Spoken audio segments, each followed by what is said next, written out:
He seemed to be the calmest and most laid-back, chill student in his class. He never drew anyone's attention and always tried to keep a low profile. Many of his classmates didn't like him, simply because he seemed to ignore everyone who tried to talk to him. Angry, the bully tries to slap him while he's sleeping, but with his eyes still closed and half asleep, he grabs the guy's arm, which shocks the trash, and in an instant asks if there's something he wants. The guy pulls his arm back and says he's a real weirdo. Others in the class tell him not to worry about a loser like that, but what no one knows is that the protagonist lives two lives. In the morning, he's a student, and at night, he works as the most lethal assassin in the city. His name is Araji Kai, and he's just a 17-year-old student. On a sleepy day like any other, suddenly a magic circle appears under the entire classroom. Everyone panics trying to understand what's happening, and before they can react, they all appear somewhere else. While some students look terrified and others try to organize themselves, Araji Kai is already sung Jin-Woozing aura for absolutely no reason while leaning against a wall, but all this is quickly interrupted when a woman dressed in white and an old man appear. She introduces herself as the saint who summoned them to that place. Araji Kai quietly changes position, farming aura on another pillar. The usual cliche unfolds. The model student steps forward, trying to understand what's going on. The saintly woman, the one I wish would heal me, explains that they were invited as the heroes of this world. But suddenly, the hot-headed guy tries to punch the old man, thinking he has a chance. But with a simple move, the guy's forehead gets flicked. The saint warns them it's best to stay quiet and behave. "Ok, mommy, I'm behaving. But why you're only exposing your belly button?" Then she starts explaining about the Demon King, and the protagonist thinks this is way too cliche. The hot-headed one still doesn't give up, but the saint uses a little healing spell on him, instantly recovering his wounds. Some students are shocked and impressed, and she reveals that this is the magic granted by the system. Then she goes from student to student, awakening their powers. Some summon swords, others summon pens. The hot-headed guy gets an explosion spell, and the whole class celebrates. Just as the saint is about to leave, our sleepy Araji Jinwoo calls out from the back, saying she forgot him. When she activates his power, the skill he receives is the most useless thing ever. He can simply see other people's stats and abilities. And that's when he discovers that Eleonora Degara's the saint is 18 years old, meaning it's all good, guys. No one's going to jail. At least he's relieved because it's easy to understand. Then he feels something at his side. It's Arashi, punching him into the ground. Apparently, he tried to hit the protagonist and asks, "Hey, idiot, what'd you think of my explosion, huh? What did that little red eye of yours see?" The others laugh at him just because he has a red eye. They treat him like the class loser. "You guys want to pick a fight with our aura farmer?" Nagase says that's what he gets for thinking he's special and being last to receive a talent. Araji, though, doesn't understand why they're acting like that. They don't even have enough info to know what will be useful. Besides, the divine protection feels like a borrowed power. Who knows when it might be taken away? And he's sure there are countless other ways to kill people. The saint cuts through the chatter, saying that now that they've received protection, it's time to start learning how to use these powers to kill the Demon King. She asks that for today, everyone rest. Later that night, each of them is taken to their rooms. Araji, however, decides it's time to start the second shift of work. He's going to gather information. Some guards are patrolling around the castle, complaining, "Damn, why the hell are we walking back and forth out here?" Another one answers it's because the so-called heroes showed up and they can't be allowed to escape. Still, he doesn't believe those guys can even fight. How would trash like that ever defeat the Demon King? The saint must have some trick up her sleeve. Of course, Araji overhears all of this. He also realizes that for some reason, the saint is tightening the castle's defenses to keep a closer watch on them. He activates his talent and sees that one of the guards is named Jin and has fencing at level 1. Then he bolts like Naruto, thinking they can't detect when he uses his ability. He manages to get a rough map of the castle's layout and notices how heavily fortified it is. In front of a huge gate, 2 soldiers stand guard. Escaping this place is going to be harder than he thought. While sneaking across the grass, he stumbles upon 3 girls chatting in the middle of the night. The brunette on the right says maybe they shouldn't be doing this. He'll get mad. The one on the left insists it's fine, they're only practicing a little. Nagase lifts up her flames, saying they all have to understand. Nobody's able to sleep anyway, and a bit of training will be great for strengthening their powers. Soon they're at it. Fire, plants, water, all flying around while Araji quietly watches. They're using divine protection, and he's curious to see how it works. But suddenly, something rushes past him, giving him a strange sensation. One of the girls glances sideways, wondering what that weird noise was. Before they can figure it out, a huge beast bursts out of the bushes in front of them. The 3 freeze in confusion while Araji wonders what kind of lizard this is. He's never seen this species before. He uses his power and learns it's a 4-year-old lizard Val, aggressive but without any special abilities. The problem is that its stats are way higher than the girls. The monster raises its head, inhales, and unleashes a roar. The girls start running, but the creature charges right after them, while Araji observes from a distance. Its aggressive nature drives it to attack without hesitation. It moves quickly, but its legs only carry it straight forward. No strategy, no real intelligence. Araji decides to test its skin's durability, so he throws a knife. It hits, drawing only a shallow cut. The beast halts for a moment, and Araji notes the throw was effective, though the wound wasn't deep. The trio is sprinting in panic when Nagata stumbles on a rock and falls. She's scrambling to get up, but the lizard is already closing in. Seeing how near it is, she screams desperately, but the creature is already swinging its claw. She raises her arm and cries out for help, when suddenly, boom, the beast collapses dead right in front of her. She's left shocked as the other 2 rush to pull her to her feet. They wonder who saved her.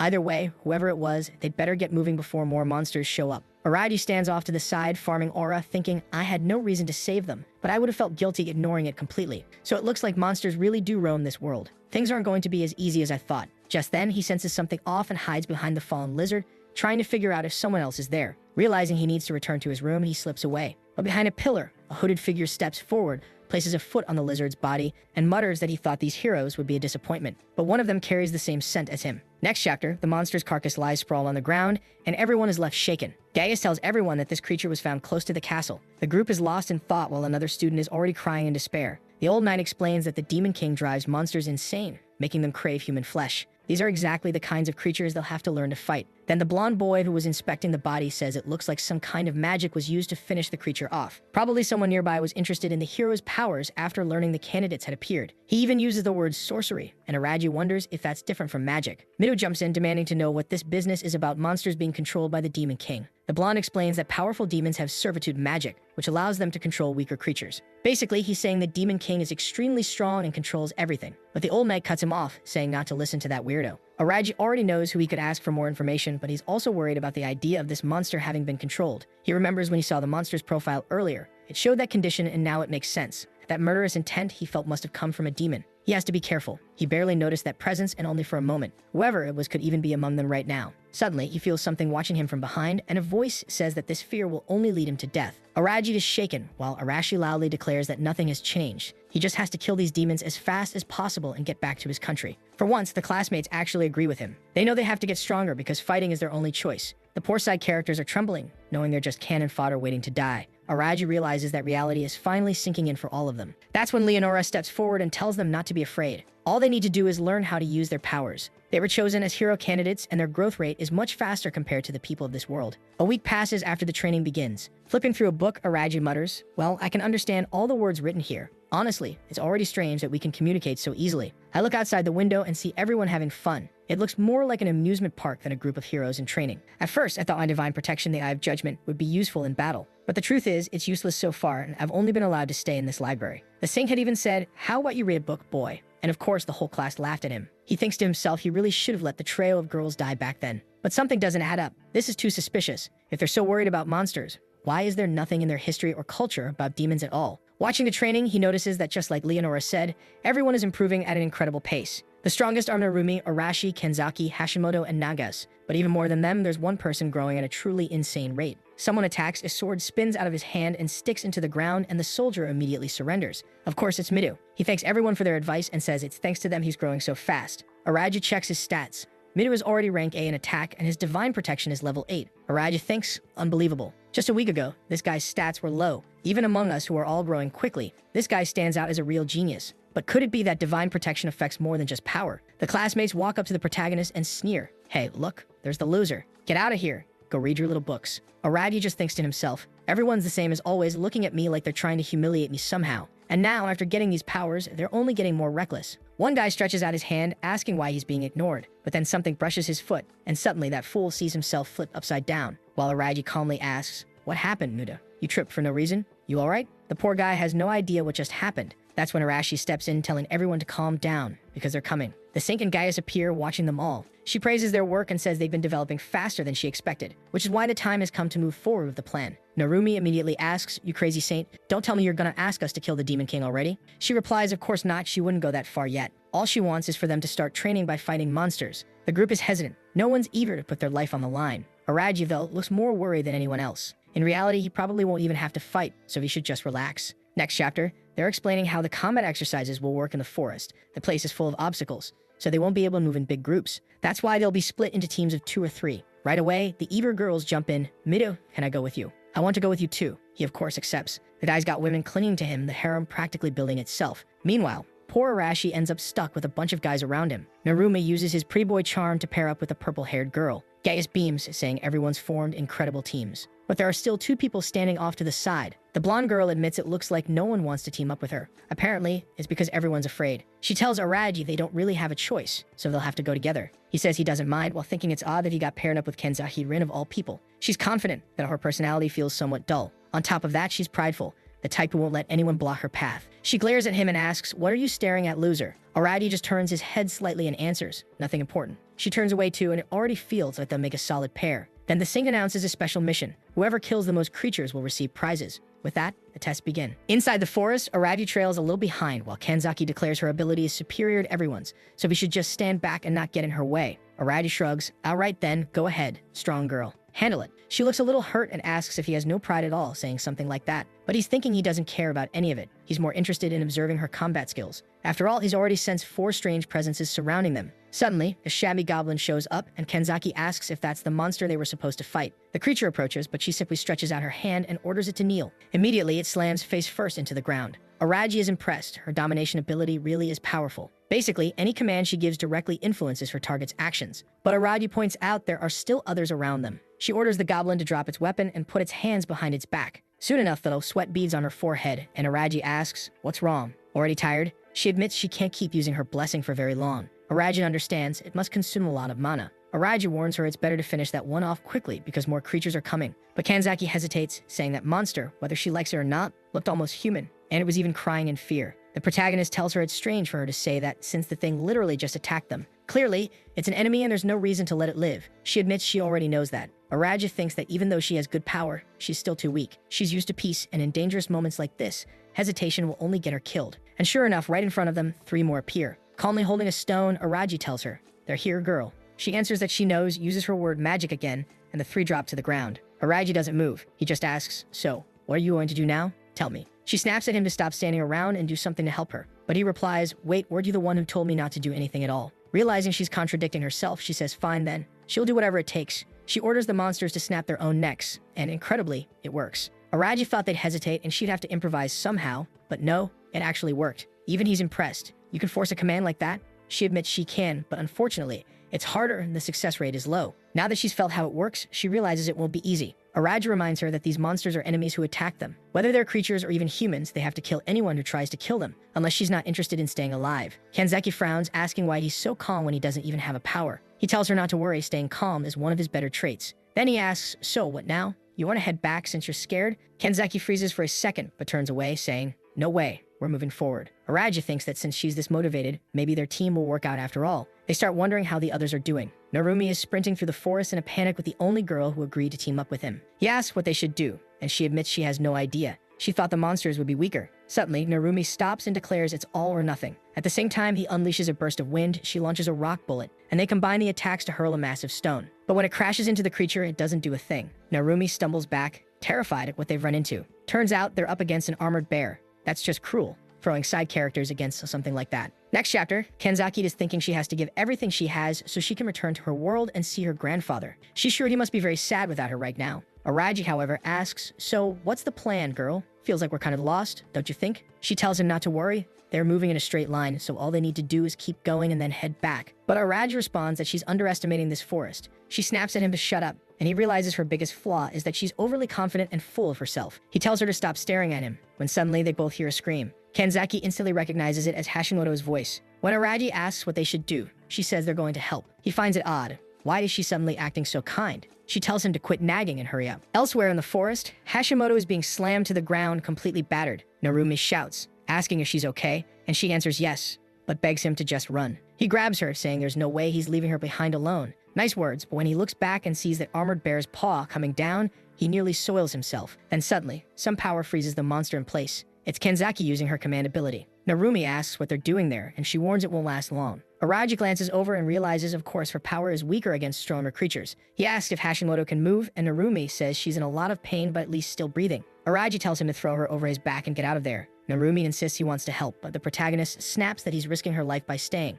That's all it takes. Narumi slings her over his shoulder and says, "Thanks, man, I'm out. Later, bear." Now the problem is Araji's to handle. He activates the Eye of Judgment, and it reveals the beast's defense is rank A. Its fur is thick, and the armor looks impenetrable. On top of that, it has the odd trait of being a mutant species. Kanzaki warns she can't hold it any longer. Araji says that's fine. It's enough. They'll run too. But as she turns, she suddenly collapses, legs trembling from overusing her energy. The bear starts lumbering closer, and Araji realizes he'll have to act. And out of nowhere, the kid pulls out a smoke grenade. Where the hell did that come from? The boy looks up his soldier. He tosses it, clouding the beast's vision, then scoops the grenade casing back up and tells her, "Relax, I'll handle this." He tells her to keep quiet. She covers her mouth, confused, asking what kind of smoke bomb that was. He explains casually, it's one he made while everyone else was training. But that's a lie. The truth is, he always came to school loaded. Weapons, knives, a smaller knife, grenades, everything. Kanzaki apologizes, calling him the stereotypical American civilian, and he asks why. She admits that she was the one talking big about saving everyone, but in the end, she was the one saved. He tells her not to worry about it, but she's blushing, saying she wants to thank him properly. He waves it off, telling her she's too soft-hearted.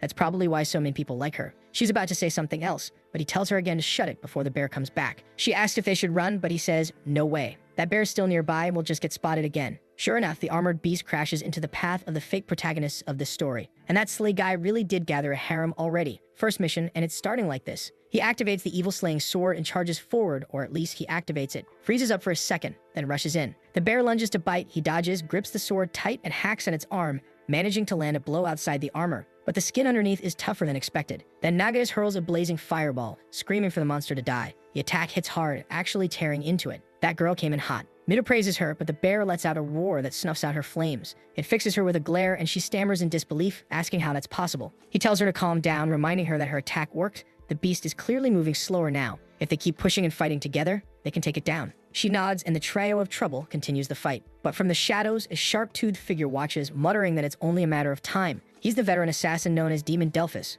Unfortunately, the armored bear won't be able to beat them. Their rapid growth and composure are astonishing, especially that boy. This was supposed to be a simple patrol mission, but now the plan is going to change. This has to end right now. Mido slashes again, and the giant bear is already shredded. He shouts that it's time to finish it and drives his sword deep into the beast. Meanwhile, the demon watching mutters that the boy will take this lesson to the next world. The most dangerous moment in a fight is when you think you've already won. He's about to strike when suddenly, there's a knife right at his face. He freezes, trembling with an overwhelming sense of death creeping over him. Araji steps out, aura flaring, and says his parents taught him the biggest mistake an assassin can make is believing their enemy is dead. The demon drops his dagger awkwardly, thanking Araji for the lesson, saying he'll remember it. But inside, he's shaken. How did this kid get so close? And worse, that wasn't even supposed to be the focus here. He needs to find a way to escape, but that chance vanishes when a blade slices into his calf, dropping him instantly. Araji approaches calmly, warning him not to scream. If he does, he'll die much faster than Araji wants. He says he'll ask some questions, and the demon had better answer truthfully. Any lie means instant death. First question, who is he? But instead, the demon snarls, who the hell are you, kid? Araji drops a cringeworthy line. I am one who lives in the shadows, someone from another world. The vampire-like demon is rattled. What kind of ominous presence is this? Araji presses, asking if the man he killed earlier that day was him lurking nearby. He admits he knew he was being watched, but he didn't expect his stalker to reveal himself so easily. That's why he deliberately used Mido and the others as bait to draw him out. Delphus is shocked that this kid had planned it all from the start. Araji says what he needs now is information, since he's new to this world. He'll squeeze everything he can about the demons out of him. Delphus laughs, saying it won't be easy to make him talk, but then he screams in agony. Araji is merciless. He already slashed behind his knees, and now he cuts the tendons behind his arms, leaving him completely immobilized. He tells him flatly that unless he wants to taste death in hell itself, he better start talking. Frothing with rage, the demon spits back that this brat is underestimating him. Then a strange purple liquid starts leaking from his mouth, eyes, and nose. Araji realizes instantly the bastard had poison ready to kill himself before revealing anything. Looks like the Demon King's army will be far more troublesome than he imagined. That's when suddenly a system general appears. Alongside her, Kanzaki steps in, spotting the scene and asking if that's a dead body on the ground. Araji clearly didn't want anyone knowing about his abilities. He immediately demands, since when rewatching? She admits she'd been there since the moment the demon hit the ground. So Araji explains the truth, that this guy was an assassin from the Demon King's army, and the strange power emanating from the bear was connected to him. Kanzaki asks if he's saying this person was trying to kill them. He answers that it's more than obvious. Of course they'd be targeted. They're the hero candidates. Did she really think they'd just live an easy life? She admits she was being naive, but asks how he noticed the assassin without being noticed himself. Strangely, Araji decides there's no reason to hide it, and reveals his family were assassins. That's why he can easily detect people in the same line of work. The claim is so outrageous that Kanzaki is stunned, blurting out that he must be insane. Araji simply replies that whether she believes it or not doesn't matter. What does matter is the corpse lying at their feet, that he's certain of. Besides that, he warns her not to tell anyone what she just saw. The class will already be shaken enough because of Hashimoto's condition. Kanzaki agrees, saying it's fine since he actually seems like a good person. She never imagined he cared that much about his classmates. He pulls his hood back, saying he understands that not everyone there is like him, used to fighting. Now it makes sense. He's revealing part of his abilities to Kanzaki because he knows she could be useful later on. The whole group gathers again in another part of the forest. Hono Shiori, who awakened healing abilities, starts using her power. She asks her friend to hold on while the golden light spreads across her body. Everyone watches, and Narumi quickly asks if she thinks Hashimoto will be okay. Shiori says yes, but it'll take at least an hour to fully heal her. He thanks her, then says Mido is truly amazing. Mido brushes it off, saying it's nothing, he just has strong people on his side. That's why it worked. Araji is standing nearby just observing, wondering why the hell Kanzaki won't stop staring at him. That's when the saint appears with the old knight, saying it looks like everyone survived. Everyone greets Leonora, but Narumi wants to know if they were being watched the whole time. Gaius answers that obviously they were. Did they really think they left? They were keeping an eye on everything. The blonde demands, then why didn't they help sooner? His friend almost died. The old knight answers that it was the perfect training opportunity. If things had gone too far, he would have intervened at the perfect moment. Midu argues that's weird. She was about to die. How could they claim they'd save her? Dagus tells them they'll have to get used to it. Military training has to put their lives at risk. The battles they'll face from now on will be far more dangerous. Midu steps forward again, saying that's not what he means. They were told only weak monsters would be in this area. Leonora steps forward and explains that it was the work of a demonic assassin. Of course, nobody understands what that means. She clarifies that armored beasts don't normally live here, so most likely the assassin was scouting their strength as hero candidates. The old knight adds that if that's the case, then the assassin is still hiding somewhere. Leonora agrees, saying they truly need to strengthen their defenses. She urges them to understand that this is actually a good sign they need to get stronger, or soon every one of them will die. The students look uncertain. How could they possibly get stronger than this? They were already training hard every day and risking their lives. Midu tells her to stop. This is going too far. Everyone is shaken after that fight. She admits maybe it is too much, but if they don't grow stronger, they'll die. Of course, this doesn't sit well with the so-called hero, who thinks this woman clearly doesn't care about them. That's when Arashi finally reappears after so long, shouting that she summoned them here just to throw them to their deaths. In a flash, Gaius steps in front of Leonora, warning Arashi to watch how he speaks to Lady Leonora. Everyone realizes it. If they keep mouthing off, the old knight will beat them down. Midu tries to calm things, but Arashi keeps going, saying that woman must have a death wish, and then yells at Midu to stop acting so composed. He insists they're just being used. The hero, however, says the obvious. If they disobey or make enemies out of these people, there's no way they could stand against the entire country. The old knight then tells everyone to be like him and understand their situation. Yes, they're pawns, but they are important pawns. As long as they don't do anything stupid, they'll be treated well. But Arashi doesn't care. He says he's excited for the entire country to be his enemy. He's already activating his power, seemingly ready to unleash an explosion, aiming a blast straight at the old knight. Smoke fills the air, and Arashi laughs, calling the old man pathetic. But of course, from the middle of the smoke, the knight suddenly appears, and in less than a second his hand smacks Arashi across the face. One clean hit to the mouth sends him flying onto his back. The old knight tells them their power right now is disgraceful and warns that tomorrow things will be much harder, so they better be ready. Arashi starts to get up with a grin, swearing that one day he'll kill that bastard. The next day, after those brutal military-style tests, the researcher steps up as the one who will explain the training. He says he heard some of them got injured yesterday and asks if they're fine now. Hashimoto says yes, she was wrecked yesterday, but after being healed, she's doing okay. The blonde asks about the guy who got punched in the face. He doesn't answer, but it's clear he's fine. The blonde remarks they're lucky to have someone nearby with divine protection. Now it's time for him to explain today's training. They're standing in his research area, and he's bringing out monsters for them to practice against. Midu asks if the monsters are inside that building. The blonde just puts his hand to his eye and says it'll be easier if they take a look. The doors open, and inside the cages are tired goblins. Oh my god, put those poor things down already. They don't even deserve to live. There's also a starving lizard. And great, at least one ogre. Okay, so it's basically a whole prison full of creatures, and they're walking around observing them. The blonde explains that all of them are monsters he created himself for his experiments. And honestly, he doesn't give off good vibes at all. The saint says this is Steady's laboratory. He's supposedly perfect for training soldiers. He answers cheerfully that he's glad to help, collecting data on the monsters. But Midu already notices something feels very wrong here. Not long after, they're standing in the middle of an arena, and the monster tests begin. From above, Araji watches, noticing that everyone's surprisingly calm. They're being forced to fight, but it seems the experience in the forest yesterday toughened them a bit. Still, when he sees Nagas fall to the ground, he realizes they're still afraid deep down. She gets up exhausted, while the ogre in front of her looks more like a puppet, huge, deadly, yet barely moving. Midu complains to Steady that this monster is way too strong for her. Steady just smiles and says he doesn't think that's the case. Besides, Leonora told him to keep training strict, and Midu is wrong. Since they have divine protection, they shouldn't be losing to a monster of this level. That's when Nagas snaps, shouting she's sick of this. She conjures a massive fireball, declaring that the most important thing in battle is willpower. Well, that's actually Steady's line, saying that's exactly why they can't hesitate, because hesitation could mean death. Midu asks if they really stand a chance. The blonde says of course they do. Thanks to divine protection, they can unlock new derivatives, new skills. At that moment, Araji passes by and Midu asks if something's wrong with him. Araji tells him that with the Eye of Judgment, he can see the boy gained a new skill, something called Divine Attack of the Kamikaze Monster, Protection Level 1. What a terrible name, he thinks. Midu, though, is eager to test it. Steady says he'll prepare something for him. Soon enough, Midu is in the arena face-to-face with an orc. He activates both his sword's ability and this new skill, and damn, the kid hasn't even started yet, and already he's forming swords the size of a building. Even the poor little orc, who's been trapped in a cage his entire life, is trembling in fear at having to face this. But Midu steps forward without hesitation, saying he can't afford to show mercy. Damn, I actually felt bad for the orc. The poor creature tried to get up, but Midu just slashed its arm. The monster writhed in agony, only for him to deliver another blow that sent its head rolling to the ground. From a distance, Aradia notes that with power like that, the armored bear they faced before would have been wiped out easily. Now he's eager to see if his Judgment Eye will eventually grant him new abilities too.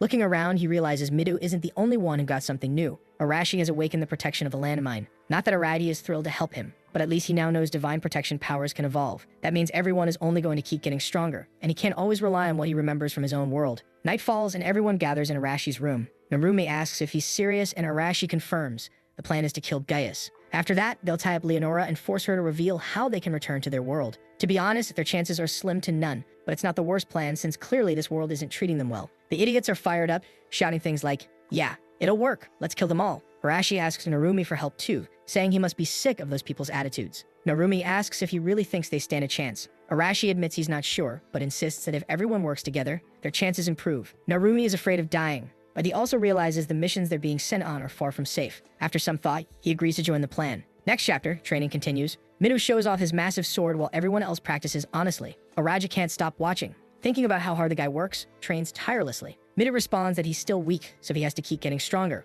But Araji points out that he could probably already beat half the knights in the country. Midu, however, says that's not enough. To defeat Gaia, he needs overwhelming destructive power, the kind of strength to protect everyone, no matter what. Araji asks what he thinks of Leonora and Gaius. Midu says obviously they're using them as pawns in this war. Still, he believes they weren't lying when they promised not to harm them as long as they obey. Araji then asks, "So, you're going to risk your life to kill the Demon King for them?" Midu doesn't flinch. He says yes, he's decided. But his plan is to be the only one who fights. He'll become the nation's main hero and slay the Demon King alone. Then he'll negotiate so that everyone else can live in peace. Araji says it's an impressive, even noble idea, but doubts Leonora would ever agree. Midu answers, "Then I'll swing my sword until she does." Right in the middle of this conversation, Leonora herself shows up beside Gaius. Steady greets her immediately, and she asks him to take care of everyone while they're away. Gaius blurts out, "Wait, where are you going?" Singh answers that they're heading somewhere interesting and they'll be gone for a few days. In the meantime, Steady will handle things. Without further explanation, she excuses herself and begins to leave. But someone's smiling and the atmosphere is tense. It feels like trouble is coming. In the carriage,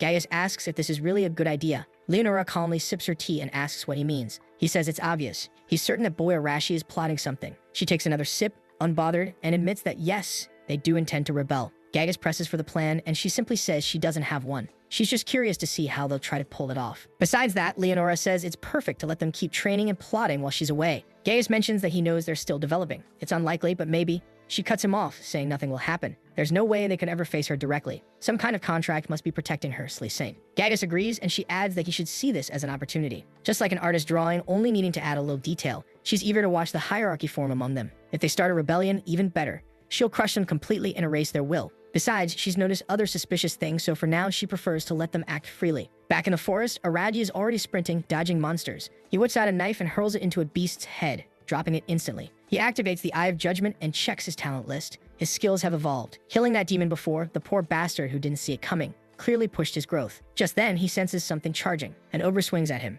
Araji sidesteps, saliva flying from the monster's mouth as it lunges. He draws 3 blades and throws them, but the brute's armor is too thick. Keeping calm, he activates his eye, spots the weak point, leaps behind it, and drives the blade into its neck. The beast collapses. That's when the message hits. He gained a new skill. He can now see the weak point at the nape. That's why the stab hurts so much. Not bad, though still nothing compared to Midu's powers. He knows he needs more ways to survive in this world, and he'll have to grow much stronger. Walmart goblins swarm him, and his eye reveals their weak points are the heart and head. Obvious, yes, but still powerful. He throws his knives, landing every strike, and they drop instantly. He thinks to himself, of course, those are the weak spots for humanoid creatures. For some monsters, though, this ability won't matter much. He needs something different, creatures where this power truly makes a difference. That's when he senses movement. A lantern's light cuts through the dark. "Oh, great, you again, Kenzaki. You want something but don't know how to ask, huh? Hunting for me in the middle of the night in the forest?" He asks what the hell she's doing here. "I came to find you. You weren't in the dorms, so I figured you'd be out here hunting." "Good guess. Now go. The forest's dangerous." "No, that's exactly what I should be telling you."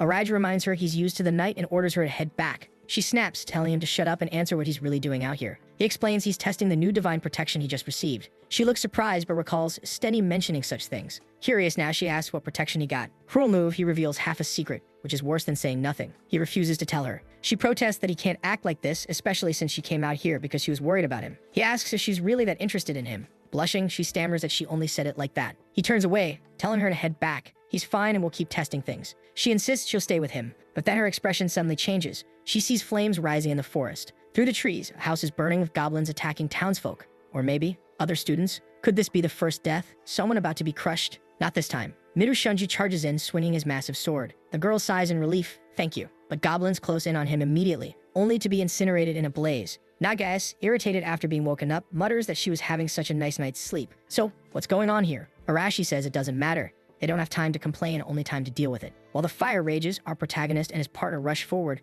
trying to figure out why the dorms are in flames. Monsters are everywhere, and Narumi breathes a sigh of relief seeing they're both okay too. Araji demands to know what happened. I was gone for 10 seconds and now everything's burning. What the hell went down? But no one has an answer. Araji, though, already suspects this is the work of a human. They need to track this person down fast. Suddenly, a voice remarks that his judgment is sharp. It's steady. Knew it? Could never trust that blonde. No normal person runs a lab breeding monsters for experiments. Araji asks if these creatures weren't the ones he'd been raising. Steady admits they are his little cuties he's been preparing. On top of that, he gave them medicine to toughen them up a bit. Otherwise, they'd be useless. Araji presses him, asking why he'd do this. Was he trying to kill the hero candidates? Steady explains that, unfortunately, those were orders from above. He was told to wipe out the candidates, even if it meant sacrificing his current position. He insists he has nothing against anyone there, but this was his mission, and he has to see it through. Kenzaki, confused, asks if he's saying the order came from Leonora. Steady scoffs. No, not from a viper like her. The order came directly from the Demon King. Now everyone's shaken. What kind of connection does he have with that guy? Steady says it's not hard to understand. He's been given a role as a researcher for the Demon King, which is a far better deal for him.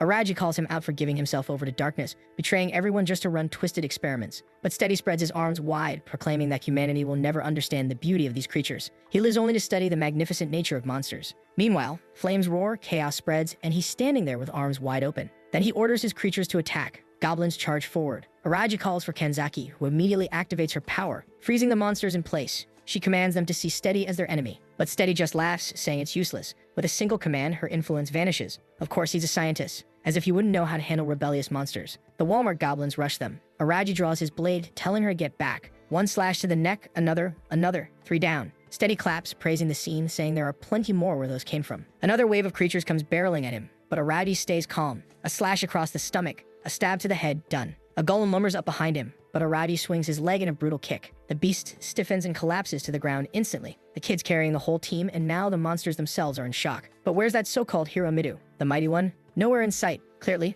no one knows about Araji's true power because even Steady is baffled, wondering why his monsters are falling to this boy without divine protection. Araji activates the Eye of Judgment, scanning Steady's stats. Every offensive attribute is ranked F pathetic, but then he notices the condition, half demon, and the domination skill. That's why Kenzaki's powers weren't working on the creatures. Suddenly, Steady says he didn't want to resort to this, but he has no choice. He lets out a sharp whistle. Araji narrows his eyes, asking what the hell he's doing. Steady just smiles and says, "You'll find out soon enough." Suddenly, the protagonist flinches and has to dodge to the side as a fireball slams into the ground at his feet. And just like that, damn, the guy summons a dragon. The beast immediately inhales, preparing another fiery breath, while Steady smugly declares that yes, he has a red dragon. That's his trump card. The creature charges forward, smashing through houses, sending stones flying everywhere. Kenzaki freezes in shock, saying there's no way to dodge that, but Araji reacts fast. So fast, it's almost ridiculous. Just a single step back and he's clear. He asks if she's alright and orders Narumi to take care of her while he handles this. But seriously, where's the so-called hero? Did he die? Where the hell is he? The dragon bears down on him, ready to finish him off, and that's when Araji spots it, the weak point beneath its neck. Finally, his ability has found a real purpose. As the beast swoops past, he ducks under and slashes at the spot, but his cheap dagger snaps on the first strike. The dragon barrels past, its bulk crashing down, and Araji realizes that with his current power, there's no way he can end this fight alone. Just as he wonders what to do, Arashi makes his flashy entrance. He leaps from a rooftop, smashes the dragon across the face, and lands near its knee, grinning, asking what the lizard thinks of that. The dragon answers with a fire blast to his face. Surprisingly, instead of being roasted, he just ends up singed, a little smoky but standing strong. Seeing this, Araji thinks to himself, this bastard really did get solid powers, strong and tough. Arashi smirks, saying it hurt. But before he gets carried away, Araji steps up and tells him to listen. They'll have to work together to bring this beast down. Of course, Arashi scoffs, asking why he'd ever need help from trash like him. Araji stays calm and admits it's because he can see the weak points, but he doesn't have the strength to hit them properly. Arashi sneers, saying it sounds like the rookie's begging for help, not that he's interested. But Araji just warns him an attack is coming, and sure enough, the two of them leap aside as the dragon's massive tail sweeps past. In midair, though, the beast is already preparing another breath, and this time Arashi takes the full blast. He's scorched badly,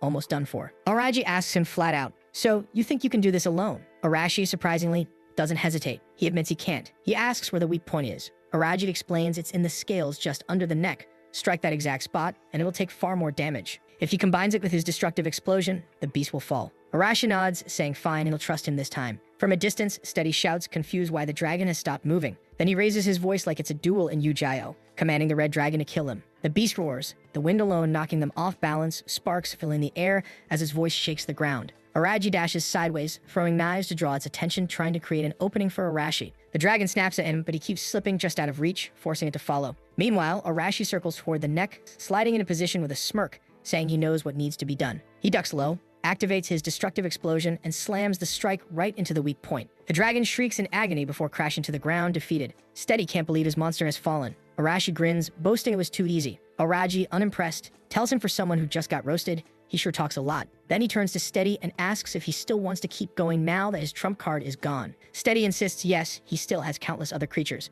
until he realizes every last one he brought is already lying dead on the ground. And of course the missing hero Midu finally shows up, not from fighting the dragon, but surrounded by 4 girls. He smugly says, "Looks like the only one left is that bastard." Steady thinks about running, but just then Narumi appears at his side, saying he's not going anywhere. Startled, the fool stumbles like a complete idiot, nearly falls flat, but gets caught by a water spell. As soon as he lifts his head, a sword is already pressed to his face. Araji glares at him, saying this bastard wasted the whole night that should have been for resting on a pointless fight like this. Steady panics, begging for calm, promising to tell them everything if they don't kill him. But suddenly, his eyes turn red. No one understands what's happening. Then purple tears stream down his face, and just like that, he's dead. Araji comments that he must have been under some kind of curse. Mido guesses it's because he was about to spill information. Meanwhile, Arabi's mind lingers on the Demon King. The enemy never stops, always sending someone after them. A day after the incident, someone says it's unbelievable. It's the Saint Leonora looking troubled, saying she's deeply concerned that something like this happened while she was away. Narumi shoots back that she should take responsibility, since she was the one who left Steady in charge of everything. Leonora laughs softly, apologizes, calling it a misunderstanding. She explains she never thought a demon tamer that weak could cause so much trouble. That's all she meant.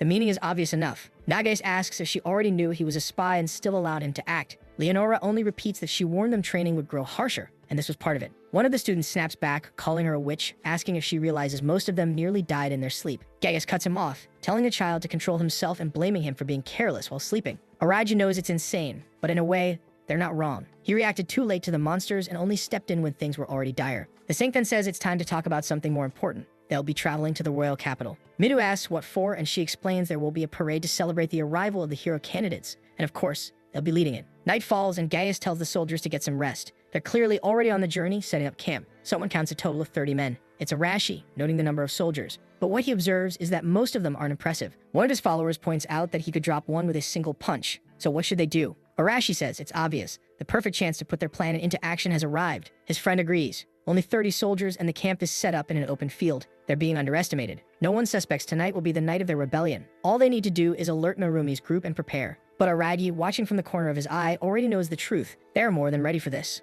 Leonora and Gaius carry themselves with total confidence, certain they can handle any problem. At that moment, Araji pulls Midu aside for a private talk. Meanwhile, in the shadows beyond the trees, Arashi's group prepares to strike. He knows that anyone not paying attention must already be asleep, making this the perfect opportunity. Narumi agrees, giving the order to begin. But just as they move, Midu and his group step into view. He takes a step forward, declaring that he heard about their plan to kill Leonora and Gaius. Naturally, Arashi demands to know who the bastard was that revealed it. Midu just says he overheard while passing by. Nagas asks if they're really plotting something this insane. Sure, Leonora and Gaius are a pain, but this crosses the line. Arashi snaps back that the insane ones are them, for seriously thinking they keep obeying and serving as lapdogs for those two. Midu admits the situation isn't exactly good for them, but insists they need to find another solution. Arashi snaps back, telling him to come up with a better plan then. Midu says his plan is to become strong enough to defeat the Demon King alone. In exchange, he'll demand safety for everyone else. Arashi laughs, telling him to wake up like Leonora would ever listen to something that ridiculous. But Midu insists that once he has the strength to make it happen, he'll also have the strength to negotiate. Even so, Arashi responds that it's out of the question. He doesn't want some so-called hero protecting him.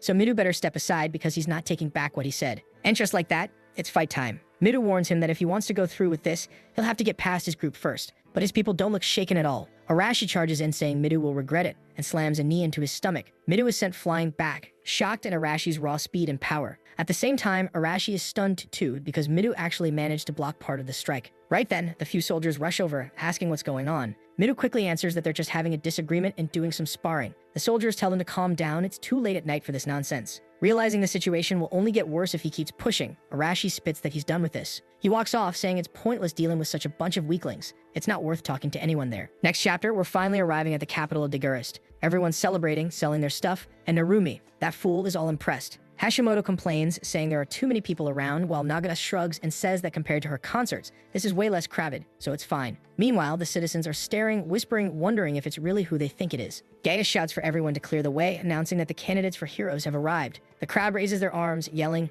"These are God's chosen ones." They're incredible. The heroes of Team 1 stand there confused while everyone cheers wildly. Except for Midu, of course, acting like a tough guy again. Honestly, he's getting tiring, really looking like he deserves a good beating at this point, strutting around with his arm raised like he owns the place. Naturally, Arashi isn't thrilled, while the protagonist realizes that people actually put a lot of faith in these so-called heroes. Kenzaki feels uncomfortable with the thought of so many lives depending on them like this. Araji, meanwhile, notices the castle towering over the city. At the very top, King Rains welcomes everyone, telling them to rest after their long journey. And that's exactly what they do. Some collapse straight into bed, others go off to heat things up. But later that night, there's a grand feast, and by the next morning, Mido's already out training again. The protagonist, as always, is off farming aura and gathering information about the region. He notices a heavily guarded gate, realizing it's riskier than he thought to move around inside the castle. By the way, when I said Rains was the king of the kingdom, I misspoke. He's actually a holy knight. Anaraji quickly sees that this man has serious influence in the city. He observes him talking to soldiers asking, "Where are the hero candidates?" Rains calmly replies that the kids are resting in their rooms. The soldiers want to know if they're truly the ones chosen by the creator and God. Rains answers that he's already noticed they're far more powerful than children have any right to be. The knight admits he knows this, but he's worried about the Demon King's followers. Allowing the heroes to enter the capital so openly will definitely stir those people into action. Some mustached fellow agrees, saying there's been too much suspicious activity lately. They need to be more cautious. Hearing all this, Araji grows more and more suspicious. But Ryans insists there's no need to worry. Surely the candidates will protect the capital. They'll end this matter soon enough, so the meeting ends and the group disperses. Still curious, Araji decides it's time to dig for information among the citizens. Later that night, in a pub, the atmosphere is loud with laughter and drinking. Someone approaches the old guy at the counter and orders a bucket and the best food available. The man sees the boy and just nods, no problem. Meanwhile, drunken voices at the bar shout, "Hey, did you see those idiots pretending to be heroes? Just a bunch of stupid kids." A blonde guy snaps back, "Don't trash them like that, man. We have to trust the saint. Unless you want to hear the church nagging you non-stop, right? That clears things up. The church holds real power here. It seems people fear the church even more than the king or nobles." The old man slams a mug on the counter and serves him. The boy takes the chance to say he wants to discuss a few things, like he's new to this country and doesn't know much yet. He's been hearing talk about the Demon King's followers. So who exactly are these people? The old man scratches his ear and says, "Well, you already know the country's at war with the Demon King's army, right? And from what they say, that guy is terrible. He's got powers that easily tempt greedy humans, so a lot of people end up corrupted. From the looks of it, some of those working for the Demon King are even among the nobles." Araji says that's truly awful, while thinking to himself that this place feels like it has some kind of terrorist organization. Walking through the city, he realizes that everyone genuinely believes the heroes will defeat the Demon King. That faith, along with the existence of his followers, is exactly why the hero's presence makes everyone restless. Suddenly, Kenzaki shows up, saying she found him again. Seriously, this girl must have a bloodhound's nose. There's no other explanation. She asks what he's doing, and he replies that he's gathering information. They're in an unfamiliar place, so that's just basic. Hesitant, she admits she understands, but warns him it's dangerous to be wandering alone. On top of that, if he ever needs help, he can just ask her. You can already tell he's stringing her along with his aura farming act. He waves her off again, saying, "I'm fine, really. Just go stay with the other students." But she insists he stands still right there. Looks like she's not actually leaving. She pushes him to accept the help she's offering. Araji says fine, he'll accept. He's rushing too much into digging up information about the royal capital anyway, so why not? Let her talk with the townsfolk. The poor girl falls right into his trick, leaves happily humming, while a hooded figure nearby chuckles quietly. Back home, he realizes he didn't manage to learn anything useful, but he did discover the existence of a new enemy. Just then, a loud commotion breaks out, making him wonder what's going on so late at night. He arrives in a hall where all the candidates are gathered. He asks what's happening, and they explain Kenzaki has gone missing. Ronia was the first to notice, since they're roommates, and now everyone's out searching for her. Araji realizes that no one noticed he'd been gone except Kenzaki herself. Really? No one cares about the boy. But whatever. That's when Midu wants to know if he has any idea what happened. He says no. Unfortunately, he doesn't know anything. He was sleeping in his room. Midu looks downcast, then tells everyone it's obvious she isn't in the castle. With dawn about to break, they'll have to start searching for her. Honestly, they should be searching at night. The girl could be suffering all kinds of cruelty right now, and they're going to wait for the sunrise. Nivese agrees, while the protagonist thinks it'll be too late. Still, he understands that most people must be asleep at this hour, though deep down he knows delaying is the worst thing they can do. So he heads outside to search. They go back to where he had run into her earlier and find her student ID card lying on the ground. As he bends down to pick it up, 4 men suddenly appear, coming at him from all sides. The protagonist dodges the first, stares him down, startling him, then grabs his arm and pulls him into another, making them crash into each other. Spinning around, he kicks another one straight in the face, sending him to the ground. A brawl breaks out, and within seconds, the last one left is trembling. Araji tells them they're poorly trained as spies and lousy soldiers on top of that. They all seem like ordinary humans, so what are they doing here? The man hesitates, but Araji warns that now he'll have to spill everything. Meanwhile, somewhere else in the city, Kenzaki is tied up with her arms stretched out, furious, while her captors mock her, saying she looks fisty. From the look of it, she still intends to fight. She says her answer will always be the same. She's not going to reveal a single thing. The man asks her not to be so cruel. They just want to learn a little more about the candidates. And obviously, right, Villain in a Japanese story. What do? They immediately go for the cut, asking how long she can keep her mouth shut. But while they're plotting, they're already being watched by the King of the Pillar, who once again notes that these guys were just ordinary humans. Hard to believe Kanzaki was even captured. The strike comes sharp. 2 knives fly and pierce both their skulls. Their bodies drop lifeless to the floor while she's left stunned. Then the tough guy appears, saying, "Hey, are you okay?" She's still in shock, apologizing, but he just tells her to keep quiet, not make too much noise,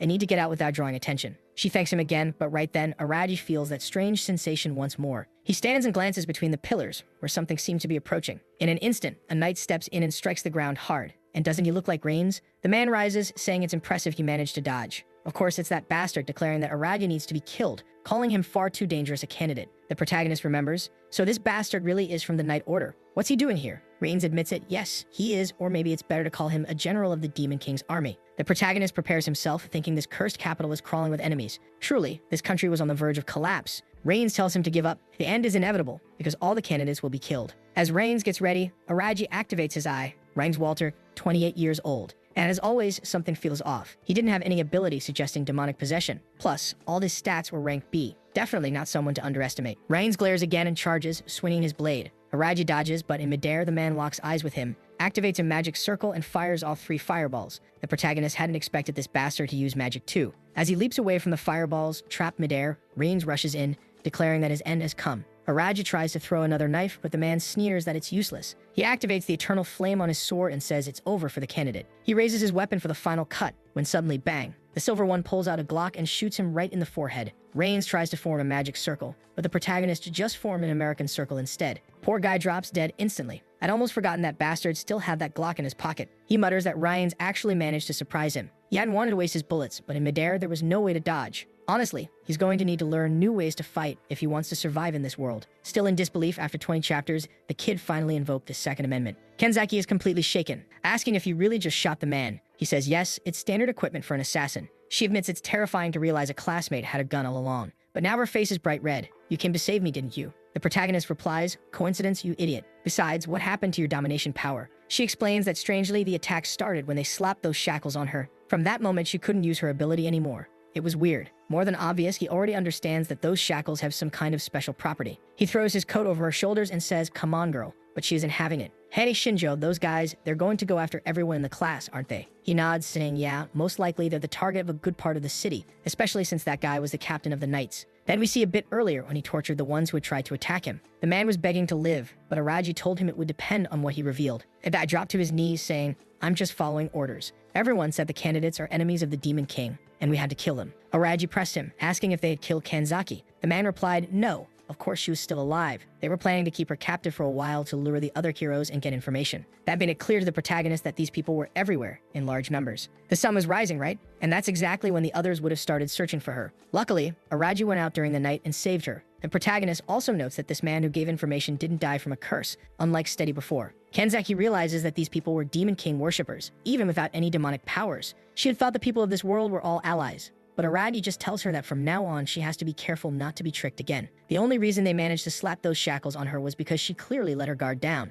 Embarrassed, she admits they were answering all the questions she was asking. She wanted to learn more and ended up distracted. Then she snaps at him, telling him to stop nagging her. All she did was lose focus for a second. And right then, someone calls their names. It's Mido showing up late as ever. But at least he's relieved to see they're safe. He gets all cheerful and asks if it was Shinjo who found her. The protagonist says they need to talk, and Mido immediately realizes something happened. Araji explains about the Demon King's cult, this group of humans who look like worshippers of the very enemy they're supposed to kill. And obviously that makes them the targets. Mido admits that now things are complicated. Since these are humans without any magic involved, it'll be much harder to identify who they really are, unlike with monsters. Araji agrees. That's why things are about to get much more difficult. Mido says he'll have to report this to Leonora, so she can strengthen their defenses. But Kanzaki cuts in, saying she's certain that woman will just tell them to deal with it on their own like always. Mido pauses, thinks, and admits she's probably right. She won't want to help, so it'll be better if they join forces and decide for themselves how to act. Meanwhile, the entire class is still out looking for Kanzaki. But then their talk is cut short by the sound of an explosion echoing through the whole city. In the distance, smoke rises, and they immediately dash toward it. At the same time, they find themselves surrounded. Hooded figures all around snickering. Mido realizes it's exactly the bastards they've been hunting. Araji says it looks like they don't have a choice and tells everyone to get ready. Those guys don't stand a chance anyway, not with the 3 strongest right here. At the same time, Arashi's group and Nagasa's group are also surrounded. Poor totally spies, huh? They'll probably all get wiped out. Arashi must be thrilled, since he loves a fight. Meanwhile, the protagonist scans their stats. As usual, hostile, but nothing showing demonic traits. Most of them ranked around D and F. Strangely, Araji mutters that these guys are a real problem. They were trained fighters, maybe not a big deal, but we'll see. Then the order is given and the whole group charges. At that moment, the protagonist calls out to Kanzaki, who activates her power, freezing 5 of them in place for a second. He throws 5 knives with deadly accuracy, and it's over. Truly, tough fighters. Mido's there shouting, "You guys are amazing." But then, what the hell, people? They're humans. You can't just go around attacking them like that. Araji, though, says he doesn't care. Enemies need to die. Mido's trying to play that knightly hero act. No, you've got to save people from evil. Suddenly, another attacker comes from behind, and Araji has to defend himself. Still insisting on being the good guy, Mido shouts, "Why are you doing this?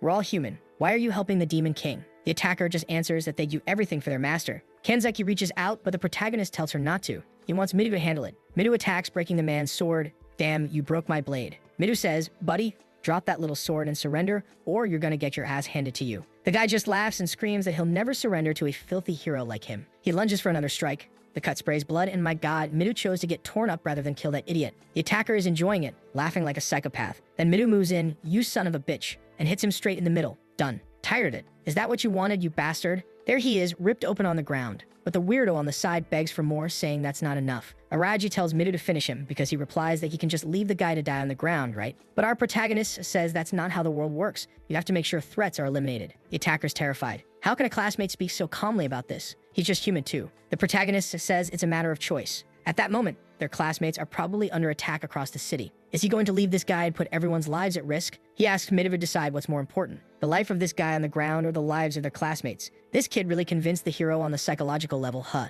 Mido says he understands and plunges his blade in. He swears he'll save everyone and won't let anyone die at the hands of those people. Elsewhere in the city, it's a bloodbath. They go pick a fight with Arashi, who's thrilled. He's beating everyone up, collecting information with a grin. He gets everything he needs, thanks the informant, tells him to die, and punches a blast straight into his chest. The man is scorched, his body falls charred while the heroes celebrate. At the Totally Spy scene, Nagaki's swinging around, throwing fireballs and roasting everybody. This is way too easy. Surely some enemies coming that they can't handle. She can't figure out why there are so many of them. She tells her friends to do something instead of standing there watching, but they're all like, ugh, they're humans. I can't kill them. They're human. Nagaki snaps, asking if they want to die, when suddenly one of them gets kicked in the back, another sliced. She can't understand why these 2 girls can't do anything. And of course, behind all this, the Saint's wondering whether everyone will actually pass the test. Yikes. In the little group of 5 girls, they're completely surrounded. Then the Saint appears and says maybe everyone's passed. I thought those guys were part of her plan, but they're actually angry at her, shouting that the Dan Saint showed up. She says it's cruel to attack the people she wants to protect. She clearly has to step in and save everyone. The attackers say it's the perfect chance to kill that idiot. She came without her escort. The Saint just laughs, saying it's funny to see a bunch of fools seduced by the power of a demon king think they stand a chance against her. They shout at her to shut up and rush in from all sides. Everyone's about to stab her when the Saint stays calm and suddenly smiles. She activates the Prostratus power, basically a stance, and instantly everyone's on the ground. She walks through them, saying it's funny it thought her ability would be stopped so easily. Her aura spreads everywhere. She warns that her domination is superior in every way. The Totally Spies are confused, asking why they were rescued. The Saint replies she already said everyone had passed the test. Sure, it would have been better if they'd handled it themselves, but it wasn't a bad save. Nagaki thanks her and says fine then. The Saint says there's no need to thank her. It's her job to watch over her subordinates. Then one of the men on the ground grabs her clothes, begging her not to ignore them and asking what she thinks she's doing. The Saint glances over and says it's a shame. She didn't realize he was still alive. Fine then, she orders all the girls to kill them now. The girls' bodies get wrapped in her domination. They find they no longer have control and ask what's happening. The Saint forces one girl to raise her sword while the man on the ground begs for mercy, but she has no choice. She brings it down and drives it in. Of all things, the Saint's being pretty merciless. These girls need to learn to kill. The whole city wants them dead. There's a demon king. You can't keep pretending to be a good person. The fools are all crying while Arati says that's the power of a level 3 domination. Kenzeki realizes it's not only far stronger than hers, but the area of effect is huge. Araji knows they'll have to develop a way to deal with it, or else they'll be at her mercy forever. That night, 12 hours after the Demon King's attack, everyone gathers at the castle. The protagonist notices Nagaki looks shaken. One of the girls asks how everyone is, and she answers they're awful. Everyone's shaken. Hashimoto says she understands, while Narumi wants to know why they're acting like this, controlling people and forcing them to kill humans. That's terrible. I thought they were mad at the disciples, but they're angry at the Saint for making them kill people on the ground. Narumi agrees that it's inhuman. He asks if Nagaki's okay. She says she's calm, just a bit bothered, but she knows it will be much harder for the others to cope with this. Oh, you lassie heroes, you're all going to die like this. Good thing there's a Radi to balance things, right? 1 bullet to the head, 5 stabs. The boy doesn't hesitate for a second. Mido is there crying, oh god, everyone's suffering, why didn't I get here sooner? His friends tell him not to beat himself up. He's not to blame. Kanzaki also says if she'd arrived earlier, she could have restrained everyone. Araj replies they're idiots. None of them had enough strength to resist Leonora's commands. When they were with Midu, they split up to help the rest of the team, but obviously they couldn't save everyone. And he knows this won't be the last time they run into that Demon King cult. At least with their general dead, they'll have some peace for a while. There's something more important though. He calls Kanzaki over and says it's time for a talk. She follows, blushing all over. What does she think he's going to ask? He looks at her and says, "Come on, Kanzaki, dominate me." She's like, "What do you mean, dominate? Did he call for a duel? Of course not. What the heck? I wanted to see how that would play out, but next chapter, we're left celebrating anyway, since they killed part of the Demon King's army. The celebration was in full swing for the heroes' arrival, and everyone was impressed by their power since they had survived that last battle. Now the capital was welcoming them with open arms while the crowd cheered and stared. But Araji found the whole thing suspicious. It seemed like what had happened was part of Leonora's plan to make the people accept them. If that was the case, then she was far more dangerous and thinking long-term in a way he hadn't imagined. Sometime later, everyone gathered in front of the castle gates. Leonora told them to return to the temple in Alpha City. Kanzaki didn't understand, but Araji explained that was the city where they had been summoned. Midu wanted to know if Leonora would come with them. She said unfortunately she had matters to resolve from the day before, so for now they would be under Gaia's care. Nagas reminded them they were being foolish. Had they forgotten that all the dormitories there had been burned down? She also noticed the other girls were still trembling. She asked Naomi if she was okay, but the girl looked completely shaken, one eye blackened, expressionless. The Singh asked if there was a problem. Naomi flinched, collapsed to the ground like an idiot, and had to be caught by her friend. Nagas tried to calm her while the Singh turned away, saying the matter was settled and she was leaving. But the shaken girl demanded she stay put. Her friend quickly told her to be quiet instead. Really, all the Singh had done was split the skull with her sword. Stop suffering already.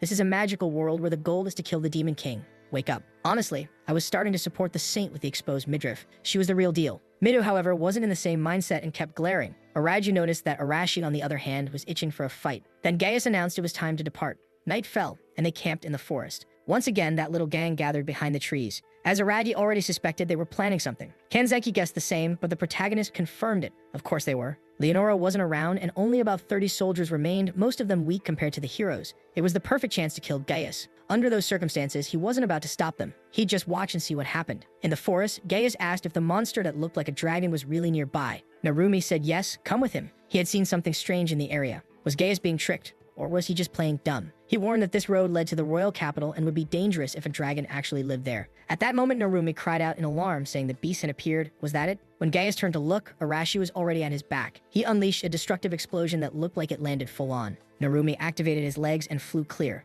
Gaius managed to dodge, but his head was scorched and his forehead was bleeding. Arashi laughed, saying it was funny. Even his maximum explosion wasn't enough. This guy was one tough bastard. But judging by his condition, he clearly wasn't at 100%. Killing bastards was Arashi's favorite thing anyway. Gaius stumbled back right onto a landmine Arashi had planted and was consumed by flames from the ground. Arashi told him he'd been led into a trap, so he'd better realize, wherever he went, he'd end up blown apart. Even if he used mana to defend himself, the attacks were clearly hurting. Gaius admitted he hadn't expected them to use cheap tricks and tactics like this to ambush him. He really had misjudged Arashi. He spreads his arms and thanks them, saying, "Thank you very much. All I really want is to kill you." So these tactics you're seeing are all part of the plan. Right then, the rest of the Walmart adventurers show up behind him. Gaius stands, plants his sword to his forehead, and Arashi orders everyone to advance. That bastard was going to die today, and nobody was to show mercy. Gaius answers that it looks like there's no way to stop them. He reaches into his pocket, pulls out a little blue sphere, and tosses it into the air. It bursts like a firework. Midu and Kanzaki are baffled while Aradi thinks Arashi slipped up. The camp soldiers see the signal and start looking around, wondering if their guide has disappeared. They assume he might be under attack and run to check. But at that moment, Araji arrives and slashes a throat clean.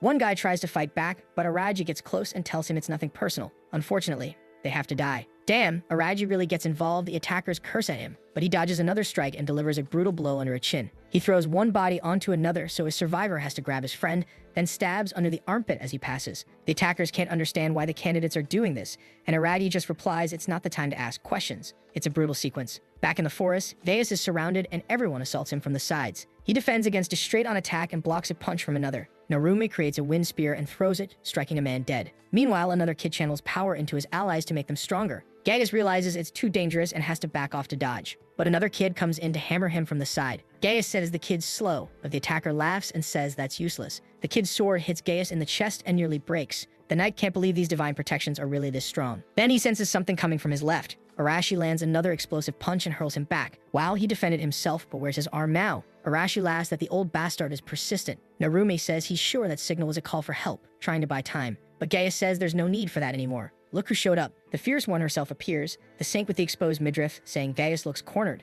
Oh boy, you're screwed. Back at the camp, everyone else is tied up. Midu asks what they're doing. It was Kanzaki helping our guide, who says she's simply following orders. Miru's confused and Nagase says it's unexpected. Normally, Kanzaki ignores people. Then Arashi shows up and says, sadly for Miru, that Kanzaki is following his orders. Miru is stunned. Kanzaki says she captured 7, although some escaped. She tells him not to worry. The rest are taken care of. Right then, Miru steps in and asks what she means by taken care of. Arashi just says, yeah, I killed them all except those soldiers over there. None of the others are standing. Kanzaki comments that, as always, he showed no mercy, while Miru asks why. The protagonist explains Arashi and his group were confronting Gaius, and to help, he decided to deal with the guys who would be easy targets. Now, Miru understands why he hadn't seen Arashi that night. Naga says this rebellion might turn into something more serious than they expected. Is he really going to go through with a plan like this? Araji just tells her to take a look at what's going on, and she'll get her answer. Miru, though, doesn't get it. Why is he teaming up with Arashi? He thought they were allies. The protagonist just says there are things he needs to do. Besides, if Miru wants to complain to someone, he can complain to Arashi.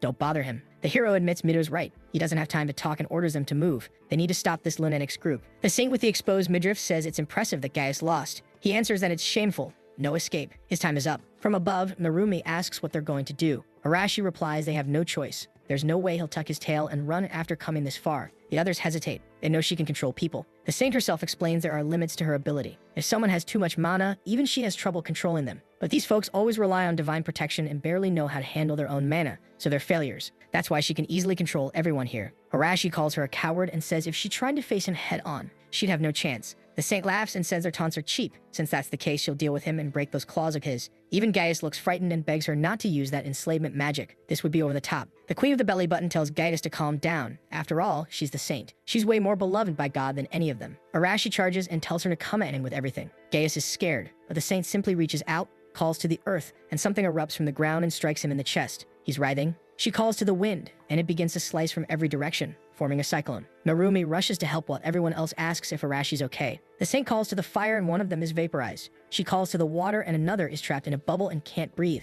As one guy falls unconscious, everyone hesitates. The saint asks if they're finished, but someone says no. Arashi snaps absolutely not. She shouldn't think she's won. Miru's group has arrived and he orders Arashi to stop, wanting to know what he thinks he'll achieve acting like this. Arashi answers that if anyone wants to stop him, they'll have to fight, and he hates pacifists as much as anyone. Miru asks whether the rest of the group really thinks that way. Narumi apologizes, saying they can't trust the saint and her people. The hero is thoughtful while Nagas agrees with Narumi. Since things have reached this point, maybe it's better if everyone joins this cause. Hashimoto argues violence isn't the best way to solve things. The saint finds it comical that even in this situation they're still arguing. She thinks it's funny they assume they won't be punished for stopping now. The vibe is bad for everyone. No one can escape this. The saint stretches out her arms and orders the wind to destroy their enemies. Narumi says he won't let that happen and seems to try to summon a tornado to counter hers. But from the side you can see the saint's storm is much bigger. Poor Narumi is thrown around, spinning helplessly with everyone else. Miru steps back. The dorm room crew is all down on the ground. He asks if they're okay. Arashi tells Miru to calm down. No one's dead. If he wants to help, he should start fighting instead of just watching. He readies his sword and says there really is no other option. Someone in the back agrees. Naga says she's also tired of holding back her patience. Hashimoto adds that it looks like this is their only choice, and with that, everyone gets ready. The saint says fine, today she'll show them the distance between them. Behind a tree, Kenzaki asks Araji what they should do. As always, he's leaning against something with his arms crossed, saying that the moment she uses her magic to enslave them is when they'll step in. Until then, all they can do is trust their friends. The fight is about to begin when suddenly someone calls out to Leonora. It's Gaius, saying that even though he's not in the best condition, he's still her knight. The saint tells him not to worry and says she'll bless him with healing. In an instant, he's back at 100%, his arm restored. They get ready to face the heroes while Narumi is stunned. They went through all that to kill Gaius, and in a second, he's completely fine again. Nagais tells him not to worry. Everyone's here, and they'll manage. Now all I can see is the saint's exposed stomach for some reason, and she says they can attack anytime. In her eyes, this battle is perfect to test them. After all, if they never defeat her, they'll never become true heroes. Miru charges in, asking for cover, and goes for the first strike. Gaius steps in front, blocks his attack, and they clash sword to sword. But Miru's blade is cutting right through his. Gaius is forced to retreat, realizing this kid really is powerful. Meanwhile, the saint calls upon ice, shaping it into spears to pierce her enemies. She launches them at Miru, but Naga forms a fireball that intercepts them midair. The saint just says that's not enough, as shards continue forward. Miru has to cut them down, though some still pierce him. Narumi calls out to him, telling him to brace himself. At the same time, Hashimoto raises stones, vowing she won't let the saint strike their leader. Turns out this girl has telekinesis. Narumi channels his wind line to slice through the stones, and together they launch a combined attack. But the belly button queen just stands there as the powers land full on, doing absolutely nothing. The rocks crash to the ground as she says she is loved by God. The divine protection and powers they've received have no effect on her. From a distance, the protagonist realizes this must be the saint's protection. Even though her defense stats are relatively low, she doesn't even need to use them, and any physical attack will probably be handled by Gaius anyway. Arashi charges again, throwing a kick. Gaius blocks and asks where that explosive power went. Was he getting tired? Arashi replies he doesn't need to waste that on an old man like him. He tells Midu to take on the saint while he handles this guy. Midu agrees, though he wonders how he's supposed to kill a woman immune to divine protection. Even the energy blade he's using shouldn't work. Then suddenly, the sword lands in his hand. One of the boys says this one will serve him better. He thanks him, while the saint watches with interest, saying this is getting exciting. It looks like the two of them are about to face each other. Midu says, unfortunately, yes, because there are people depending on him. And that's why Leonora must be defeated. He charges while she keeps smiling, slashing arcs like Street Fighter half-moons. He dodges them as Nagaz, from a distance, wonders how they're supposed to help. All they can do is use their blessing powers, but they don't work. Hashimoto agrees, saying it's frustrating, but all they can do is stand and watch. No, you idiots. The saint is immune. Throw rocks at Gaius to free up Arashi so he can fight. Without meaning to, I'm pointing out plot holes here. Arashi dodges, slits past another strike, and swings a punch at the old man's face, sending him back. But the kid stays flexible, follows up with a kick that forces the old man to retreat, then drives a solid blow into his gut. The blast of force hurls him away. Arashi mocks him, asking why he's moving so slow. He thought his wounds had been healed, but clearly he hasn't regained all his strength. The old knight retorts that Arashi's at his limit too, and he can't rely on the divine protection he once had. Meanwhile, the saint launches 3 fireballs at Midu, forcing him to dive aside. He knows at this pace he can't win. None of his attacks are landing. He needs another way to defeat Leonora. After evading again and standing face to face with her, she says it's just as expected of Midu. Very few people in this nation could dodge so many attacks. Midu knows dodging alone isn't enough, but the fight feels completely one-sided. He needs to close the distance, yet her attacks never stop. His friends are useless here since they can only attack from afar. He has no choice but to push harder, risk everything, and close in. Leonora looks surprised as Midu suddenly dashes forward. He summons spears behind him as his body shoots like lightning. She slams her hand into the ground, turning it into quicksand beneath his feet. Before he can react, she ignites flames in her palm and scorches the boy's head. Nagai screams his name while Leonora realizes he had been storing energy the whole time, waiting for the perfect moment to release it all at once. His talent is terrifying, but even then, she's still above him. The poor kid collapses. Arashi is still locked with Gaius, wondering how he'll win without using his explosion. Gaius doesn't give him a moment's rest and presses forward, saying he's hesitating far too much. The blade slashes, blood sprays, and Arashi stumbles back, asking himself how he ended up in this mess. He's beaten this old man before, so why is he losing now? Gaius rests his sword on his shoulder and says that in the end, the boy's still an amateur. This is what happens when trash like him can't use divine protection anymore. But Arashi thinks differently. He was never that kind of person. He doesn't need explosions or divine power to show his strength. He forces himself upright, even with the sword embedded in his shoulder. Gaius is stunned. The blade is lodged in his collarbone, yet he's still standing. Shocked, he barely reacts before Arashi throws another punch, this one smashing square into his face. The old knight is launched back, spitting blood. Did he just get knocked out cold from that punch? Looks like it was strong enough. Arashi grins, declaring that he's finally beaten the bastard. Meanwhile, Midu thinks it shouldn't be this way. He has to be the one to protect everyone. His friends are suffering, and he refuses to watch anyone else go through that again. The boy rises once more, lightning aura crackling around him, and the saint is stunned by his resilience. He says enough. It's time to go all out. She responds that he doesn't even stand a chance of reaching her, but in a blink he's already at her side. As she turns to look, his blade strikes and sends her flying back. Blood pours from a cut on her arm, and she wonders if she really let her guard down. In another instant, Midu is already at her back. She spins, summoning an ice barrier, but his strike not only shatters it, it drives her back yet again. At that moment, she realizes it isn't about letting her guard down. He was actually managing to close the distance in an instant. She knew that was the earth-shrinking ability, a power only given to those favored by the gods. Midu said all he ever asked for was something that would help him protect people. In the same second, he drove his sword into her neck. The saint said that still wouldn't be enough to beat her. She activated Prostratus again, and Midu went face first into the dirt. She smiled, saying he'd made his choice. Now that the trump card had been used, Arati said it was their turn to move. Poor Midu was kissing the ground while the saint blushed, admitting she hadn't expected to need that technique yet. She was impressed with Midu. The dorm crew started to advance, but the saint told everyone to freeze. In a heartbeat, nobody could move a muscle. She told them they had done a fine job and everyone had passed the test. She hadn't expected Gaius to fall so quickly. Apparently, as a knight, he could be replaced easily, and everything could remain under control so long as those candidates were under her power. Narumi realized from the start, this was a fight they couldn't win. Midu understood that if they couldn't stop that ability, they'd never have a chance. The saint admitted she was the one who performed the summoning, and therefore she could control them whenever she wanted. Otherwise, they'd be too large a threat to the world. Suddenly, 3 daggers flew in, and she raised an earthen barrier to defend herself. The knives clattered to the ground, and the saint said she'd been wondering where the boy had been hiding. She knew her dear subordinate had been killed by him.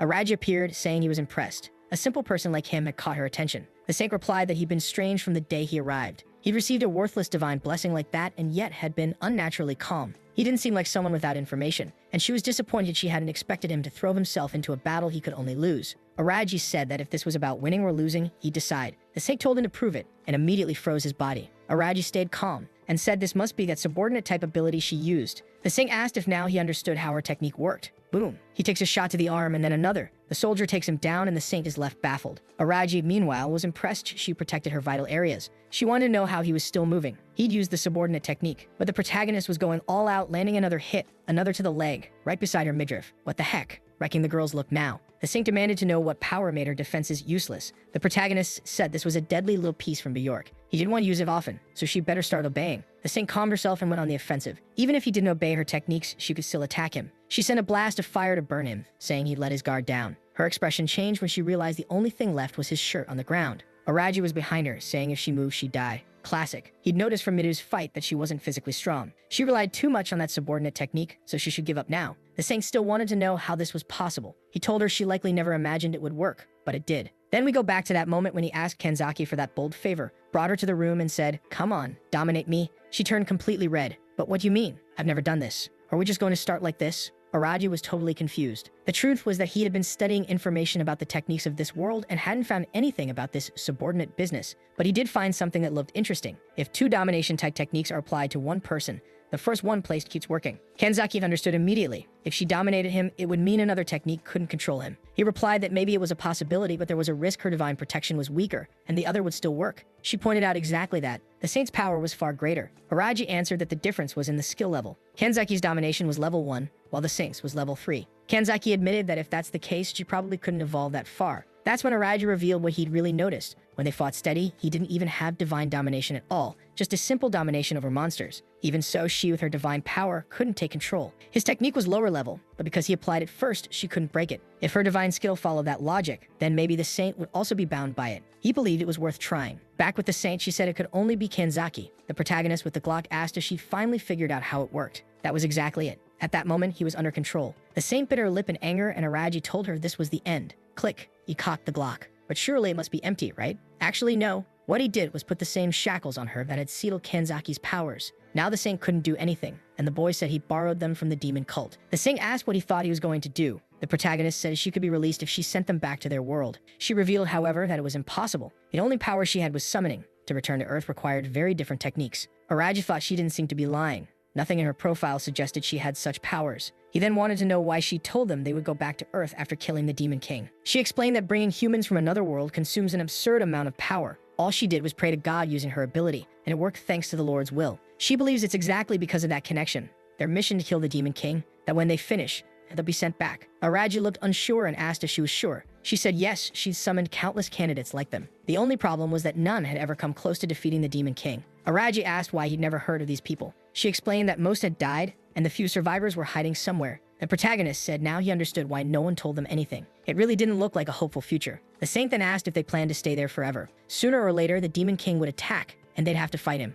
This proved they had no choice in the end. She said if they wanted to survive, the only way was to help this country. She was willing to pretend nothing had happened if they would simply release her. Araji said unfortunately she would have to die, and he raised the knife. But of course, Midu grabbed his arm and told him to stop. Araji wants to know why he's acting like this. As far as he knew, Midu had already abandoned those foolish ideals. Midu replies that he agreed because he thought the Saint had a way to send them back home. But now he knows they can't kill her, because doing so might risk them losing their hero candidate attribute. The protagonist says they've already started a rebellion. At that moment, the Saint herself says Midu is right. She let herself go too far, but they still need her to maintain their powers. Araji admits it makes sense, but there's no way he's letting such a dangerous woman escape. The plan wouldn't work twice, and all she has to do is kill Kanzaki, and then she's untouchable again. Midu, however, insists that all they need to do is force the Saint to make an oath that she'll take better care of them, and then they can release her. Predictably, the rest of his group agrees, saying none of them are fighters. Plus, if they become criminals, how could they ever hope to defeat the Demon King? Even Nagas agrees, saying it's better to have her on their side than against them. Just force the oath. On the other hand, Narumi says absolutely not. He doesn't agree with trusting this woman. She's far too dangerous and should be eliminated. Midu says he knows she's dangerous, but if they kill her here,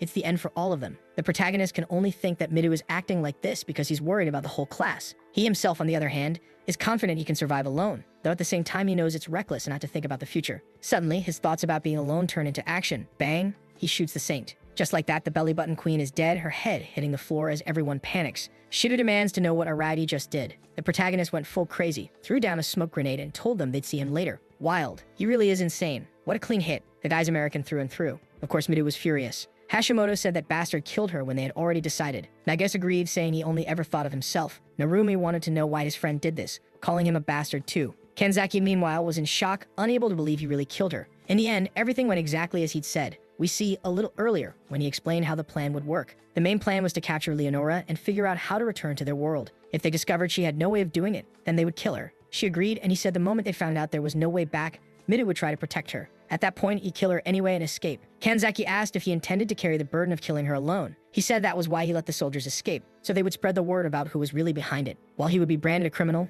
everyone else would remain safe. Soft-hearted protagonist, he came up with a fifth dimension plan just so everyone else could stay clear of trouble. Everyone except the belly button queen, of course, who took a bullet to the forehead. Kanzaki doesn't think things will work out so neatly. He says if they run into problems, they can use their status as hero candidates to negotiate with the rest of the country. It seems that whole misunderstanding about losing their powers if the saint died was just a translation slip, since he didn't hesitate even for a second. And now Kanzaki is standing frozen in place, wondering if Shinjo will be able to handle all this. The scene shifts to a castle under a red moon. Someone asks about the candidates from another world of the blessings of the gods. The blonde man at the front says yes, they've arrived and they're trying to eliminate them, but unfortunately, they've been failing. Sitting on the throne, the man says not to worry. When they inevitably come here, they'll deal with it. And finally, things would start to get interesting. This is the Demon King's supreme general known as Winberg, which means it's not even the Demon King himself yet. Now we're back in the forest, and our boy is wandering alone, drinking water from the river. We lost the belly button queen, lost the only waifu who was really into him. All he can do now is keep moving. Oh look, he spots a little town ahead. At night, as he gets closer, he figures since it's so late, sneaking into a place like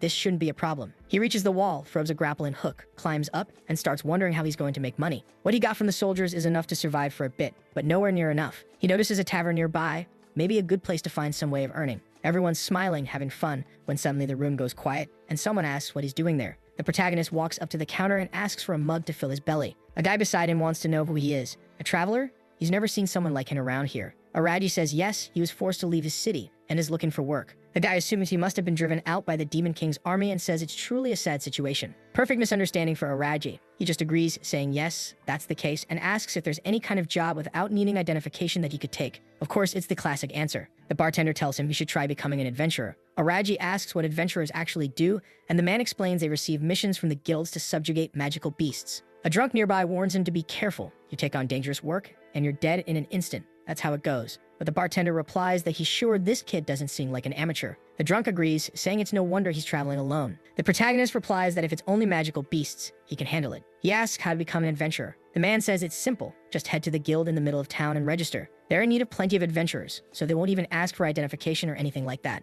Araja notes that he knows a lot, and the man admits he used to be an adventurer himself, but after injuring his knee, he had to retire since he couldn't fight properly anymore. He serves the boy his meal, and with that Araji gets dinner, and then the next day wakes up in his room. Wait, what's this? Showing off that belly, trying to seduce someone? Come on, man, even the belly button saint never saw his stomach, and now he's flashing it like that. At reception, he tells the clerk he'll be staying a few more days, and the girl thanks him. He notices she didn't react strangely to his face, which means probably no one really knows what the heroes look like. That's good. It lowers the number of people wanting to kill him. Soon after, he spots the crest. That's the Adventurers Guild. He pushes the door open with swagger, seeing girls in hats, guys with axes, others bent over maps. He notices the reception desk in the back, heads there, and says he wants to register. He pays a silver coin, and the woman asks for his name and origin. He decides to hide his real name. No need to have people tracking down an Aragi, and says his name is Siren, a 17-year-old boy. His city was invaded by demons, and he fled here. The woman thanks him and begins the registration. Stamped down, she says she'll explain how the guild works. Of course, it's got the classic ranking system from rank A down to rank F. The stronger you are, the better the rewards, but also the harder the missions.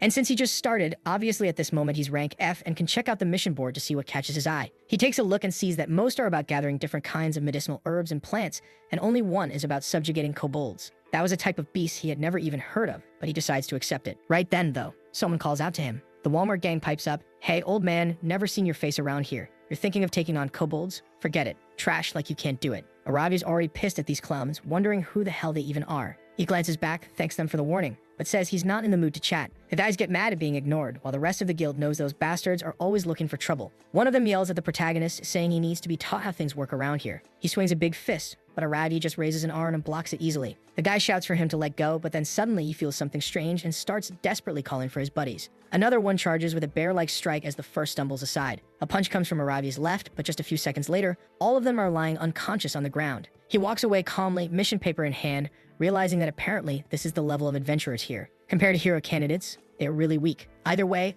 it was time to finish the mission and start leveling up. Out in the forest, he knows that in theory, following the tracks on the map, there should be a hideout nearby. The footprints he's seeing now look fresh. He moves through the bushes, noticing something's there, and whatever it is, it's not alone. Looks like these monsters were good at hiding. Maybe these were the kobolds. That's when he feels something behind him, a giant jackal holding a bloodied sword. The beast slashes, but Araji dodges, immediately noticing the weapon must have been stolen from humans. At the same time, another one comes from behind to strike him, but he ducks, throws sand in its eyes, spots another at his back, and nails it with a reversed kick. The beast collapses, twisted on the ground, and Araji snatches the sword, driving it into its shoulder. The jackal stares in shock like, "What? My friend's dead? Dead too now." 2 stabs to the chest, and down goes another. Araji activates the Eye of Judgment and sees their stats are really low. No problem for him, and perfect for making money. Back at the guild, everyone's watching as he drops a bag full of kobold ears on the counter, asking if that's enough. The receptionist, confused, says yes, but wants to confirm he really hunted them alone. He says yes. Finding them was harder than killing them, since they were good at hiding and his exploration skill is still low. The people around start whispering, asking if kobold hunting is really that easy. Some say he must be an amateur.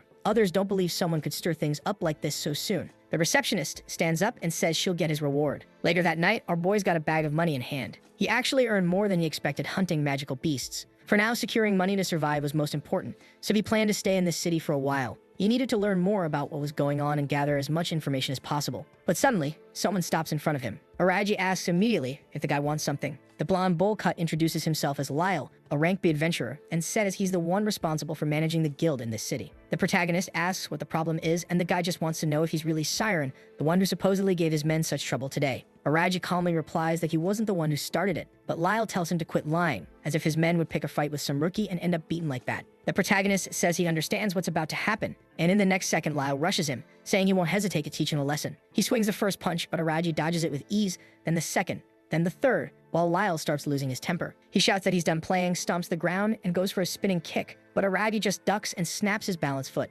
Lyle crashes flat on his back like an idiot, while Araji walks off saying that yes, Lyle is strong, but his moves are full of openings. Lyle starts to get back up, telling him not to leave, but in the next moment Araji's on him again, grabbing his arm and leg, locking him down with a hold on the ground. He even remarks that Lyle seems completely unused to fighting humans, probably what happens when someone only ever fights beasts. Lyle then asks why, if Araji is that strong, he's picking fights with his men. Araji just replies it was a misunderstanding and that he'll explain. Turns out Lyle isn't much of a villain after all. He's sitting at the bar downing a drink, saying it's clearly all his fault then. He glares at his lackeys and says those bastards lied to him. They deserve a beating themselves. The shaved head goons all start apologizing, saying it wasn't on purpose. Their boss tells them to apologize directly to Araji, and immediately they're all crouched down bowing. Araji says he doesn't care. It's settled. What he really wants is to ask a few questions. Lyle agrees, saying since he's forgiving them, he'll answer whatever he wants. Araji then says, "As you can see, I'm a traveler. I came here to make some money to continue my journey." Lyle nods but points out that his power is ridiculously strong. So what exactly is he aiming for? Why is he here? Araji replies that he's going from city to city collecting methods for traveling to another world.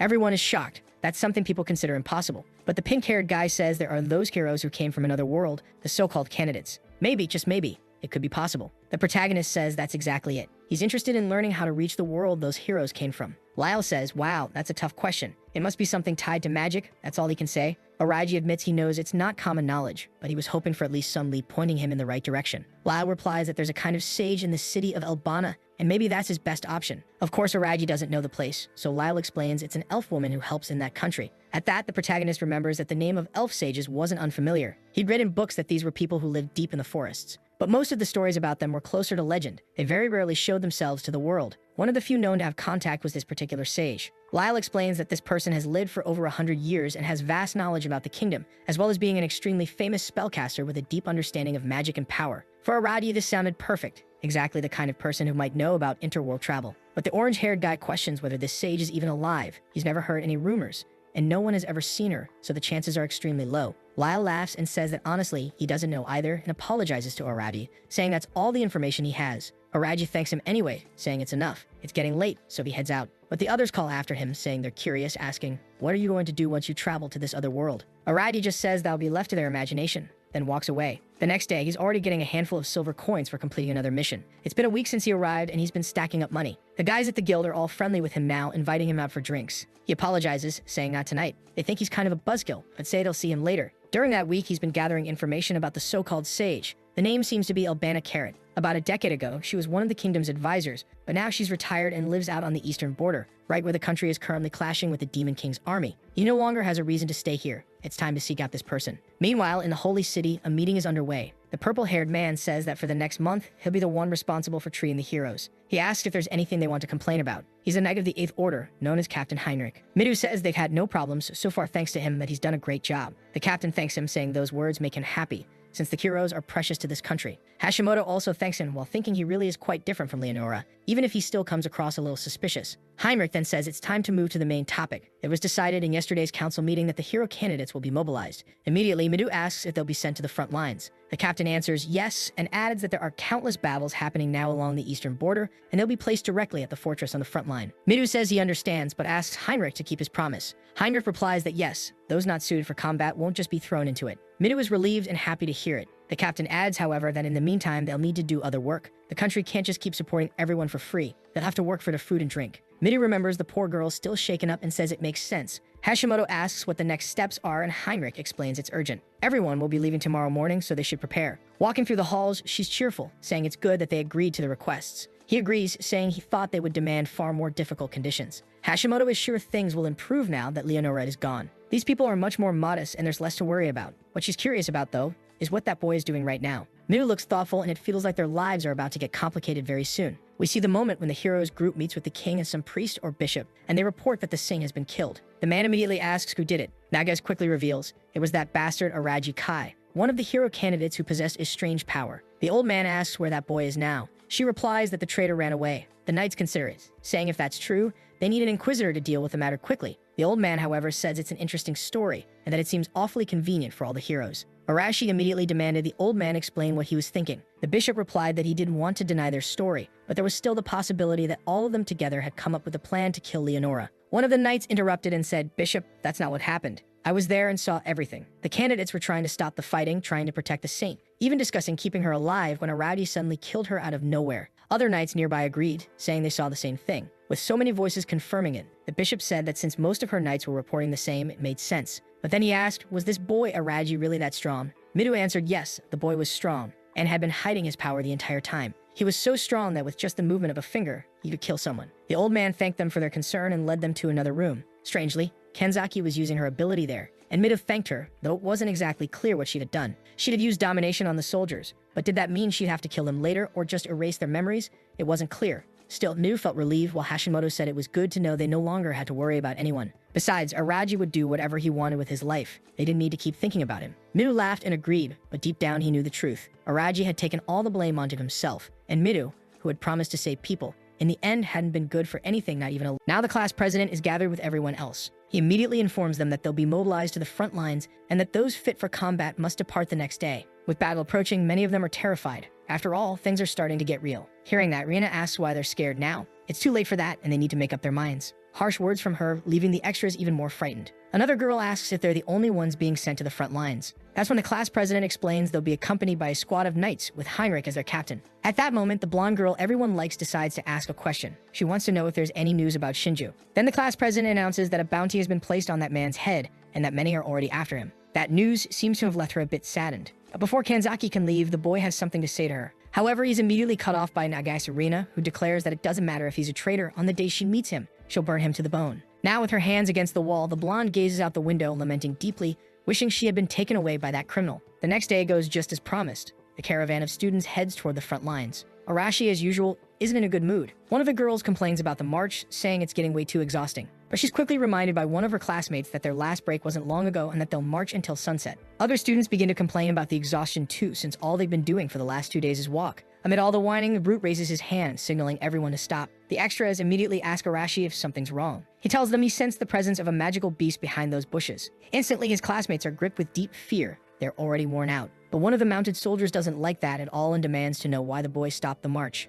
At that moment, the class rep apologizes, explaining that he also sensed magical creatures nearby. The soldier, now traveling with them, says he can't see anything, and even if that's true, they must still obey orders. Those arrogant words make Arashi furious, ready to solve things with violence. And since that's his role in the story, he grabs the soldier by the neck. He lifts the man clean off the ground, showing who's really in charge. Everyone's getting agitated now, and the class president tells Arashi to stop, but the brute refuses to take orders from trash. While he's talking, something wicked begins to stir. Arashi has to let go of the poor soldier, letting him drop back to the ground. Turning his eyes toward the bushes, several Trumbolone rabbits emerge, ready to prove they've watched every movie Wolverine ever appeared in. The poor soldiers recognize those creatures instantly. It's time to prepare for battle. The Trumbolone rabbits charge forward, ready to show those claws aren't just for decoration. The first soldier in the front line is about to experience the worst moment of his life. He raises his sword in front of his face, but it's swatted away effortlessly. Looks like this nation's conscript training is seriously lacking. Now the Trumbolone rabbit is ready to turn its prey into mince. The soldier stares in terror, but luckily for him, a massive fireball explodes nearby. It's the class brute showing just how much he loves violence. He's already crushing skulls with ease.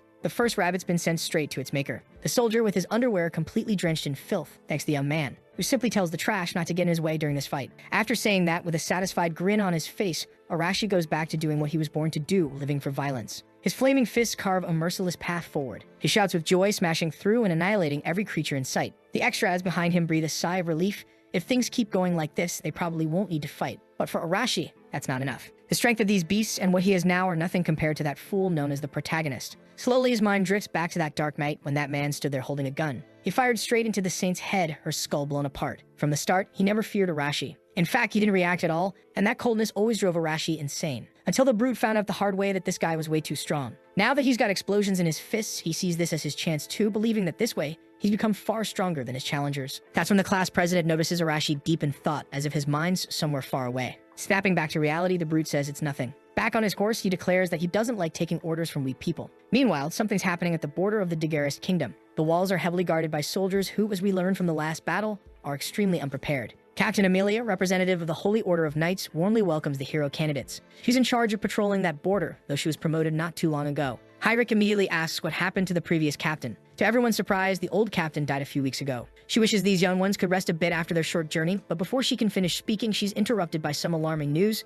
The Demon King's army is approaching at great speed. Turning her attention back to the students, the captain says they'll be tested immediately. The class president is eager for it. Looking at his classmates, he tells everyone to get ready for battle right now. Arashi, of course, loves that news. He's dying to burn creatures with his flaming fists. The fortress alarm blares through the air. The Demon King's army is closing in. Looking out to the horizon, they can see the great march of demonic creatures approaching. The class president and his friends stare in fear. Heinrich quickly orders everyone to open fire. They must annihilate the creatures while they're still at a distance. The archers are already in position, and the mages begin casting their spells. Within seconds, flaming arrows soar through the air, striking monsters that haven't yet reached the fortress. Even so, they keep advancing. Those wounds mean nothing to them. The class president is shocked by their resilience. Captain Amelia warns that they don't die easily and must never be underestimated. Now, the young man wants to know how they're supposed to defeat enemies that strong. The captain orders everyone to follow Heinrich's commands. She's heading to the battlefield herself to stir up some chaos. In the middle of the chaos, Heinrich is struck by nostalgia, wondering what the old captain would have done in this situation. And just like me, the class president's baffled by how calm he is. Near the wall, Nagais Rena says there must already be people down there.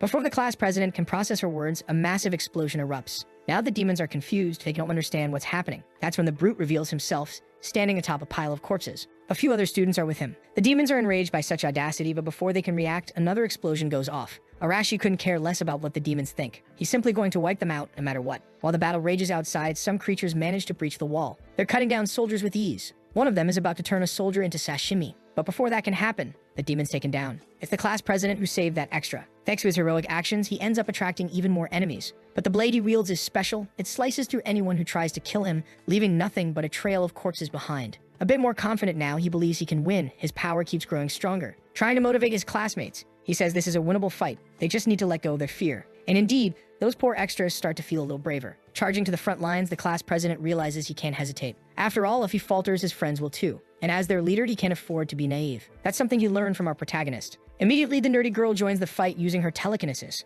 quickly followed by her classmate, who controls fire. All the students are engaged in the battle now. In no time, countless demons are finding out whether there's life after death, and those less fortunate are being torn apart while still alive. The soldiers are stunned by this display of power. At that moment, Heinrich orders his men to provide tactical cover for all the hero candidates. Following his command, they advance into the fight. Outside, the brute has already wiped out all of his enemies, yet his face shows nothing but disappointment. Before long, they manage to withstand that wave of attack. Captain Amelia raises her sword, announcing that the Demon King's army has been defeated, lifting everyone's spirits high. As the sun sets at the end of the day, the class president stands lost in thought. Heinrich approaches him. After all, this was his first battle, and with it, his first victory. For the class rep, though, lessons like this are hard to digest. A battle of that scale carries immense risk. Even so, the captain tells him he led his classmates well. But still, he must never lower his guard because their enemies are cunning. Though the demons' numbers have dwindled, those of higher rank pose an entirely different level of threat. The young man promises to keep that in mind. Far away in the demons' refuge, they gather once again. The survivors return to report to their leader the crushing defeat they've suffered. The great demon Stonegaya is furious, vowing to crush his enemies' bones as vengeance. Meanwhile, our protagonist continues walking through the forest. Soon his journey to find the sage will come to an end.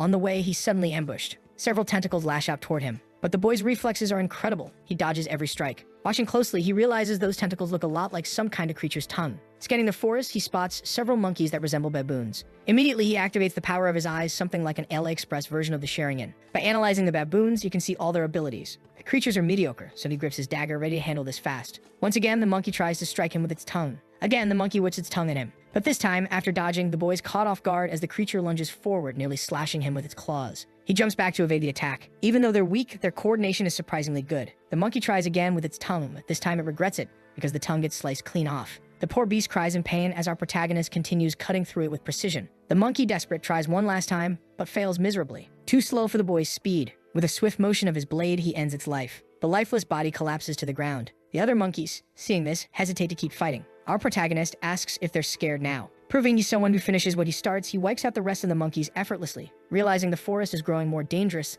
the closer he gets to demon territory. It's strange for such creatures to appear here. It's time for him to venture deeper, since stronger beings are surely waiting for him ahead. After a few more kilometers, he reaches a massive mountain, Urugana Mountain. The peak is called the Reaper Wolf, and rumor has it that the sage Yubana lives there. According to his memories, there should be a small village at the mountain's base. He keeps walking, and the sun's already rising. Then his eyes catch something horrific. The village is in flames. He rushes there, panicking, thinking it must have been attacked by the Demon King's army. And indeed, what he finds is a massacre. Demons are slaughtering people. This place was supposed to be far from the battlefield, so the protagonist realizes he needs to tread carefully. Watching from the shadows, he overhears some demons talking. Apparently, the massacre is going perfectly according to plan. Their leader says they can stop here and enslave the surviving humans. However, he wants to know if his subordinates have found any information about Yubana. One of them reports that the sage resides at the mountain's summit, right at the peak of the Reaper Wolf. To the demon commander, that's terribly inconvenient. Their top priority is to capture the sage no matter what it takes. After resting tonight, they'll begin climbing. But the demons are clearly uneasy because they know that Peak is home to countless deadly wolves. Even in battles against highly intelligent magical beasts, their technique is somewhat lacking.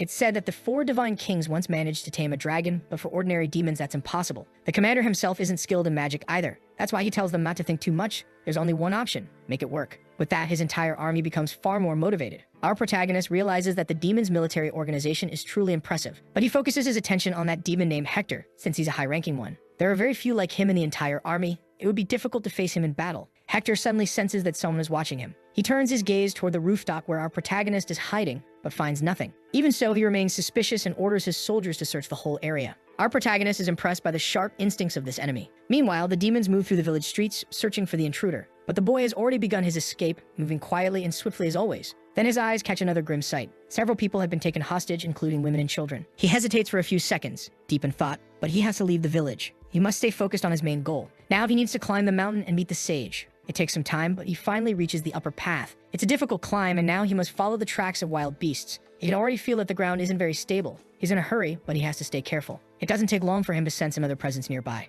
Maybe the rumors were true. There really are dangerous wolves here. And as he walks through the forest, their presence grows stronger. The pressure they give off is overwhelming. Then, from the darkness, he hears the distinct howl of his enemies. Several Reaper wolves charge toward him. Fortunately, he dodges the first attack, leaping up into a tree. These magical beasts are the infamous Reaper wolves of this mountain, and many who vanish here are devoured by them. Once again, our protagonist activates the analysis power of his AliExpress Sharingan, watching each of those creatures closely, identifying all of their attributes. While he's doing that, one of the wolves rams the tree, shattering it completely. As he falls, the boy quickly plans his next move. He channels magic into a small leaf, strengthens it entirely with mana, then throws it straight at one of the wolves. The strike hits perfectly. The beast won't be moving its neck again. The boy lands on the ground, radiating fierce energy, completely in his element. Now the other creatures charge at him, only to meet the same fate as their first comrade. No matter what the wolves try, they keep getting beaten down. Some are already on the ground, barely able to move, while the ones that haven't joined the fight hesitate in fear. The boy realizes that reinforcing his body with mana is incredibly effective. He just needs to do it consciously. He learned that from Leonora. Those who depend on divine protection usually have poor mana control. That's why they couldn't resist the slavery spell she cast back then.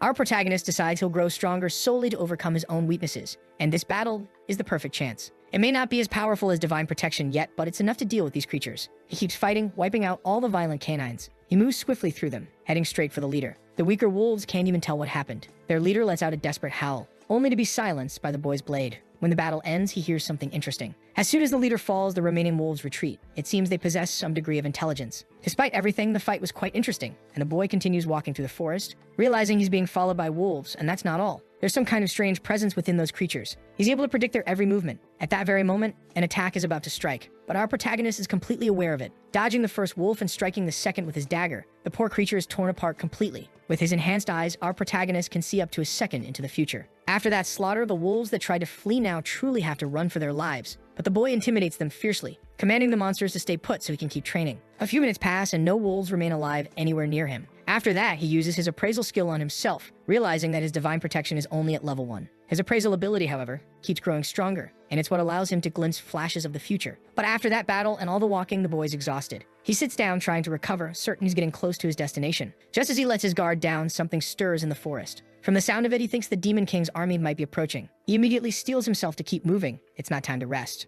Near the mountain's peak, several demons have gathered. On their way to find the sage, they come across an elven girl. They assume she must be the great sage's disciple. Hearing that, the girl becomes visibly anxious. But the demon commander doesn't care. He orders his troops to eliminate her at once. The girl is badly wounded and exhausted. She can't believe her end will come that day. The demons advance toward her with wicked excitement. Certain the worst is coming, the elf closes her eyes. That's when our protagonist appears, holding her in his arms. She can't make sense of what's happening, but she's been saved by a stranger. And to her surprise, he's human. The boy, calm yet intense, is already analyzing the battlefield. The demons are shocked by the appearance of this new enemy, while our protagonist coolly assesses the situation. Aside from the leader, a high-ranking demon, there are 10 lackeys ready to fight. The elf girl doesn't understand why he saved her, but he ignores her questions completely. All he needs to know is whether she's truly the disciple of the great sage Ubana. The girl nods in confirmation. For our protagonist, that's all he needed. Meeting a sage is essential. He's already used his appraisal skill on her. She's a half-elf capable of casting enchantments. The demon captain, furious at the interruption, declares that nothing has changed. Both of them will die. Our protagonist wants to help the girl, so the sage will owe him a favor. That's why defeating all these enemies has become necessary. The demons charge at him, but the boy activates his red eyes again, seeing into the future, easily dodging their attacks. For him, this is child's play. Now it's time to show the demons that life only gives you one chance. He grabs one of the creatures by the arm, leaving the others terrified, and strikes repeatedly with his dagger, turning the demons into messy, humanoid puzzles. The remaining ones, still alive, are speechless and terrified. As long as he can see the future, close combat isn't his weakness. The demon commander orders his troops to use magic and stop being idiots. Immediately, the survivors obey, launching multiple energy spheres at the boy. Seeing the attack, our protagonist is genuinely surprised. The difficulty has gone up fast. However, the elf girl isn't completely helpless. She casts one of her enchantments to protect them, creating a wind barrier that destroys all the incoming energy projectiles, clearing the battlefield to our protagonist's surprise. The elf thanks him for stepping in, saying that because of those few seconds he bought, she was able to reorganize the forest spirits. But the demon chief remains furious. This is going to make his mission much harder. Our protagonist senses that the true enemy is about to enter the fight. He tells the girl to handle the lackeys so he can focus entirely on the commander. Since he's the only one capable of facing someone that formidable, the girl obeys his command, but she doesn't like being called elf. She insists her name is Mare. With that, the boy launches his attack, fighting alongside the great sage's disciple. The problem is, the elf girl feels ignored since he still didn't call her by name. Trading blows with the high-level demon, our protagonist has to stay focused. Their strikes are powerful, and the demon's sword swings toward him with tremendous force, boosted by sheer muscle power. Both of them are drenched in sweat and exhaustion. Finally, the boy spots an opening. But the truth is, his opponent is extremely fast. He almost landed a fatal strike during that last exchange, and the demon is shocked that his attack didn't kill him outright. Even so, he's sure he inflicted a serious wound on the human's body. At last, our protagonist gets a taste of what it's really like to fight a high-ranking demon. The commander doesn't even look impressed, though he admits that if it were an ordinary human, he'd already be dead. Our protagonist now needs to think coldly and strategically. He appraises his enemy again, realizing the demon's swordsmanship is decent. Since he no longer holds the technical advantage, the boy decides to try something new, something that might turn things around. Seeing his hesitation, the demon assumes he's going to attack and charges forward like a speeding locomotive. Fortunately, the boy's red eyes let him see the future. He dodges the strike that would have surely killed him, but the demon keeps pressing the assault with brutal force, slashing shallow wounds across his body. That's when the protagonist realizes that seeing the future doesn't help much if he keeps getting hurt. Confident in his victory, the demon mocks him again, only to be caught off guard by the sight of a metallic object, 9mm caliber, unleashing 15 rapid shots. The bullets slice through the air toward the demon, who manages to block them using his quick reflexes. For our protagonist, that's genuinely impressive. Even so, the enemy is now badly wounded. Racked by pain, the demon gives into his rage, charging forward again, this time to end the fight for good. The boy fires off a few more rounds, but the demon's speed surpasses that of the bullets. Unfortunately, the protagonist runs out of ammo, and creating distance, he decides to throw several knives instead. None of them manage to pierce the creature. Only then does the demon notice something unusual approaching. A grenade has been thrown straight at him. The The boy waits for the result while the demon tenses up. The explosive lands on the ground, and moments later, flames engulf the grotesque creature. The onlookers panic, fearing the worst might have happened, but their captain orders them not to interfere in that battle. Even the elf girl was astonished. She wanted to know more about who this boy really was, someone with such mysterious abilities who, despite being human, could stand on equal ground against a high-level demon. Now, our protagonist switches back to his knives since he's out of ammo and grenades. As expected, the demon is wounded but still alive. Unfamiliar with how those weapons work, Hector is visibly shaken. He roars in fury, striking fear and panic into the hearts of his enemies, then vanishes into thin air a second later, only to reappear and catch our protagonist off guard with a flurry of sword strikes.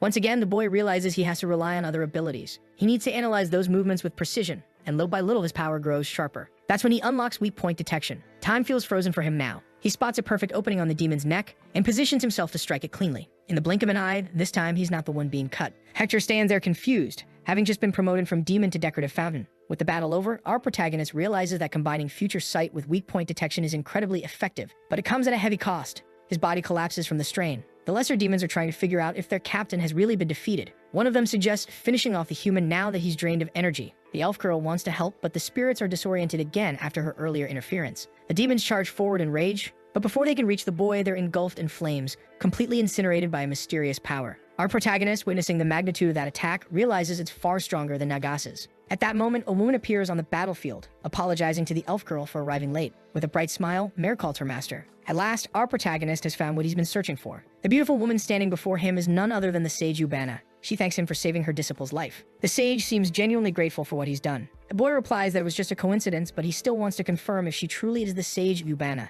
She immediately affirms it, saying that compared to her younger days, she's just an old lady now. Unfortunately, our protagonist doesn't have enough mana left to use his appraisal skill, but one thing he knows for sure, this woman is powerful. There's no way he could defeat her in battle, not in his current condition. The woman clearly senses that he came to the mountain for a reason, and indeed that's true. He tells her as much. The sage had already suspected it. After all, no one comes to a place this dangerous without a purpose. She thanks him once more for saving her disciple. The elf then suggests they return home, since the corpses could attract wolves. The sage agrees and invites the boy to come with them, saying he could use a place to rest. Clearly worn out, he accepts. Now that he's in the sage's company, he realizes the situation turned out favorably. It was worth the risk of that battle. Before long, they arrive at the women's home. There's nothing remarkable about it. It's a simple dwelling. Inside, the elf excuses herself to take a bath. Our protagonist asks why the sage lives in such a remote place. She says there are many reasons, but mainly because she enjoys being close to nature, and too many humans have tried to take advantage of her. Now the boy understands why she lives in isolation. It's nearly impossible to reach this place. Even so, the sage says few people as skilled as this young man ever managed to find her. Still, she's not heartless enough to turn away unexpected guests.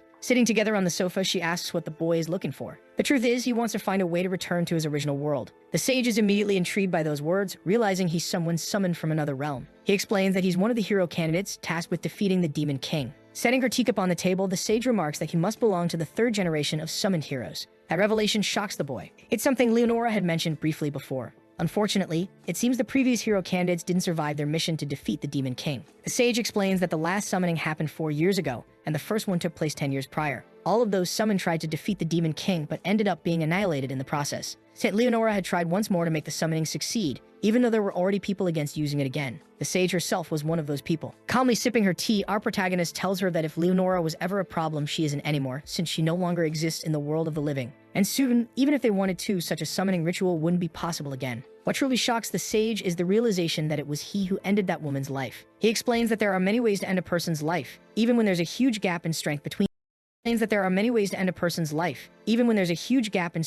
them. The sage seems oddly pleased by this story, finding it poetic that Leonora was finished off by one of her own pawns. At last, she understands his true motivation for wanting to return home. Getting straight to the point, she tells him it's impossible. After the initial shock, the boy tries to come to terms with that truth. Curious and unwilling to give up, he asks if the sage knows of any clue he could investigate. But she tells him that the knowledge needed for something like that has long been lost to time. It's information he'd already heard from Leonora. Now, all that's left for him is to defeat the Demon King. Standing up and walking to her bookshelf, the sage agrees perhaps demonic arts could help him in some way. Taking that as a potential lead, our protagonist decides to pursue the subject further. As the conversation nears its end, the sage apologizes for not being able to help more. She acknowledges that she still owes him a debt for saving her disciple's life. Even so, she believes he has what it takes to defeat the Demon King. Letting out a deep sigh, the boy admits that he doesn't actually want to take on such a burdensome task. Still, if there's no other option, that's what he'll do. The sheer coldness and conviction in his tone send a chill through the sage's spine. She feels a visceral fear. She realizes this young man is unlike anyone she's ever met. Regardless, the boy stands up and thanks her for all the information. He only asks that if she discovers anything new, she contact the Adventurers Guild. In truth, the sage is torn inside. She isn't sure if she can trust him with the knowledge she still holds. After their talk, the elf girl emerges from her bath, refreshed and cheerful. She suggests that the boy take one as well, since he's covered in dirt from the journey. And honestly for him, a bath doesn't sound like a bad idea right now. Before he even head to the bathroom, the sage speaks up with a suggestion of her own. Both of them are surprised by her sudden comment. The sage proposes that her disciple accompany him on his journey. The girl, shocked, asks if she really should. But the sage reminds her she has no other disciples here, and that Mare should start thinking about her own goals in life. Faced with that request, the girl looks completely conflicted. Our protagonist, however, refuses immediately. He doesn't want the company of a loud, talkative girl. At the eastern border of Eldora, the battle rages on, and that's where the boy is headed next. The weather is good, and apparently he's not traveling alone this time. The girl explains that the territory once belonged to the Holy Kingdom, and that the climate here is quite different from that of Eldora. The protagonist immediately recalls the invasion that took place there by the Demon Kingdom's forces. The elf girl tells him that near the mountain where they are, there's a large city called Nutrat, surrounded by a few smaller villages. Their small caravan will take several more days to reach their destination. He asks what happened to the people who lived in that region before the invasion. She explains that half were exterminated and the other half were turned into forced laborers. Only a few managed to escape across the mountains. Finally, the boy realizes how unfair the fate of some people truly is. He would prefer to do all this alone, but having someone who knows so much about this region's history is actually a huge advantage. That's why the day before he'd done everything he could to refuse that invitation. The girl, who was initially surprised by his rejection, ended up furious. As the two young travelers argue, the sage seems rather entertained. That's when she explains that her disciple possesses vast knowledge about many things, knowledge learned directly from her. The protagonist wants to know if that's true. He also asks what the girl stands to gain by traveling with him. The sage says her disciple still doesn't fully understand how the world works and that she wants to give her a chance to gain real experience. She just didn't want to let the girl do it alone. Our protagonist realizes he's being turned into her babysitter. Excusing herself from any responsibility, the sage explains that she no longer has the vitality of youth, and even though she looks young, she's nearing the end of her life. And besides, a noble and heroic person has appeared to save her disciple's life, so there's no one more fitting to accompany her. Mare is genuinely grateful for what happened, but our protagonist is heading into enemy territory full of demons. It's going to be a dangerous journey. Knowing that the sage asks what Mare wants to do,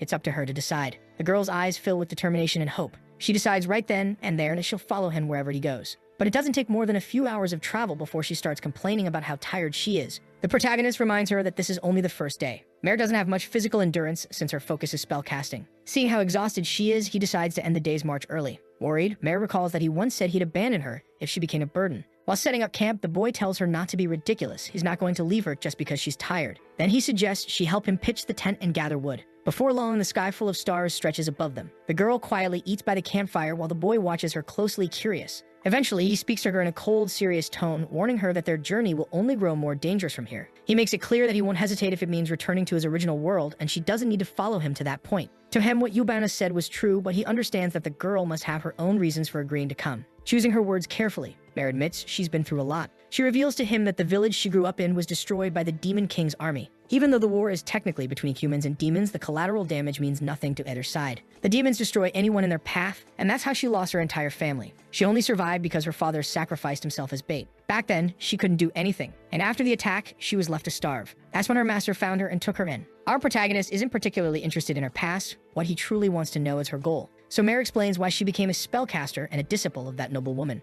Her greatest wish is to wipe out the demons. For years, she's been preparing for that purpose, seeking revenge, determined to personally take the lives of those responsible for destroying her family. Curious, the protagonist asks if she knows the name of the one responsible. Mare nods. It was one of the 4 divine kings, Wimberg, the ruler of the wind, and one of the most powerful leaders in the demon army. Now, our protagonist realizes that she's traveling mainly to get close to that man. However, the boy himself has no interest in engaging directly with such enemies. Mare explains that Yubana had never allowed her to go on a journey alone. This is the first permission she's ever been given in her entire life, and she still doesn't understand why her master was so lenient this time. Because of that, she decided to place her full trust in the guidance of our protagonist. Receiving that kind of trust from her leaves him genuinely puzzled. He immediately recalls the conversation he had with Yubana, how that girl's obsession with revenge was so consuming that, if left alone, she would have rushed straight toward her own death. Noticing that the boy has gone quiet, Mare apologizes for bringing up such a sensitive subject. She tells him there's no need to worry, she has no intention of dragging him into her personal revenge. That was the confirmation he needed. She plans to handle this on her own. With that settled, he decides to end the conversation since they need to sleep. The girl stands up, bids him goodnight, and says she'll have the forest spirits watch over their camp. Once the fire burns out, the boy sits there thinking. He knows the 4 divine kings are incredibly powerful, but his thoughts are soon interrupted by the sound of the girl snoring beside him. Stepping outside, he looks up at the stars. The last battle against a high-level demon hadn't been easy, and the ones ahead will be even tougher. He needs to grow stronger no matter what,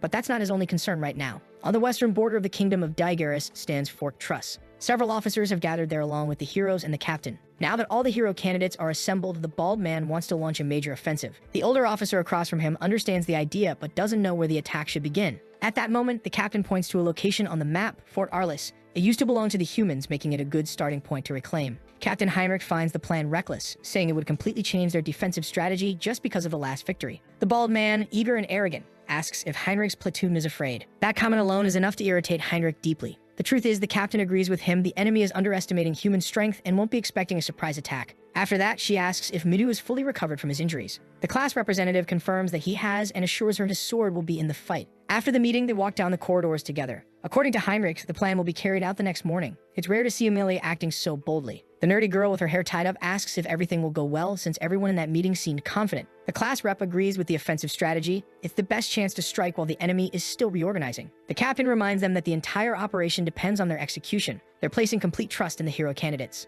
At that moment, the girl realizes there's no choice but to fight. The captain says he'll provide support however they need, but those young fighters are essential to the mission's success. Right then, the class representative gets a bad feeling about what's coming. The next morning, just as planned, the army marches forward, concealed by the early mist. Seeing that, Nagas asks why they're advancing at this hour, since the sunlight might expose their surprise attack. That's when the captain explains that demons can see perfectly in the dark. The shadows only hinder humans. Midu then says he wants to confirm something once more. Their small squad's mission is to eliminate the enemy commander while the main force draws the attention of the demon army. On the brink of battle, he assured everyone that he would lead the platoon, but they would need to buy enough time for the rest of the group. His classmates immediately understood that they needed to cooperate. A soldier approached, delivering a message for the captain. He came from the main force. The operation had already begun. Filling himself with courage, Heinrich announced that they would advance right away. He and the hero candidates began marching at full speed. The assault on the fortress had finally started. Human forces stormed the gates. The demons inside were furious, but that didn't change their fate, to be annihilated by Amelia's sword. The fierce battle quickly drew everyone's attention. But inside one of those towers waited a high-ranking demon. The hero squad, led by the class representative, moved in quietly. Along the way, they ran into a few demons who were swiftly dealt with. The human soldiers were in awe of Midu's combat prowess. Even so, Heinrich warned him not to let his guard down. There was a strong chance that the enemy leader was waiting at the end of that corridor. Just as he finished speaking, several demons appeared, and to make things worse, they were completely surrounded. The students began to panic. At that moment, Heinrich declared that his soldiers would protect the heroes, allowing the class leader to advance safely. He called for Reina's help to clear a path. The girl unleashed her flames, burning through the demons, while the class president sliced the rest apart with his sword. With that, the small squad kept pressing forward until they reached a massive metal door. The students walked through it, tense and uneasy. That's when Midu came face to face with his enemy. A large demon stood in the middle of a grand hall, calmly waiting for his visitors. The students immediately felt something off about the situation. At that moment, Arashi asked if the old man before them was the leader of all demons. The demon, Stonagaya, replied that he was one of the 4 divine kings. The very mention of that title filled the students with terror. Midu, leading the operation, could feel that this opponent's presence was unlike anything he'd ever encountered. Slamming his massive shield into the ground, the demon showed no sign of intimidation. Instead, he looked eager to test each of their strengths. Midu raised his sword and ordered his team to prepare. He knew he couldn't afford to show fear. If they failed here, everything they'd accomplished would be for nothing. While some trembled with dread, Arashi was genuinely thrilled by the challenge. With all the heroes gathered, the demon crouched down and placed his hand on the floor, tracing a massive magic circle. Instantly, the humans grew tense as the ground beneath them began to shift. Earth rose from below, taking on humanoid form. The sight of it left the students horrified. They were golems. Dozens of them emerged, an army of living stone ready to crush everything in their path. Stonagaya grinned wickedly, commanding his summons to wipe out the arrogant young heroes. Sword in hand, Midu urged his teammates to hold their positions and secure the perimeter. One student, skilled in wind magic, managed to slice through a golem. Its stone body shattered easily. Arashi joined the fray, fists blazing with fury. His flaming strikes exploded against the golems, reducing them to rubble. He didn't feel challenged at all and even taunted the demon to summon more. Stonagaya, on the other hand, looked at his arrogance with disdain. Then, before their eyes, the shattered golems began to reform. To the students' shock, every single one of the destroyed monsters regenerated completely. Arashi hadn't expected that, and for the first time, he started to look surprised. Besides that, the golems are extremely dangerous and have now started attacking for real. The other hero candidates charge into battle. They know they have to figure out a way to defeat these enemies, and to do that, they need to fight. Cutting the golems into pieces isn't that difficult, but the problem is they keep attacking even after being damaged. The poor short-haired side character is on the verge of being sent to the next isekai. Just then, the girl with the power to create barriers protects him, completely immobilizing that golem and giving the lancer a chance to strike. He thrusts his weapon at the creature, thinking that would finish it off, only to be brutally struck by a counterattack. Seeing that, the nerdy girl uses her ability too, hurling several stones toward the golems. This time, she manages to destroy one, but she hesitates, waiting to see what happens next, only to witness the creature regenerate completely. Arashi is growing frustrated with how repetitive the fight is. Then he and the class representative hear a voice, one of the boys who remembers reading about this kind of situation in manga. The best choice for all of them, he says, is to defeat the summoner who controls the golems. Manipulating the the wind, he tells them to leave the creatures to the side characters. Midu and Arashi get the message and rush forward to strike the real leader. With his exceptional agility, Minu darts past the golems with ease. Stonagaya, noticing their approach, feels insulted by how much they're underestimating him. He slams his hand against the ground again, forming several more magic circles. More stones rise across the hall, and now they're flying toward Midu. The boy uses his agility to dodge the attack, but to his shock, the stones curve through the air, following him. He's hit directly by the impact, leaving him badly shaken. His teammates are deeply worried. He's been thrown across the room and is visibly injured. Even so, his determination still burns strong. Arashi seizes the opportunity to get close to the demon without being noticed and prepares a devastating strike. After a massive explosion, the other students ask if they finally won. But the room is filled with dust, and when it settles, they see that the demon created a massive stone barrier for protection. He then uses that same barrier to strike Arashi in the stomach, knocking him to the ground, completely out of action. Now furious, Stonagaya demands to know if this is really all these so-called heroes have to offer. While the class representative and his friends face off against Stonagaya, our protagonist finally arrives in the city of Neutrat. He and the girl are sneaking through the city's underground sewers. The girl clearly hates the idea. It reeks down there, but the boy asks her to be patient, assuring her they'll soon reach the city center. Given the city's heavy security, entering through the underground passage turns out to be a smart decision. After walking for quite some time, they find a staircase. Climbing it, they finally emerge into the city above, which looks strangely deserted. At that moment, the boy grows alert. He senses someone approaching. They quickly hide inside a large chest. A group of demons walks by, patrolling the area. One of them seems quite pleased with the job, while his partner complains that working for the witch depends too much on personal achievements, and he's not exactly motivated. The two continue chatting casually about their work, walking right past the spot where our protagonist is hiding, completely unaware of the humans nearby. Mare notices that the demons are already moving away. Our protagonist knows exactly which witch they're talking about. She's the demon princess and the ruler of this city. Mare confirms it. Apparently, this witch holds the title of the Witch of Space, and she's their current target. That information also came from the sage, who made it clear that this witch might be capable of granting the boy's wish. All that's left now is for him to figure out how to approach her safely, since without a solid plan, he could easily end up in multiple battles. Mare doesn't know what to suggest either, and the boy decides they should gather more information first. He orders Mare not to act alone. The girl promises she'll obey. Sneaking quietly through the city, they notice the place is crawling with demons. Hiding inside a building, they can finally observe everything more closely. Mare is stunned to see how the demons seem to be living normal lives. It's almost disappointing. From the protagonist, it makes perfect sense. Since they have intelligence, it's natural that demons would live in a society similar to humans. He immediately points to something in the distance. Mare looks over and sees that among the demons are human slaves, people being treated horribly by their masters. Witnessing that shocks her deeply. The boy, on the other hand, finds her reaction strange. From a logical standpoint, anyone with common sense would expect demons to behave like that. And indeed, Mare already knew this kind of cruelty existed, but seeing it with her own eyes fills her with anger and disgust. The protagonist realizes she's losing control of herself. Before either of them can react, they're caught off guard by a mysterious girl asking whether they're demons or not. He has no idea when she appeared. He hadn't sensed her presence at all. But before he can do anything, she tells them to stay calm, assuring them she's not there to fight. Still wary, the boy demands to know what she wants and how she found them. For him, it should be impossible for anyone to approach unnoticed, which means this woman must be using demonic techniques. She explains that she's been searching for them ever since they crossed her magical barrier. Mare, shocked, insists there wasn't any trace of a barrier along the path they took. That's when the mysterious girl reveals that there's not a single place in this city untouched by her demonic art. Realizing these are spatial techniques, the protagonist immediately activates his appraisal ability. Her stats are extraordinary, and her name is Isabelle, the 5th princess of the Demon Kingdom. At last, the protagonist realizes he's found exactly who he was looking for. Growing slightly impatient, Isabelle warns that if they don't answer her questions, she'll summon the soldiers. She wants to know what a human and an elf are doing together, since they don't look like spies. Knowing he can't guarantee their safety if a fight breaks out here, the boy decides to negotiate. He tells Isabelle that the story is long, but since she seems bored, she decides to listen. Within minutes, she learns that the protagonist wants to return to his original world. He came to her after discovering that demonic arts might make that possible. And indeed, Isabelle confirms that the information he received from the sage is true. The boy becomes visibly excited and hopeful. He never imagined he'd be so lucky as to find the city's witch this quickly. What surprises him even more is how different she is from the other demons. Isabelle explains that the technique could work, but only if she knows the coordinates of the boy's original world. Right now, however, she admits she doesn't know where that planet is. As soon as he heard that, the boy grew confused. The truth is, without the coordinates, it's basically impossible to send him back to his original world. Still, determined not to lose hope, he looked at Isabelle closely. He wanted to know if there was any way to discover the coordinates of his home planet. The witch explained that there are countless parallel worlds, and pinpointing the right one among so many variables is extremely difficult. Thanks to the Eye of Truth, the protagonist could tell Isabelle wasn't lying. His appraisal skill had leveled up several times,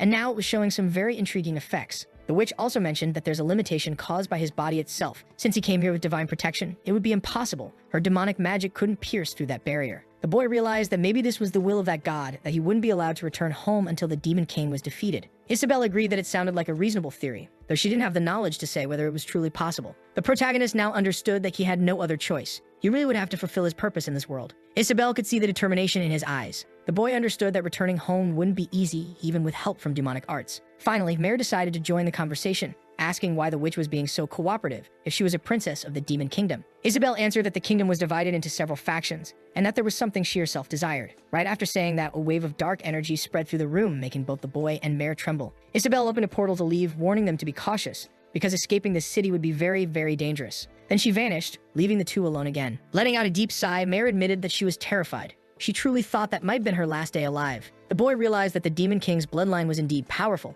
and in his current state, he had no chance against them. Mare thanked God that the witch hadn't been hostile. For the protagonist, having such unexpected luck could only mean that something worse was bound to happen next, which immediately made Mare uneasy. Moments later, they heard noises coming from outside and rushed to the window. The city was in chaos. The demons were panicking. They already knew that humans were inside their territory spying. Frightened, Mare thought they had been discovered. And the boy knew this happened right after the witch left, meaning she must have alerted her subordinates. Mare couldn't understand why the witch would do that, but for him, it did matter. Trying to figure out her motives was irrelevant. The priority was getting out of there alive. A few minutes later, they were sprinting across rooftops at high speed. The demons below couldn't spot them, but the protagonist noticed that everyone was now on high alert, and the individual power of those demons was remarkably strong. Suddenly, he stopped, startling Mare. They both crouched low. He told her not to move, no matter what happened. His eyes were fixed on something fascinating. The mana signature he sensed was the same as the witch's, maybe even stronger. The boy spotted a peculiar figure among several demons, someone who clearly held authority. Mare recognized him immediately. That was Wimberg. The boy was taken aback by the name, but the girl was completely focused on that figure. She hadn't expected to find him here, and it confirmed that following the boy had been the right choice.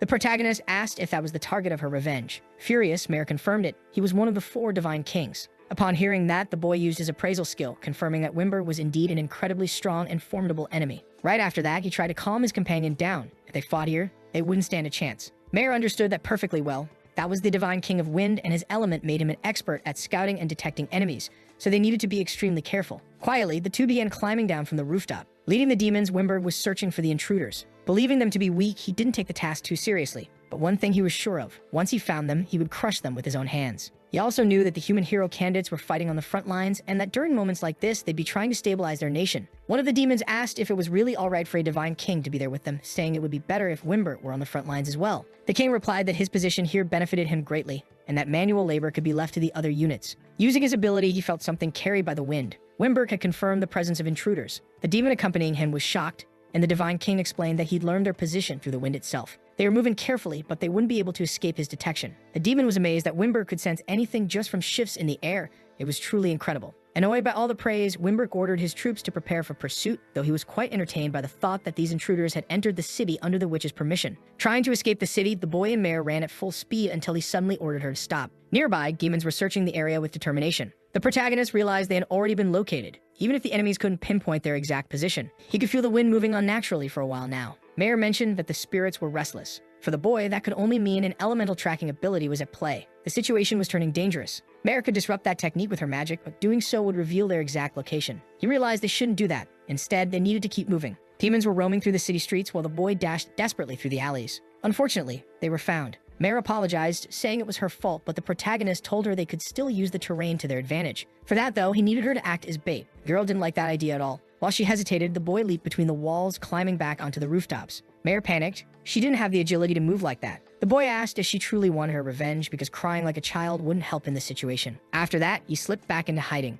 The demons soon realized the intruders had split up. Some began searching for Mare, while others went after the boy. With her staff in hand, Mare understood she only needed to act once. She'd unleash a massive fire spell. The demons, seeing that, went into a frenzy. Those who had split up quickly realized their comrades had been burned alive. In the chaos that followed, the boy appeared suddenly among them. With swift, precise movements, he began cutting down his enemies. The demons didn't understand what was happening. All they could hear were the sounds of blades slicing through the air. One of the creatures turned around, wondering what the noise was, only to see all his allies already defeated, right before his own neck met the edge of the boy's blade. Desperate, the demon called him a coward, but that didn't change his fate. Mare kept fighting, but this time she changed her spell, summoning a massive surge of water to block the advancing demons. She tried to push them back as best as she could. All she managed to do was slow them down a little, and at that rate, they'd soon catch up to her. That's when she noticed something strange. The number of demons was decreasing rapidly. One of them turned around in panic, only to be struck in the face by the knife of the boy, who had been working from the shadows to silently eliminate their pursuers. Retrieving his weapon, the protagonist thanked Mare for her effort. She had been an excellent distraction. The girl, however, was still upset about the situation, realizing how dangerously close she'd come to death. Elsewhere, the Divine King was furious.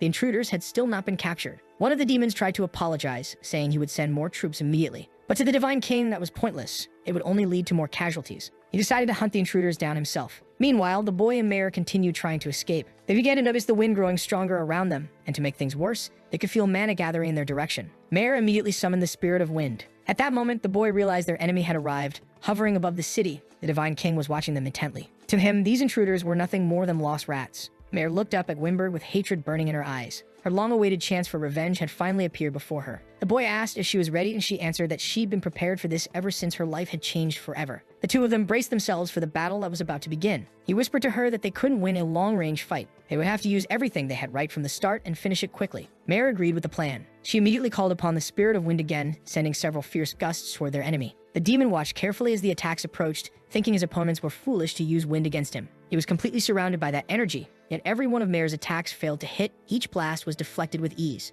The boy noticed that the demon had partially blocked his own vision with his defense. Just as he realized this, he had to dodge an incoming strike. He couldn't understand how it had been possible for the enemy to attack while hidden within that barrier. The demon had already predicted that his enemies would try to close the distance, thinking they could find an opening in his elemental control. But with his sensitivity to the wind, he would never lose. The boy understood now how dire the situation was. Even if he managed to find his opponent's blind spot, the demon's arts would stop him. But Mare was still there, and she promised she'd fix this. She used wind again, but this time with greater force. At first, the demon wasn't alarmed, until he sensed something unusual coming from her spell. Mare knew that demonic arts relied on precise manipulation of wind. All she had to do was disrupt that control with her own techniques. The demon quickly realized that he couldn't handle the wind as finely as before. The boy could now see that Mare had been planning her revenge her entire life. He seized the opportunity to move closer, but the demon was still watching carefully. The boy rushed forward, blade in hand, yet he couldn't reach him. The enemy simply used the wind to soar through the air, leaving the boy seething with frustration. That's when someone told him he just needed to jump. Following that advice, the boy stepped onto the wind and was suddenly propelled straight toward his enemy. The demon had no idea how that was even possible, while the protagonist was determined to finish this once and for all, pouring every bit of his strength into it. Now close enough to strike, he used his eye ability to predict exactly where the demon would move next. But to his surprise, the enemy's weak points started to fade away. He didn't expect something like that, and before he could strike, a massive sword materialized in the demon's hands. The creature had never imagined he'd be forced to draw his weapon against such intruders. The boy realized that he was no longer on the offensive. He now had to focus entirely on defending himself. His agility wasn't good enough to keep his guard up against all those attacks. At that moment, the demon decided to reveal that he was the one who personally taught Hector how to wield a sword. Right after saying that, the creature had to pay attention to his surroundings as a huge boulder was suddenly hurled in his direction. That interruption forced both the demon and the protagonist to stop fighting. Reuniting with Mare, it was time to rethink their strategy. Up above, the demon stared down at the boulder and the two young fighters, trying to make sense of what just happened. Moving something that size shouldn't be easy, and now he realized that the elf girl could use more than one element. He remembered that the nearby elven village should have been wiped out long ago, and suddenly it clicked. These two must have been the ones who killed Hector. Fueled by rage, Mare confirmed it. With a faint smirk, the Divine King recognized her identity. The girl was a survivor from that same village. Mare told him that she'd spent the last 10 years training for this moment, just to destroy him. Recalling the day of the massacre, the demon said it had been quite the spectacle. His words caught Mare off guard, and he continued, saying how much he had enjoyed watching the elves suffer in their final moments. That raw emotion they displayed, their despair, was what drove him to keep killing, as he took pleasure in the hopelessness reflected in their eyes. Hearing that, Mare completely lost control. The protagonist had to remind her not to give in to the demon's provocations, since her abilities were crucial for their victory. Regaining her composure, Mare decided to listen to him. Now it was up to the boy to analyze every variable. He was the kind of person who would do whatever it took to win. The demon, on the other hand, understood that his opponents were far more troublesome than he'd expected, and that the human he fought was still standing, something that shouldn't even be possible. There was only one explanation. That boy must be one of the summoned candidates. With his eyes glowing, the protagonist said they were being underestimated in this fight. The Divine King replied that he always kept the strongest warriors of enemy nations in mind, and that red-eyed boy wasn't among them. That could only mean one thing: he wasn't from this world. Floating above them, the demon realized he still had the strategic advantage. There was no need for him to rush. The protagonist, however, knew he'd only had about 3 minutes left before the power of his eyes would fade, and once it did, victory would become impossible. Mare then told him she had an idea for how they could turn the tide of the battle. Knowing that she might actually be useful, the boy told her not to slow things down. Offended, Mare snapped back that she should have been the one saying that. The demon, meanwhile, grew irritated at how casually his enemies were talking in the middle of a fight. With fury burning in his eyes, the protagonist declared that they were going to launch their attack, while the demon, filled with anticipation, was eager to see what they could do. Using her wind abilities, the girl hurled the boys straight toward their enemy. At the same time, she used her earth manipulation to summon additional spirits, launching several massive boulders in the demon's direction. Seeing the incoming assault, Wimberg didn't feel threatened. He used his own wind techniques to defend himself, controlling the air to neutralize every rock that came his way. But that was just a diversion. In the very next moment, he was forced to defend himself against a precise strike from the protagonist who had closed in while he was distracted. Still on the ground, Mare hadn't stopped her offensive. She altered the course of the boulders midair, catching Winberg from behind. He hadn't expected that possibility at all. His only option was to dodge. But even then, Mare didn't let up. Winberg's expression shifted to one of shock as his magical formation was shattered by the barrage of rocks. The protagonist finally saw an opening. He was about to drive his blade into the demon's chest. The demon had to act instantly if he wanted to survive. Blood splattered into the air as Winberg realized the strike hadn't been aimed at his heart, but at the hilt of his sword. The boy seized the moment, disarming him and claiming the weapon for himself before quickly retreating. Winberg glared at the boy in rage, only to be struck by more of Mare's boulders. The demon was surprised that their strategy had worked at all, though he made it clear that someone of his level wouldn't be defeated so easily. Mare was terrified. Their coordinated attack had been perfect, yet the enemy remained unscathed. But to the protagonist, everything was still going according to plan. Mare had mentioned that Winberg's wind technique, while powerful, had a weakness. It couldn't handle heavy attacks from the earth element. If they couldn't break through his defense, she could still use her wind magic to disrupt his control over it. The boy knew Mare had spent her entire life preparing for this moment. Even so, their combined techniques still weren't enough. Resolutely asked her for just one thing, to create another opening for him to strike. Now that he had stolen Winberg's weapon, his determination flared even stronger. With that sword in his hands, his next attacks would be far more devastating. Mare wanted to know what he intended to do. Trying to provoke him, Winberg said he wasn't a swordsman and couldn't possibly win just because he'd stolen the weapon. But the boy, completely unfazed, stated that things were going to unfold exactly as he said. He charged forward again, only to be met with a barrage of wind spears. Now armed with the demon's sword, he managed to block every single one of them. His eyes tracked the path of each attack, allowing him to close in once more. Winberg was shocked. He barely managed to defend himself, and now he could no longer follow the boy's movements. The protagonist had fully taken the offensive. He pressed the attack relentlessly, giving the demon no time to react. Seeing the chance, Mare called upon the wind spirits again, throwing Winberg off balance midair. The demon couldn't comprehend how these humans were managing to fight with such precision. And then the boy appeared right in front of him, to finish the battle once and for all. Winberg felt deeply insulted by those words. Channeling all of his remaining energy, he formed a massive wind spear to pierce his enemy. But that final act of desperation amounted to nothing. The protagonist swung his blade and severed the demon's head, ending the fight instantly. Drained of all his mana, the boy could barely stand. Winberg never imagined that he would fall that day. My god, the guy's head is gone and he's still talking. Yeah, he's definitely a demon. Only then did the protagonist reveal that his eyes allow him to copy his opponent's abilities. He'd been replicating Winberg's sword techniques all along. At first, he wasn't familiar with those moves, which made him hesitant to use them. But once Winberg understood that, he realized the hero candidates were humanity's true trump card. The protagonist explained that he gained this power after defeating Hector. Amused, Winberg admitted that his disciple had been a fool. He ended up helping his own enemy grow stronger by losing to him. Now that the battle was over, the boy needed time to recover. He'd just gotten a first-hand taste of the strength of one of the Demon Empire's 4 divine kings. There were still 3 others of that same rank, and without a doubt, the Demon King himself had to be far stronger. Not to mention the Demon King's descendants, who were said to rival Isabel in power. His current strength wasn't nearly enough to overcome all of those threats.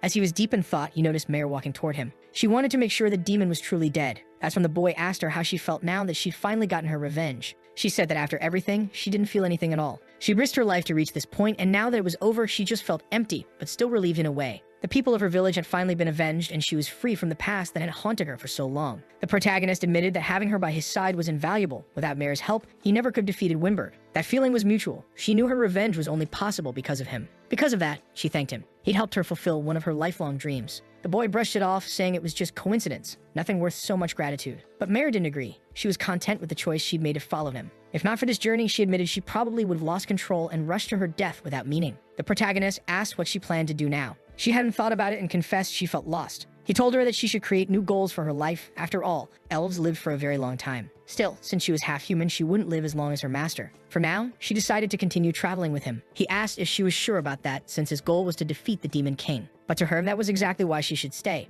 If the Demon King fell, there would be fewer people like her, fewer tragic stories born from his reign. That made her journey worth following. Even if he told her not to, she'd still stay by his side. As they set off again, the protagonist said they needed to find more clues soon. Reinforcements would arrive in the city before long, and that would become a serious problem. Mare understood what he meant. She'd been accepted by him, and now they were walking the same path. As the two made their way toward the outskirts, someone was watching them from above. It was the witch, Isabel, surprised by how well this unlikely pair had done. Their victory over Winberg had made her next moves much easier. After that grueling battle, their journey continued. The protagonist eventually returned to Yubana. The wise woman was relieved that both of them had come back safely, admitting she hadn't expected it to happen so soon. Mare had something to say to her, but Yubana already knew what it was. She could tell her disciple wanted to travel alongside the boy. Because of that, the sage wished them both an excellent journey. Yubana's enthusiasm was so genuine that Mare actually felt embarrassed. As they sat together drinking tea, the sage asked the protagonist if he heard the latest news from the front lines. Hearing that, the boy immediately asked what had happened. From what it seemed, the hero candidates had been defeated, Midu included. Now the protagonist wanted to know who the enemy was.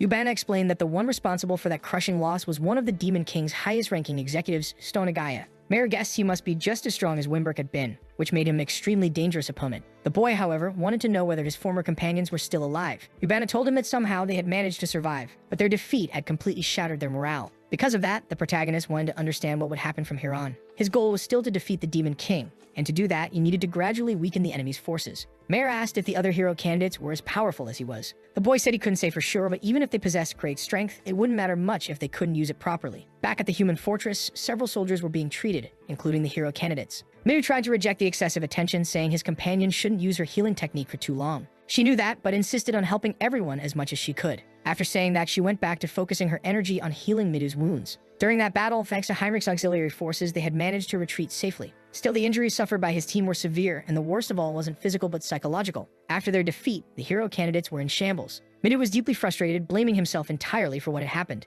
High above in the Arliss fortress, Stonagaya was surveying the perimeter. Far away, someone had already located him. It was the protagonist, using his AliExpress-grade eyes. Mayor asked how he could see things from such a distance. The boy explained that ever since his appraisal skill leveled up, it had been providing him with extra benefits. Mayor was amazed. It was an incredibly convenient ability at times. Even from that far, the boy could tell that the demon's stats were formidable. Deciding to push further, he used the advanced version of his appraisal skill to analyze Stonagaya in more detail. He discovered that the demon's defense could multiply based on his base attributes. Since the boy's appraisal had reached level 4, he could now use the enhanced version of the ability, granting him access to deeper insight about his opponents. He took the opportunity to search for a weak point, yet Stonagaya remained motionless, and the boy couldn't identify a single one. It was a clear sign that he was still too weak to perceive the demon's vulnerabilities. If he could only access that information, the fight would be far easier. From what he'd learned so far, Stonagaya was skilled with a sword capable of using earth elemental magic and possessed a special ability that greatly enhanced his defense. Mare had already expected such an impressive description, considering he was one of the 4 divine kings. She also mentioned that the earth element was weak against water. That made the boy ask whether there was any compatibility system between the elements. Mare explained that it depended entirely on the abilities being used. Even if Stonagaya had mastered many forms of demonic arts, there was no way he had perfected every single one. If she could identify which technique he planned to use, she'd be able to determine its weakness. The protagonist then decided to visit the fortress personally to gather more information. Meanwhile, not far from there, Miru stood staring at the horizon. He wondered what would happen if the protagonist were there, but quickly pushed the thought away. He had already taken it upon himself to bear the responsibilities of the heroes. His companions had gathered around him that day, wanting to know what was on his mind. Reina pointed out that he kept trying to shoulder the burden of everyone all by himself, which only made the class representative even more uneasy. The blonde boy told him not to make that kind of face. Then the short-haired nerd reminded him that he wasn't alone in that fight. Miru was surprised that his companions still trusted him after everything. At that moment, Rina stepped closer, asking if they shouldn't act together like before. As she passed by Miru, she told him he was really an idiot sometimes. Right after that, the blonde boy wrapped an arm around his shoulders, saying he needed to trust his friends more. Miru was still confused by everything happening around him. The truth was, he had never thought about depending on those people before. The blonde boy said that everyone had been getting stronger, which was exactly why Miru shouldn't carry the weight alone. After hearing those words, Arashi decided to join them as well, and several other students came along with him. Arashi wanted to know why Miru had such a pathetic look on his face, since they needed to recover and crush their enemies. The class representative was stunned by Arashi's sudden appearance, which only made the guy more irritated. After all, he hated realizing during the battle that their strength hadn't been enough. That's why he was now waiting for Miru's command so they could go back and destroy that enemy. The blonde boy and Amire were both shocked to see the tough guy cooperating like that. Feeling his spirits lift, Miru asked everyone to work together to defeat that enemy. That renewed determination was exactly what Arashi had come to find. While everyone was talking, a girl watched them from afar. Rin felt relieved to see her classmates finally cooperating again after such a long time. Completely lost in thought, she was caught off guard by a familiar voice saying it had been quite a while since the last time. It was the protagonist who had appeared. He also told her not to make a fuss since he didn't want to be discovered. Immediately, Rin covered her mouth with both hands. The protagonist already knew they had lost the last battle, and Kanzaki confirmed it. He then asked for details about the enemy's abilities, and she began explaining what she had seen. Now the protagonist knew that Stonagaya could create and control golems. The demon's entire skill set was centered around constructing those creatures. Thinking about that, the protagonist realized Mare had been right. Kanzaki wanted to know who that person was and if she was a girl, but the protagonist completely ignored her while thanking her for the information. Kanzaki then asked if he was finally going to join the war effort and help the others. He had considered it for a moment, but after seeing that his former companions had regained their morale, he decided to keep operating in the shadows, just like always. At Fort Arliss, several demons were guarding the perimeter, and not far away, the hero candidates were taking their positions. The short-haired girl mentioned that they now had an army of hundreds of soldiers with them, which made the pink-haired girl visibly happy. Among them was Yaomi, who promised to give her all this time. She was joining the combat unit. Rina asked what made her decide that, and Yaomi said she had heard her friends were in trouble, and since she was a hero too, she couldn't just stand by. Still, she wasn't entirely sure it would work out. 5 days earlier, she had been busy with household chores, which had left her completely exhausted. It had been a while since Kinoshita last saw the protagonist. She actually agreed with what he said, but once she realized who she was talking to, she was completely shocked and asked how he had managed to get into that building, and if he was really the same Shinju she knew. The protagonist noticed she had come back to her senses, but she was furious that he had infiltrated straight into her room. Getting straight to the point, he told her that the other heroes were struggling on the front lines and needed her divine protection ability to win. Kinoshita was stunned by that, since she wasn't part of the combat unit, but he told her not to worry. She had everything it takes. Still hesitant, she asked how he could be so sure, and he reminded her that she wanted to fight too. He told her that Leonora, the one who had haunted her heart with fear, was no longer among the living. No one could sabotage her anymore, and in time, even her psychological wounds would heal. It was time for her to stop pretending to be a waitress and start taking things seriously, because he knew she had wanted to help others for a long time. Kinoshita fell silent after hearing that. Apparently, the protagonist really did know everything, and that realization left her surprised. Only then did he reveal that he had come looking for a reliable pawn. Kinoshita reminded him that he was being hunted as a criminal, so it was shocking that he was even planning to take part in the fight. He admitted he couldn't officially join the army while being pursued, so he would keep working from the shadows. He had only come there to share that information with her. That's why Kinoshita was now on the front lines. She was determined to do her best. Rin watched carefully as her fellow girls talked, since she had also spoken with the protagonist and already knew the plan. Kinoshita's presence was essential for executing coordinated movements against the enemy's defenses. For the protagonist, all that mattered was that everyone gave their best in each situation that arose. He also wanted to see how much his classmates had grown in his absence. He told her to pass that message along to Midu, and she promised she would. As she was thinking about it, someone called her name. It was the class representative approaching to go over the strategy once again, since losing this time wasn't an option. Rin fully understood that. Soon, all the students were gathered, discussing the strategy in detail. Watching the group closely, Mayor asked the protagonist if his plan wasn't much more refined than theirs. He replied that people can't grow if they're always in comfortable situations with someone telling them exactly what to do. He needed to strengthen his allies. Among them, there were powerful people who simply didn't know how to use their abilities properly. That's why he planned to help them as little as possible. Just small hints here and there, because the most important part of battle was learning to act on instinct. The fortress was still heavily guarded by demons, but the human army could already be seen approaching. Finally, the time for the assault had come. The captain ordered the troops to advance. The demons were preparing to fight and were confident of victory. The captain knew they needed to clear a path so the hero candidates could breach the fortress, but the demons wouldn't make that easy. A fierce battle erupted, and in the middle of that chaos, the heroes began carving their way through. Midu led the charge at the front, spotting the tower where Stonegaya was waiting. The demon smirked at him mockingly, as if he had been expecting those children to arrive all along. Stonegaya called out to them, radiating confidence as he declared he would win once again. The massive gate was still closed, but it was immediately blown apart by Arashi's ability. Alongside him were the other hero candidates, and Stonegaya was already waiting for them with his golems. Midu wasted no time, ordering everyone to put the plan into action. Watching everything from the shadows was the protagonist. The hero candidates were determined to win this battle. On the other side stood countless summoned golems. Midu drew his sword and commanded everyone to begin the operation. As they advanced, Rian asked Yumi if she was okay. Still uneasy, Yumi told her not to worry and immediately began summoning a massive surge of water. Her control over water was vital for defeating those golems. Stonegaya quickly noticed that someone with such an ability hadn't been part of the last attack. His golems were overwhelmed by Yumi's water. Arashi appeared right after, ready to incinerate them all. His blazing fists were devastatingly lethal. Midu showed no mercy either, striking down anything in his path. Every student fought fiercely. Even the background characters were fully engaged. In just a few seconds, all the golems were reduced to rubble, but just like before, they began to regenerate. However, those struck by water weren't able to recover. Everyone noticed that the strategy was working perfectly this time. Stonegaya was now focused on that water user who hadn't been present last time. Because of her, some of his golems couldn't regenerate. The protagonist praised Mare as things were unfolding exactly as she had predicted. Her theory was that the joints between the golem's limbs wouldn't regenerate properly in the presence of moisture. Midu encouraged his allies, shouting that the golems wouldn't be able to regenerate anymore. That fired Yumi up, and she unleashed an even greater surge of water, creating a huge wave that crashed over the enemies. After that, her teammates rushed forward to press the advantage, determined to destroy the golems for good. Stonegaya, though, grew even more excited. The strategy against him was effective, but he still remained defiant. After drawing several magic circles on the ground, he declared that his golems were nothing more than expendable subordinates. Then, lifting multiple massive rocks into the air, he said he would show them what true power looked like, hurling all of them at the hero candidates. Before they could be hit, Mary stepped in front, using her telekinesis to stop the barrage of boulders. Stonegaya was shocked to see someone capable of overpowering his control over stone. While he was still processing that, Rin used her domination ability directly on Stonegaya's body, immobilizing him completely. She was a master of restraining techniques.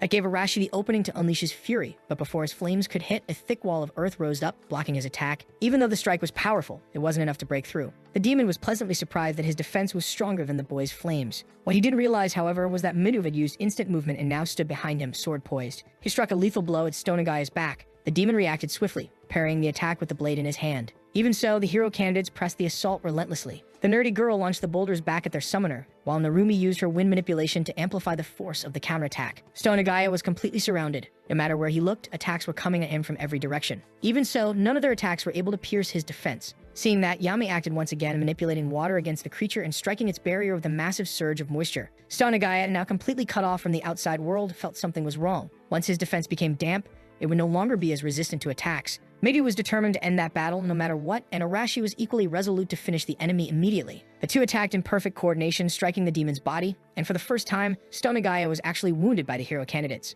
Still weakened, he believed he could withstand the damage. The real problem, though, was that with the strategy the humans were using now, his defense would eventually be shattered even further. He decided to go all in, converting all of his defensive mana into raw attack power. At that moment, a spark of light flashed in the protagonist's eyes. He saw the demon's weak point and hurled his dagger straight at Stone Nagaya's forehead, delivering a lethal blow. The impact was tremendous. Stone Nagaya fell to the ground, writhing in agony before all of the students. The creature was finally defeated, and the heroes celebrated their victory. The efforts of Midu and Arashi had brought down that vile monster. However, both of them, standing closest to the enemy, knew they weren't the ones who had landed the final blow. Something had struck the demon's head in that final instant. Arashi picked up the dagger lying on the floor and immediately recognized it. Looking around, Midu tried to spot something, noticing a small crack in the ceiling above. There was no doubt it was the work of the protagonist. Arashi grew irritated, realizing they'd been helped by someone like him. Narumi approached the two with an excited grin, thrilled that their plan had worked. Midu agreed, forcing a faint smile, knowing deep down that they had only succeeded thanks to Kinoshida's support, and that, in the final moment when the demon was about to unleash a devastating power against them, the battle had ended before it could happen. If not for the protagonist's interference, they would have been wiped out again. Miri asked why the class representative still had that expression on his face when they should all be celebrating. Midu tried to say something, but she ignored him completely, saying she'd listen later. The students had just defeated one of the 4 divine kings. They'd been through enough stress for one day, and all they wanted now was to enjoy the victory. Midu looked at his teammates' excitement, taking a moment before finally letting himself feel something positive. Eventually, he gave in to that sense of relief. Still, the representative remained calm and distant. His companions called out, urging him to celebrate too, but he ignored them, quietly revealing that he hadn't been the one to finish off their enemy. They apologized for getting carried away. One of the boys, someone who clearly admired Arashi, already suspected why his friend's mood had soured. Since he'd been close enough to witness everything, he knew the truth, but even then, he told Arashi not to worry about it. All the protagonists had done was steal the last strike from their team. The ones who had truly cornered the enemy until the very end were Arashi and Midu, and they should be proud of that. Now holding the creature's severed head, Midu lifted it high and announced their victory to everyone outside. The demons who witnessed it were devastated, while the human army erupted into celebration over their great triumph. Amid the battlefield stood Heinrich, bruised, battered, but still alive. The fortress had finally been taken. From the outside, the protagonist watched the battle's conclusion. Even though Stone Nagaya was dead, the number of soldiers on each side remained nearly the same. Our protagonist knows that the demon army is usually led by someone with high charisma. When their leader is defeated, the rest of the army can't hold their ground the same way. Mayor noticed that the same thing happened after they defeated Wimberg. No demon tried to chase them after that victory. While pouring himself a cup of tea, the protagonist said that this is the greatest weakness of the demon army. Concerned, Mayor asked if it was really alright for him to have done that. After all, he was the one truly responsible for the victory, and she believes his real goal is to train his companions. He explained that he sensed an intense killing intent coming from that creature in its final moments, and he couldn't allow his allies to get hurt. The primary duty of an assassin, after all, is to prevent the worst from happening. Mayor thought he was being overly protective of his comrades, which slightly irritated him. He asked her to start calling him by his name. Embarrassed by the sudden closeness, she hesitated and asked if she could just call him Kay, a shortened form of his long full name. He told her that was fine, but then asked why her face was turning so red. After that, he started reflecting on their recent victory. 2 of the celestial kings had already been defeated. Even so, there were still powerful enemies remaining like Isabel. His journey to defeat the demon king was only just beginning. Meanwhile, somewhere else, a girl seemed to have been defeated, and someone commented that she had done it on purpose. She stood up furiously, while the demon responsible for her downfall was impressed that her willpower still had been broken. He ordered one of his soldiers to deliver a message to the auxiliary forces. The princess had been captured. From that point forward, the Beastman Federation had finally fallen. A week passed since the hero candidates' last battle. Thanks to their recent victories, morale throughout the empire had risen greatly. Even the soldiers were now more enthusiastic about their military duties. The popularity of the hero candidates continued to soar. They had become the symbol of hope for the people. Because of that, they were summoned to the presence of the king, who had already heard about the defeat of one of the 4 celestial kings of the demon army. He granted Midu the title of Knight of the Realm. After the ceremony, when he gathered with his companions, the class representative said the whole thing had been exhausting. Mary was surprised by that, as she had never imagined he'd get nervous or tired. Captain Amelia joked that if he was feeling like that, then he must have gotten older. That's when Heinrich reminded everyone that, unlike them, Midu never received a noble's education, and he handled everything very well. Midu admitted the situation had been a bit nerve-wracking. He was worried about being rude in front of the king. Heinrich reassured him that nothing bad would happen. Now that Midu had been promoted to a knight, he would soon have new responsibilities to fulfill. Midu realized that being a noble wasn't easy. Heinrich said he wouldn't complain about his own position and assured Midu there was no need to worry about where he stood now. Amelia added that the church also held great power within the kingdom. After the ceremony, Midu officially became part of the Royal Knight Order and was appointed to lead the 11th Division, also known as the Hero Battalion, currently the strongest force in the entire kingdom. When people asked whether the knights were under the church's control and what his new title truly meant, Heinrich explained that the situation was complex. There were many political ties within the state. Even so, Midu now shared the same standing as those nobles, and with authority always comes responsibility. Outside, our protagonist heard about Midu's promotion. Rin was the one who told him everything. Mayor didn't fully understand the situation yet, but believed that the promotion was something very positive. Surely, the kingdom wanted to turn Midu into a symbol for everyone. Giving him authority was the path to achieving that goal. Mayor couldn't see how that could be anything but beneficial. However, our protagonist reminded her that after they defeat the Demon King, they'll have to return to their original world. They're only being used by the kingdom. In the end, they're being treated the same way Leonora once treated them, just as expendable tools. Mayor said she'd be more cautious from now on, but had another question. She wanted to know who the girl accompanying him was. He finally introduced her, explaining that Mayor was a half-elf and a spellcaster. But Rin wasn't asking for her qualifications. She wanted to know what kind of relationship he had with her. Mayor explained that she was only accompanying him on his journey, but now she wanted to know who Rin was to Kai. She was surprised to hear Rin call him by a nickname and ended up confused. Rin said they were friends, but our protagonist immediately corrected her, which made her feel embarrassed. He clarified that Rin was just a collaborator. Mayor wanted to know if they had been that close back in their original world. The boy explained that they'd never actually spoken before. Besides, Rin already knew his mission was to completely subjugate the Demon King. Our protagonist said he'd continue moving in the shadows, and now Rin would act as a messenger between him and the others. The girl asked if she could go with him, which caught him off guard. Rin thought about it for a moment, and his silence made both girls anxious. But he eventually decided it wouldn't be a good idea. Rin was needed to stay in contact with the rest of the group, who were still rather hostile toward him. Rin accepted that there was nothing she could do about it for now. She revealed that some of their classmates still saw him in a positive light, especially Midu. Our protagonist said he wanted Midu to become more independent,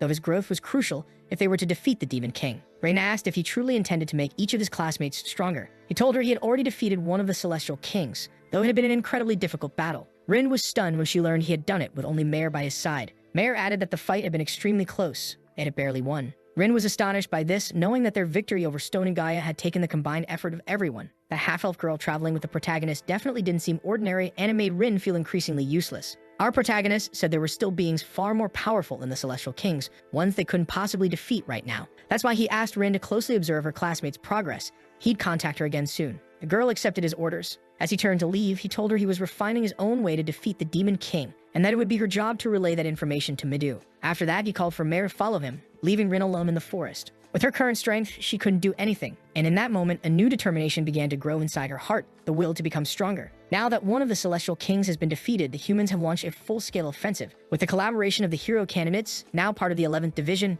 the army's morale has risen greatly. As a result of this campaign, several fortresses have been reclaimed, and the city of Neutrate has finally been liberated. All of this was made possible not only by the fall of Stone and Gaia, one of the demon commanders, but also by the defeat of Wimberg, who had been responsible for the Demon King's army logistics. However, this last part remains completely unknown to the army of the Holy Kingdom. Thanks to their string of victories, celebrations have become routine. The hero candidates are taking full advantage of the chance to drink alcohol in this new world. Since the legal age there is 15, it's perfectly acceptable. Even so, Murray keeps scolding her teammates, warning them that if they return to their original world, this kind of behavior would be unacceptable. She even went as far as snatching a beer mug right out of Narumi's hands, poor guy. Midu saw that and couldn't help but laugh. Reina, dressed elegantly for the occasion, noticed that her friend still looked tense despite the celebration. At that moment, Mare realized Reina was drinking too, but the girls swore it was just grape juice, a claim none of them believed. Amid the festivities, Midu began to overhear rumors. It seemed the enemy's chain of command was collapsing. Something wasn't right, and there were still things they didn't know. Midu agreed. He had his doubts. No matter how he looked at it, the enemy appeared weakened. He even wondered if it might be a trap. Hearing that, Reina said they were all being too cautious, claiming that demons were just a bunch of idiots. For Midu, the answer was obvious. Our protagonist was moving in the shadows. Reina refused to believe that he could pull off something like that. That's when Rin joined the conversation, confirming exactly what Midu had said. While they fought at the front lines, someone else was attacking deep within enemy territory. Everyone was shocked when they heard that. Rin revealed that our protagonist had defeated another Celestial King, which explained why the borders were so weak now. The background characters were stunned to hear it. Midu, on the other hand, wasn't surprised at all. He expected something like this from that guy. Narumi, after processing the information, realized just how much of a monster the protagonist really was. Rin Rina, however, refused to believe any of it, calling it slander. She asked Arashi for his opinion, but he was too busy enjoying the banquet food. Even so, he remembered the dagger he found during the last battle. With that in mind, he simply said he didn't care how the discussion ended. Mary was also frustrated. Even if it were true, she still couldn't forgive him. Now she joined Rina in badmouthing the guy, while Midu moved closer to Rin to gather more details. Rin didn't have much more to share. All she knew was that he was using his own methods to infiltrate enemy territory and get closer to the Demon King. Our protagonist had been doing this every single day, fighting deadly creatures that all wanted to tear him apart. He was skilled and ruthless. A monstrous hand lunged toward his face, and under such relentless attacks, it seemed like he wouldn't make it. But fortunately, a fire spell erupted, burning his enemies to the bone. He told Mare not to do anything reckless, but she had only intervened because he'd been in danger. He thought he'd already learned to control his mana, but the truth was he still couldn't properly use even basic magic. Mare explained that his element was extremely rare. Very few people could master lightning, and it was one of the hardest to perfect. If he had divine protection like his classmates, things would have been much easier. Even so, through relentless training, he managed to wield that power barely. Mare pointed out that he hadn't been able to unleash it with full intensity because he was distracted by the enemies surrounding them. That's why magic shouldn't be used in close-range combat. It requires far too much focus. But our boy is an assassin, so he has to fight up close. Mare suggested that he first learn how to use magic properly, in the traditional way, before trying to perfect his own methods. Our protagonist knows he has to grow stronger because, in his current state, he has no chance of defeating the Demon King. Still, he complimented Mare on her skill as a teacher. She really absorbed a lot of knowledge from Yubana. The girl became embarrassed by the praise, but a moment later, our protagonist suddenly went on alert. They were completely surrounded by dangerous creatures, all eager to tear off a piece of him. And instead of fear, excitement flashed across his face. Training was about to begin sooner than expected. Since this was a training session, he began gathering lightning in one of his hands. Using his new attack, he unleashed it on the monsters around him. Bolts of electricity struck the beasts, but the result wasn't fatal. It only disoriented them for a few seconds. He realized he still needed to refine his technique. The damage output was too low. As he was thinking that, one of the creatures lunged at him, but its strike hit nothing but air. Taking advantage of the opening, he moved swiftly and threw multiple daggers, each one finding a vital point. The remaining monsters were now terrified. Given the situation, it was more effective for him to channel mana into his daggers and throw them. That approach was deadly. Suddenly, one of the monsters tried to attack from behind. With his incredible agility, he spun around and sliced off its head. Grabbing onto a tree branch, he took a brief moment to collect his thoughts, only to notice more creatures rushing toward him with killing intent. He let mana flow through his entire body, and the moment they reached him, their bodies were turned into a scattered mess of limbs. Still watching carefully, he noticed one monster trying to topple the tree he was on, slamming its trunk repeatedly. Unfortunately, there were too many of them. The tree came crashing down, forcing him to move fast. Before him stood a massive army of monsters, all focused on tearing him apart. But among them, one stood taller than the rest and immediately caught his attention. That one must be the leader. With his dark eyes glowing, he decided that this creature would be his next test subject. Mare, exhausted, summoned her flames, realizing there was no end to the onslaught. The poor monsters were completely obliterated by her fiery spells. Panting, she told him they needed to leave, that it was impossible to stay here any longer. He agreed. That was more than enough training for one day. The path ahead of them was littered with bodies and broken pieces. Both he and Mare pushed forward, trying to escape. The girl complained about her exhaustion, while he noted that beyond their overwhelming numbers, those creatures were also at a very high level. Clearly, this was not a place where humans could survive. Mare explained that the demon folk were capable of controlling monsters with low intelligence, which made this region perfect for them. Finally, our protagonist understood why humans had never settled here. As they moved deeper through the forest, something caught his eye. Beyond the trees, he could see the true demon territory. The air itself was thick with a dangerous mist and crawling with monsters. Meanwhile, elsewhere, his companions were pressing deeper across the enemy borders. They had finally reached that perilous land, a land filled with monsters. For the first time since the offensive campaign began, the situation had taken a turn. The creatures here were truly dangerous. For the knights and hero candidates, they weren't much of a threat. But for the regular soldiers, it was a massacre. They were being completely wiped out. The captain tried her best to keep everyone's spirits up, while Heinrich already knew it was only a matter of time before they were completely surrounded. They were under attack from both demons and monsters. Mindu, on the other hand, realized this had to be the work of a high-ranking demon. His eyes locked onto a girl with horns. She was the one responsible for defending this territory, and she would do it with absolute devotion. No matter how many monsters she had to send to the front lines once the humans were exhausted, she would unleash her own army to finish the job. Seeing the demon army approach, the soldiers began to panic. Mindu told Captain Amelia they needed to retreat immediately. She agreed and relayed the order to the troops, leaving behind only the bodies of those who hadn't survived. For the demons who arrived afterward, the victory couldn't have been easier. They had acted under the command of Elsa, a very cautious and strategic individual. Thanks to her, this battle ended effortlessly. One of the demons mentioned that the war against the Beastmen Federation had already been won, and that soon they would turn their focus solely to the humans. The victory over the Beastmen had been easy, but the same couldn't be said for the humans who had already managed to defeat 2 of the 4 divine kings. Hidden among the bushes was our protagonist.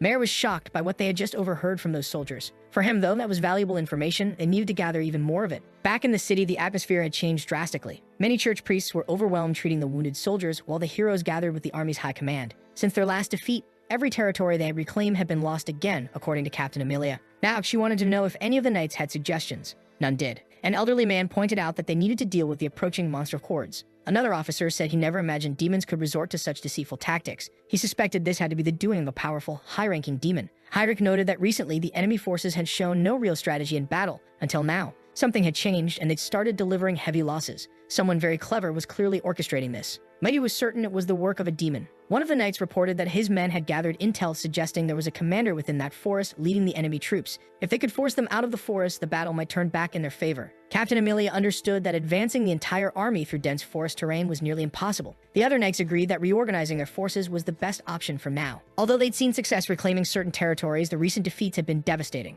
Initially, their primary goal to retake lost lands had been achieved. But now that morale was crumbling, maintaining that pace of victory would be difficult. In the middle of that discussion, Myre reminded everyone that their ultimate duty was to defeat the Demon King. But the knights all knew that it was far easier said than done. So the captain asked if she had any concrete ideas. A bit embarrassed, Myre suggested expanding the army. However, the captain explained it wasn't that simple. Sending a larger force would only slow their advance. Mido, meanwhile, pointed out the real danger, the growing number of casualties. He didn't want to see any more soldiers lose their lives. Since the issue lies in the army's strength, he suggested focusing on their elite forces. The captain agreed, but pointed out that even if they searched the entire kingdom, they wouldn't find soldiers better than the ones already on the front lines. If the goal was to strengthen the troops, they'd have to focus on training them further. It would take time, but it was the only realistic solution. Everyone seemed to agree on that. Now, Minu finally understood why his mind had been so exhausted lately. The goals of those people and his own were completely different. The people of the kingdom were focused on maintaining the current state of affairs, while the heroes wanted to destroy the Demon King, no matter the cost. Heinrich noticed the hesitation in the boy's eyes and asked what he thought about all of it.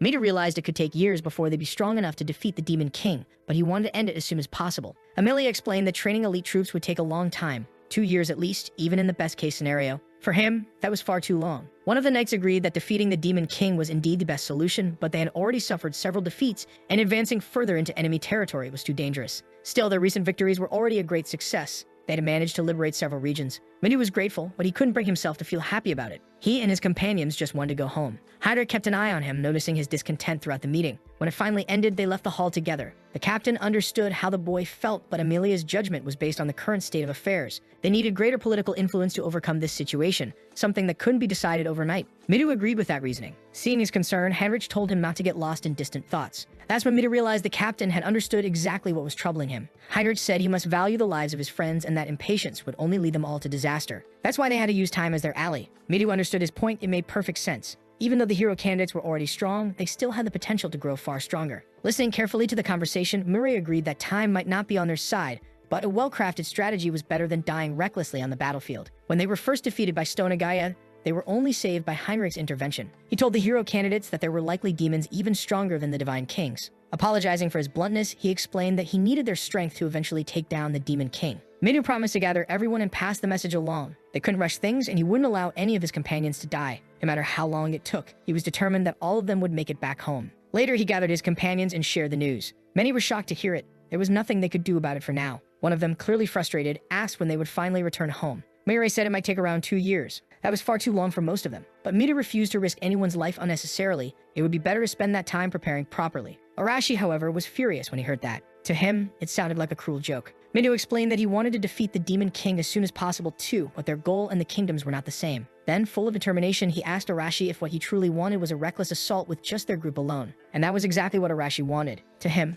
the kingdom was no Uli. Those nobles only saw them as tools to be used. But to Midu, that reckless strategy would bring everyone to ruin. They couldn't keep fighting without the kingdom's support. Arashi disagreed, saying they could win using guerrilla tactics. Their objective wasn't to destroy the enemy army, only to kill the Demon King. Midu understood the idea, but saw it as a huge risk. People would definitely die if they tried that. Arashi, however, argued that they couldn't lose sight of their goal. Even if it was dangerous, they couldn't back down out of fear. Midu said he wouldn't let anyone die, which was exactly why he shared what he believed to be the best course of action. Furious, Arashi called him a coward and swore he'd open his eyes through force. Enraged, Midu raised his sword and shield, blocking Arashi's blow completely. The other students nearby were stunned by the sudden fight. Midu told him they should defeat the Demon King together. They had already struggled immensely to take down just one of the Divine Kings, so they should be training, not fighting each other. Arashi ignored him completely, and before they could continue, both of them were suddenly restrained. Chains coiled tightly around their bodies. Rin was the one who cast them, demanding that they calm down before they ended up destroying the castle. Midu apologized, admitting he got carried away. Arashi shattered the chains with his bare hands, visibly furious, which shocked Rin since she had poured a huge amount of mana into that spell.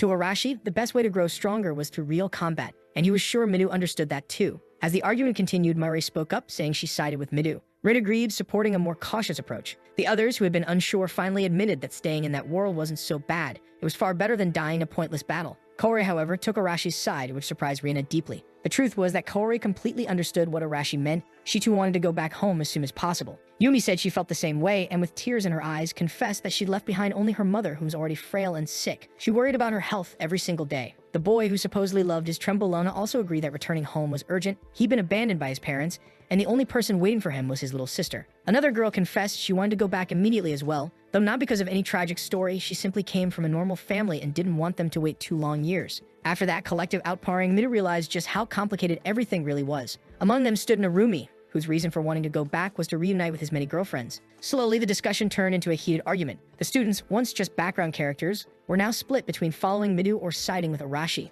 After hearing everyone out, Arashi made his final stance clear. There was no point in continuing the argument. He moved forward on his own terms. Anyone ready to die should follow him. And indeed, when he set off, several of the students chose to go with him, while the rest, those too afraid to risk it, stayed behind. Rina and Yumi watched the group break apart, filled with unease, especially when Kaori decided to follow Arashi. Mirai asked Narumi if he was going with them, but he said he would stay neutral, acting as a bridge between both sides. Rin, uncertain of what to do, stayed silent, though deep down she also longed to return to her family. That night, the group finally split for good. Arashi asked if everyone was ready. They were leaving the place immediately. But before they could move, a mysterious voice echoed among them, saying that things had gotten worse in their absence. Arashi turned toward the sound, his eyes landing on someone he hadn't seen in a long time, our protagonist. He wanted to know what this boy planned to do after being gone for so long. The presence of our protagonist left all the students completely stunned. One of them quickly asked everyone to quiet down so they wouldn't draw too much attention. The muscle-bound guy told Arashi to calm himself a bit, but Arashi shot back, saying he didn't have time to waste on useless people like our boy. The truth was, the protagonist agreed with that, but decided to be honest with them. He wanted their strength. Arashi was taken aback, recalling what had happened earlier, right after he'd left the meeting hall. During that whole argument, our protagonist had been watching everything through the window. Mare noticed how serious the discussion among the classmates had gotten, but for our protagonist, both sides were right in their own way. Just as Midu had said, they couldn't do this alone. On the other hand, the kingdom's approach was far too passive. Arashi had a point about the 2-year time frame being real, but his plan was dangerously reckless. Mare asked what our protagonist would do in a situation like that. He said there were 3 possible paths to overcome the current stalemate. The first was to change the mindset of the people in positions of power within the kingdom. If they could do that, the military's strength might eventually be redirected towards supporting the hero's cause. The problem was that Midu would never agree to such a method. Hearing that, Mare asked what the second option would be. Our protagonist explained that they could take the approach Arashi suggested, using guerrilla tactics to fight against the enemy. Based on what they knew so far, mostly thanks to Isabel, the demon realm wasn't unified. There were plenty of ways to sabotage their enemies from within. But he doubted that Arashi could pull off something that complex, and Mare actually agreed. His temper would make that impossible. So she asked what the third option was. Our protagonist said he'd base his strategy on the information he had gathered so far. If everything went well, he could collect even more from the other factions, which would force the kingdom to take the initiative in the war. Sitting around a campfire, he shared new intel with the group. The Beastman princess had been captured. Arashi didn't understand what that meant for them. Our protagonist explained that the girl was the daughter of an important leader and had been taken by the demon army. He confirmed the information himself after, as he put it, creatively interrogating several demons. Hearing that, some of the girls looked unsettled, while others were just curious about what he'd actually done. One of the guys even seemed jealous because he was in love with Mare. Arashi, however, still hadn't connected the dots. He couldn't grasp what the Beastman had to do with the hero's situation. Some of the others, on the contrary, got excited, saying they'd love to see that new race in person, imagining they must be adorable. Our protagonist went on to explain his plan. South of their current territory was the Beastman Nation, a federation well known to everyone. Up to this point, that country had remained completely neutral in the war between humans and demons. Arashi realized that our protagonist intended to form an alliance with them, but scoffed at the idea, saying the Beastmen were nothing but cowards too afraid to stand against the demons. Mare said those tribes' soldiers were stronger than they imagined. Their physical abilities and senses are extremely enhanced. If that's true, Arashi couldn't understand how they'd stayed neutral during the conflict. Mare explained that in the current situation, the Beastmen wouldn't be able to secure a victory on their own. Besides, the Demon King's army has always focused its efforts on humans, but if those two nations joined forces, they might be able to achieve something unlikely. After she explained that the boy finally understood why they needed the princess, Kaori suggested they simply rescue her and use her as a political bargaining chip. That was exactly what our protagonist wanted, and he already had information on some supply routes. He had asked Arashi to act as bait, bringing destruction to those routes while he moved through the shadows. After all that explanation, one of the students wondered why those nations hadn't already cooperated despite having a common enemy. There was, in fact, a reason. Mayor said the Beastmen Federation also hated the demons because of repeated invasions. Unfortunately, humans refused to accept the Beastmen, calling them a lower subspecies. Because of that disdain, there's no alliance between those nations. He realized getting their cooperation wouldn't be easy, which is why they needed a bargaining chip. Our protagonist knew the princess was being held hostage, and that situation could work in their favor. Mayor added that the Beastmen's word was rock solid. If they were helped, they'd be willing to cooperate. When the discussion ended, the clearing fell silent. For the protagonist, the plan was worth trying.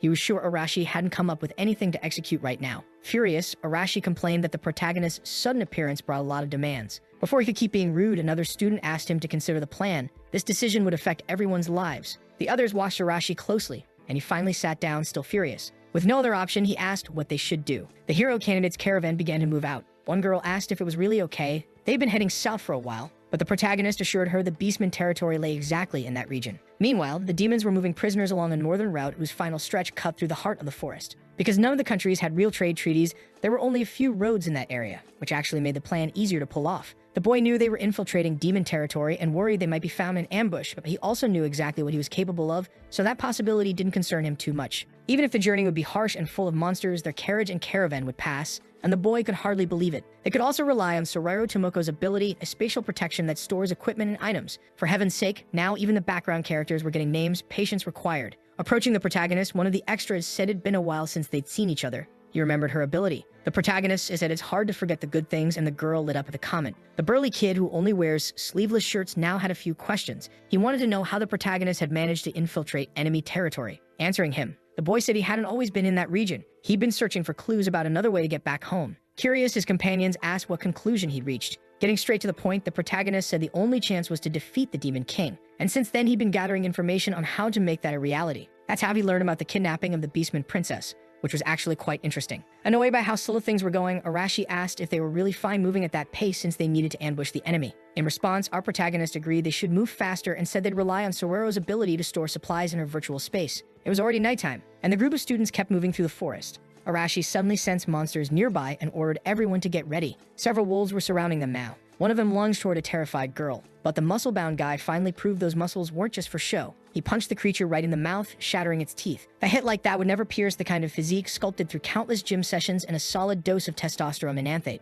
He immediately finished off the beast afterward. Another student shouted that they were surrounded and needed to fight back. He used a support skill to strengthen everyone, and now the group was ready for some action. The students charged the wolves, slashing and striking with their weapons. Even the usually useless girl managed to pull off a few decent moves. The students were actually winning until one wolf thought it'd be smart to go after Arashi. Before it could even reach him, he grabbed it by the throat. Arashi hated being targeted by weak creatures, so he burned the wolf alive with his bare hands, tossing its charred corpse away. Once the fight was over, he asked if any of his weak companions were hurt, but it looked like everyone had come out fine. After all, our protagonist had been watching the whole thing, but there was still one problem left. A massive beast suddenly charged at them. The attack caught Arashi completely off guard, but Mare wasn't there just for decoration. She unleashed a powerful flame spell, incinerating the creature and turning it into a pile of burnt remains. The other heroes were amazed by her firepower. Arashi, on the other hand, didn't like being saved and complained to the wife of our protagonist. But since she obviously wasn't his wife, Mare got flustered and snapped back that she'd never marry someone who couldn't even take his hood off at night. Arashi had only said that to get under her skin, and it clearly worked. Mare was waiting for some kind of compliment given she just saved him, but our protagonist completely ignored the topic and changed the subject. The other students were irritated by how much special treatment he seemed to get, thinking he was still insufferable even with a beautiful girl by his side. The other girls went over to Mare to get closer to her. She glanced at our protagonist as if waiting for some kind of permission, but he didn't care either way. It was entirely up to her. That little gesture made Mare genuinely happy, and she went off to chat with them, leaving the protagonist by himself, which was honestly a relief for him. The place they were in now seemed ideal. Arashi asked if the enemy caravan would pass through there, saying he didn't want to wait too long. But with his AliExpress eyes, our protagonist assured him that the action would start soon. He could already see the demons approaching from the distance. Thanks to the stealth ability granted by those AliExpress eyes, our boy could clearly see what they were dealing with. Some low-level demons, around 15 mid-level ones, and possibly even more hidden inside the caravans. Among them, there was a single high-level demon. My god, that guy must have had one hell of a rough puberty. He looked like the living embodiment of every bad joke ever made. When Arashi saw that thing, even he looked a bit shaken, assuming it had to be the leader of the convoy. Our protagonist confirmed it and warned everyone not to underestimate him. He might not be as strong as Stonagaya, but he was definitely trouble. Frustrated, Arashi said he wanted to take him down himself. Our protagonist just gave him a long look, actually hoping he would. He was getting tired of saving these almost background characters. Half joking, he said that from the start, the high-level demon was meant to be Arashi's problem anyway. The plan was simple. The hothead would draw attention with his explosions, then once the enemy formation broke apart, it'd surround them. The side characters were already on board with the plan. The muscle guy's job was to collect and escort the wounded, while Mare would provide area support for the fighters. Arashi couldn't afford to lose focus. He had to deal with the enemy leader. While everyone else fought, our protagonist would sneak in and rescue the princess. Once that was done, he'd give the signal. As for the rest, every person for themselves. Whoever wanted to live better, fight, and whoever wanted to die, well, just stand still. Arashi told our boy not to worry, promising the mission would be a success. Hearing that, the protagonist couldn't wait to see if those words would actually turn out true. After all, everyone was there because of Arashi's big motivation. Some of the others were offended and said he should be more humble, but Arashi snapped back, telling those idiots to shut up. It was time to start the operation, and they needed to focus. Meanwhile, the demon Zaganda, with his intimidating stare, was keeping a close eye on the forest. He probably spent more time judging people's outfits than strategizing. His troops were whining about exhaustion. They'd been marching all day, but Zaganda barked that they'd reach their destination soon and ordered them to keep moving. The truth was, even he was dead tired, riding his prized horse imported from Dubai. His back hurt like hell, and the saddle felt made for torture. What he really wanted was to sip tea at 5 o'clock while a famous podiatrist pampered his feet. As he daydreamed about his ideal evening, maybe a soak in the hot tub, followed by an acupuncture session, he decided to check on the prisoner. He told his soldiers to stay alert while he rode ahead, but from the look on his face, the soldiers knew their boss just wanted an excuse to rest and maybe get a manicure. Inside the caravan was the beastman princess, Xena, still furious and defiant. Zaganda approached to check on her condition, informing her that they'd soon arrive in the city, where she'd be sold into slavery forever. Her people wouldn't be able to do anything to save her. Xena snapped back that the caravan was shaking horribly the entire trip and called it miserable. Zaganda didn't like that complaint at all. He told her that if her federation behaved and followed orders, she might be released eventually. But the princess spat back that his words were worthless. As long as she remained a prisoner, her people would never bow to demons. Zaganda coldly said she didn't understand her role in the war, reminding her that she was the daughter of an important leader. But Xena, fully aware of what she'd left behind, told him he was nothing but a fool if he thought such words could break her people's spirit. Her defiance made Zaganda's composure crack, and fury began to burn in his eyes. Acting on pure impulse, Zaganda grabbed her clothes, tearing the top half right off. In a fit of deranged frenzy, he decided to do something unspeakably vile. But even facing that danger, the princess didn't flinch. She watched his fat, stubby fingers reaching toward her body, and before he could touch her, a blinding flash lit up the night outside. Zaganda froze, his panic rising as he tried to make sense of what was happening. When he saw his soldiers panicking, he realized they were under attack by humans, a shocking turn of events. He never imagined enemy forces could be lurking here. More explosions followed, tearing through his troops and wiping out the weaker ones instantly. Zaganda scrambled onto his horse to save himself, barking orders for his men to counterattack at once. Soon the forest was engulfed in chaos. The candidates for hero status were proving their worth. They completely overwhelmed the demon forces. Even though Zaganda's unit was supposed to be elite, they were being crushed. Calmly stepping forward, Arashi approached him and asked if he was really a high-level demon. Drawing his weapon, Zaganda sneered and demanded to know who this red-haired brat was. Arashi refused to answer, saying his opponent wouldn't live long enough for that to matter. Furious, the fat demon shouted that humans were always so arrogant, then unleashed a massive, destructive attack that blew up everything around them. The explosion accomplished nothing. Arashi had already countered, striking Zaganda, who barely managed to block with his spear. Puffing out his chest with pride, the demon laughed, saying the boy would never defeat him. His BMI was far too small. Arashi realized his attacks weren't hitting as hard as he'd hoped and quickly had to dodge a retaliatory strike. Keeping his distance, he studied his opponent carefully. The demon was strong, not on Stone Gaia's level, but still powerful. If Arashi wanted to inflict real damage, he'd have to pour an immense amount of mana into his blows. He could only manage 7 more explosions. After that, he'd be drained, and that would be the end. So he decided the best option was a direct, lethal strike straight to the heart. Meanwhile, Zaganda surveyed the battlefield. Judging by their strength, these were clearly hero candidates. He knew these kids had taken down other high-level demons, so he'd have to be careful. Tightening his grip on his spear, he prepared to charge forward on horseback. Thanks to his not-so-useless observation skills, Zaganda quickly figured out what was happening. The enemy team was here to rescue the captured princess. Luckily, he'd already stationed several guards around her. They were entirely focused on her protection, which would make the humans' job much harder. Realizing the tide could turn if he didn't act fast, Zaganda decided to finish off the one who seemed to be leading them. He charged with his spear, convinced this strike would decide the battle. Arashi narrowly dodged, though his clothes were ripped in the process. Despite his opponent's not-so-modest body mass, the demon was fast, probably thanks to his powerful steed. Now Arashi felt his blood pumping. The bulky demon had wandered right into a minefield. Moments later, a series of explosions erupted all around them. The poor horse went down first, blown apart in the chaos. Zaganda, wounded and disoriented, realized too late he'd fallen into a trap. Dust and debris filled the air, cutting off his vision. Arashi had used those blasts only as a distraction. Their firepower wasn't strong enough to kill, but that was exactly what he needed. Now, all he had to do was strike from the shadows with a clean, fatal hit. The only problem was that Zaganda was already anticipating his next move. Zaganda lunged forward, thrusting his spear straight at him. There was no way Arashi could dodge that in time. He took the hit square in the chest. His friends panicked, realizing the hothead was getting absolutely wrecked. Even injured, Arashi forced himself back to his feet, furious, yelling for the others to focus on their own jobs. Sagana tried to taunt him, though deep down he was shocked the boy had managed to block that attack on pure instinct, like some kind of wild animal. Still, he'd seen enough to understand Arashi's fighting style. Anything the kid touched could explode. As long as he kept his spear in hand, victory was possible. All he needed was to control the distance. With a sly grin, Arashi realized the fool had fallen right into his trap. The fat demon charged, striking over and over with his spear.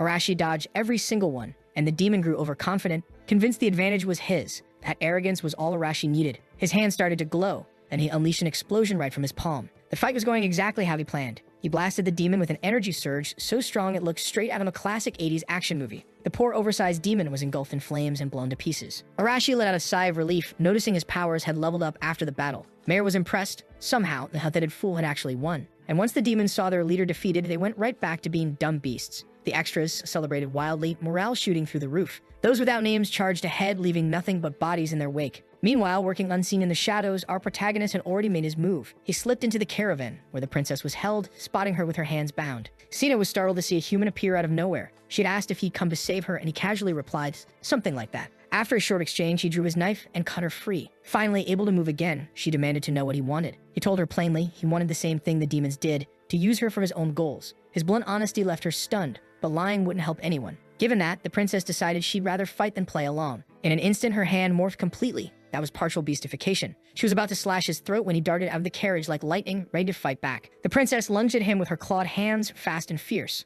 Luckily, his agility outclassed hers, though her speed still caught him off guard. He was witnessing firsthand the power of a beastkin, but once he unleashed his lightning, the poor princess froze on the spot, her body stiff with electricity. She couldn't tell what kind of power that was, but guessed it had to be magic. He took the chance to knock her off balance with a kick, sending her crashing to the floor completely still. In one smooth motion, he pinned her down with a clean judo hold. Yeah, it was technically an arm lock, but if it were jujitsu, he would have done it way better. After all, jujitsu is a martial art, judo's just a sport. Our protagonist was honestly shocked by the effect of that electric strike. Thanks to him, he was able to completely disarm his opponent. Now, subdued and defeated, the princess couldn't stop wondering how a human could possibly be this strong. With the upper hand, our protagonist asked if she had any idea of the power gap between them. She had only two options, to be obedient or to obey. It was up to her to decide which one suited her best. The princess eventually agreed, realizing that siding with humans was far better than siding with demons. Meanwhile, on the battlefield, the hero candidates continued wiping out the remaining enemies. One terrified demon tried to flee, trembling as he questioned what these people even were. They were worse than monsters. Arashi gave a simple order to his companion, who made the vines of a nearby tree glow and lash out, wrapping tightly around the demon's leg to stop his escape. Now completely terrified, he was caught by Arashi, who told him to deliver a message to the Demon King. Nothing personal, Arashi said coldly, but your time's up. Later that night, everyone gathered around the small campfire. The demon caravan had plenty of food, which got the group excited. After pulling off the ambush, some of them joked they were starting to feel like bandits. The princess, on the other hand, was shocked by how well she was being treated. Our protagonist noticed she hadn't eaten yet and asked why. Clearly starving, she didn't understand why they were treating her so decently. Arashi mentioned that finding good food in this world was rare and nothing compared to what they used to have back home. Our protagonist reminded her that he still needed something from her, and it'd be a real problem if she suddenly decided to die. Hearing that, the princess cautiously took a bite of the food and was immediately amazed by how delicious it was. Everything cooked by the black-haired girl tasted incredible, or so the hero candidates claimed. Mayor then asked if the princess's name was really Sina and how she ended up being captured. The girl sighed deeply, as if regretting what happened. She explained that she had run into the Demon King's army while hunting in the forest,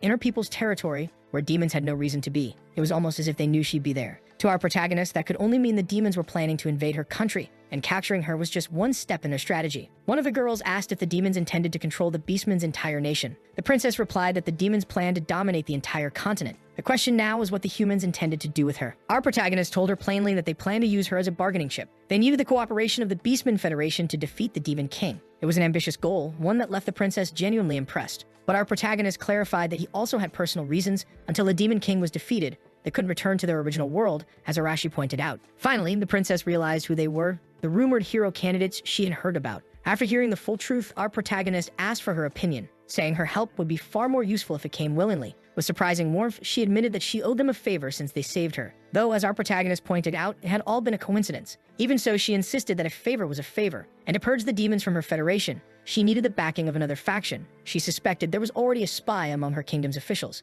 Accompanied by our heroes, Princess Sina finally managed to escape demon territory. They made their way back to the city of Neutrat. Inside the training grounds, Midi was in the middle of an intense session, pushing himself to become stronger when a familiar voice interrupted him. It was Rina. Curious and a bit annoyed, he asked what she wanted. Clearly excited, she told him that Arashi's team had finally returned and were now at the city gates. Midu froze for a moment, completely shocked by the news. At first, the soldiers didn't take their return well. To them, Arashi's team were deserters, and they demanded to know what those runaways were doing back after abandoning the kingdom. Arashi said he couldn't care less about those rules. They were never made to benefit the hero candidates anyway. Seeing that he was visibly irritated, the generic background soldiers decided to ease up a bit. Arashi told them he had no time to waste with extras and needed to speak directly with Captain Amelia. The soldier in charge refused, ordering his men to arrest the deserters immediately. Arashi really didn't want to resort to violence, but things were heading that way fast. The muscle head of the group complained that Arashi's lack of manners was exactly what caused problems like this. Before the situation could escalate further, several chains appeared out of thin air, binding the soldiers in place. Rin had stepped in, surprised that Arashi's group had returned so soon. The soldiers couldn't move under her power, and one of them asked if she planned on becoming a traitor too. Then, the most charismatic of the bunch, good old Narumi, spoke up, telling everyone to calm down a bit. With that, Rin's chains vanished. It was no surprise. Narumi's special power was pure charisma, and just by speaking, he managed to diffuse the tension. Arashi was baffled that the soldiers listened to Narumi's voice instead of his own orders. Narumi said he was sure they had come back with something important for the city, and Arashi replied that they would discuss it soon. What mattered now was preparing a proper place for a meeting. Later that same day, Arashi finally met with the army's officials. He wasn't exactly thrilled about it, though Heinrich, ever the diplomat, stayed as friendly as usual. Some of the other knights were visibly upset. Mirai asked Arashi to tone down his attitude a bit, pointing out that his arrogance was making the atmosphere heavy. But Arashi had long since stopped caring about the customs of that kingdom. Even so, Murray insisted he at least try to be polite, since she had gone through the trouble of gathering everyone he wanted to speak with. With an exaggerated sigh, Arashi lifted his feet off the table. It was time to start. A random soldier walked into the room, escorting the princess of the Beastmen. The moment the humans saw her, they were stunned. Captain Amelia demanded to know what the girl was doing there. Sienna confirmed her identity as the daughter of one of the Beastmen Federation's great leaders. She explained that she'd been captured by demons but was rescued by these brave young men. Miyu couldn't believe it. His classmates had fought demons and survived. Sienna revealed that the demons had been lurking near her nation's borders for some time. When she was captured and taken into enemy territory, Arashi's team saved her. Arashi then explained his plan to use the princess as leverage for an alliance with the Beastmen Federation, since waiting 2 years was simply too long. Captain Amelia immediately understood the strategy. She admitted they were already in the early stages of considering such an alliance but would need to consult her superiors now that the princess was in their custody. Arashi appreciated her honesty, but Amelia was clear. She wouldn't risk losing half the hero candidates over this. Heinrich stepped in, reminding everyone that these heroes were the kingdom's greatest trump card and their presence alone kept the army's morale high. Even so, Amelia agreed that forming an alliance would greatly improve their odds of winning the war. And that was exactly what Arashi wanted, an end to this conflict as soon as possible. Even so, it wasn't a bad deal for the kingdom, since the will of the people was for the Demon King to be defeated. The captain said she had been rescued and well treated by the humans and hoped they would also help her people wipe out the demons still occupying the Federation's lands. Maida promised he would do his best to make that happen. But then Heinrich raised a question. He wanted to know how those kids even found out the princess had been kidnapped. Arashi explained that they had interrogated a few demons in a rather creative way on their journey, and that answer seemed to ease the captain's mind. A week passed since that event, and fortunately, the kingdom had managed to open a line of communication with the Beastmen Nation. The news filled everyone with excitement. Our protagonist, still working from the shadows, wanted to know how things were progressing. One of the nameless soldiers told him everything was going according to plan. A small caravan of 4 students was heading to the Federation to establish diplomatic relations. The leader of this expedition was, of course, Heinrich. Alongside him were a few soldiers and some administrative staff. Our protagonist asked about Arashi, how he was handling all this. Apparently, Arashi preferred staying near the front lines, since diplomacy wasn't exactly his thing. In Midu's absence, the temporary leadership of the heroes group was handed to Marin. After delivering his report, the soldier wanted to know what our protagonist planned to do next. That's when it was revealed that he would also be heading toward the Federation, but not alongside the caravan. Once the group was ready, Heinrich ordered his men to set off. The journey officially began. Reina was already exhausted, even though they had only been traveling for a short while. Midu told her they'd stay on horseback for a few more hours. Narumi, amused, said he never imagined she'd be part of this trip too, which made Rena snap at him immediately. She didn't like sounding lazy, especially in front of everyone. Then she pointed at someone, saying that if he were left alone, he'd end up doing something reckless. Mighty was surprised to realize she was talking about him, which of course made Narumi grin from ear to ear. Rena didn't stop there. She added that Narumi wasn't exactly reliable company for something this serious. That comment his pride hard. Farther back in the caravan, Rin muttered to herself about how noisy her classmates were. She knew that our protagonist was also heading toward the Federation, and she couldn't help wondering if he was nearby. Heinrich noticed her distant look and started to grow suspicious. The truth was, the little caravan was being watched. Hidden among the tall grass, our protagonist observed everything alongside Mare. Even though maps of the region existed, he chose to tail the caravan since he wasn't familiar with the terrain. It was a safer approach. After several hours of travel, the group entered a dense forest. Rin was still on edge, scanning her surroundings constantly. Seeing this, Heinrich asked why she kept looking around so nervously. She didn't have a clear answer, saying only that she was worried about possible monsters nearby. Narumi tried to reassure her, reminding her that he and Midu were there to protect everyone. which seemed to calm her a little. Heinrich then shifted his focus to Midu. He pointed out that Arashi had returned to the city in just a few days after leaving and admitted that he still found the whole thing suspicious, especially how Arashi got the information about the princess's abduction so quickly. Midu reminded him that Arashi said he got it from interrogating some demons, but Heinrich thought the timing was too convenient, too smooth to be a coincidence. Midu wanted to know exactly what made the captain so doubtful. The captain told the group that someone out there must be gathering intelligence independently, moving in the shadows, and the look on the boy's face said it all. He was sure there were things being kept secret. Narumi realized this whole situation was getting complicated, since the captain's suspicion was actually true, and to the kingdom, their protagonist was still considered a criminal. If the higher-ups found out about their cooperation, they could all be punished. That's when Rina cut in, asking what kind of nonsense the captain liked to put inside his own head. Heinrich replied that there were still some among them who didn't really understand what was happening. Their connection to this world, considering they came from another one, was still fragile. He also knew that their protagonist was indeed operating from the shadows, the assassin of the saint. Midu asked what would happen if that were actually true, but the captain just smiled widely and said he was only joking. Still, it was obvious he was a bit of a narcissist, toying with them just to watch their reactions. Narumi joined in on the conversation, saying that even if they had been in contact with the so-called traitor, they'd still benefited from his voluntary help. Heinrich said he no longer cared about that, claiming he wouldn't punish anyone over it. It had just been his curiosity talking. In truth, he even admitted he felt relieved that the saint had been killed. Narumi was caught off guard by how casually he said something like that, and Heinrich laughed it off, saying that if he'd said that anywhere else, he probably would have been lynched on the spot.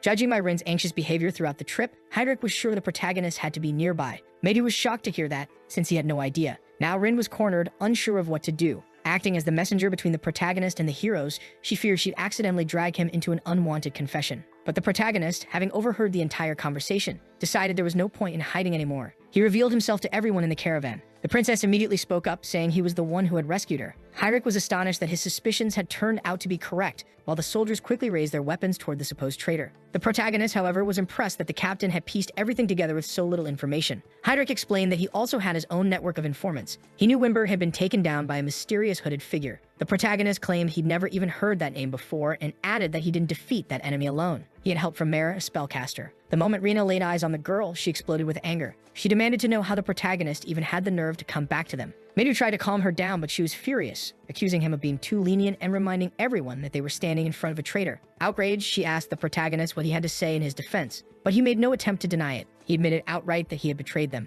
Narumi tried to diffuse the tension with his charisma, but Rana shouted for him to shut up, then conjured a massive ball of fire aimed directly at her enemy. The protagonist hadn't expected things to escalate so fast. He glanced at Merv and noticed Rin preparing to support him as well. The fiery orb came flying his way, but he told everyone not to interfere. The moment it struck, a deafening explosion filled the area. Narumi panicked, thinking the protagonist had been reduced to ashes. But Rina was certain that if something like that had been enough to finish him off, he wouldn't have been such a problem for them in the first place. While she was still watching the smoke from the explosion, Rina was suddenly caught off guard. Our protagonist grabbed her by the clothes and yanked her down from her horse. As soon as she hit the ground, she scrambled back defensively, summoning more fireballs in panic. This time, however, our protagonist was done playing. He unleashed his lightning, completely electrocuting the agitated girl. The shock was strong enough to make her lose control of her flames and collapse helplessly onto the ground. Still paralyzed, she demanded to know what kind of power he was using. The truth was, he couldn't cast spells easily. Without divine protection, magic didn't come naturally to him. But even without talent, nothing was impossible for someone willing to work hard. He took the opportunity to tell her that despite all the privileges she'd enjoyed in this world, she was still weaker than him because she never trained properly. Everyone around was stunned that he'd subdued Rana so effortlessly. Midu, who had been watching everything, realized that the protagonist wasn't just fast. He was incredibly efficient in combat and had clearly gained another skill.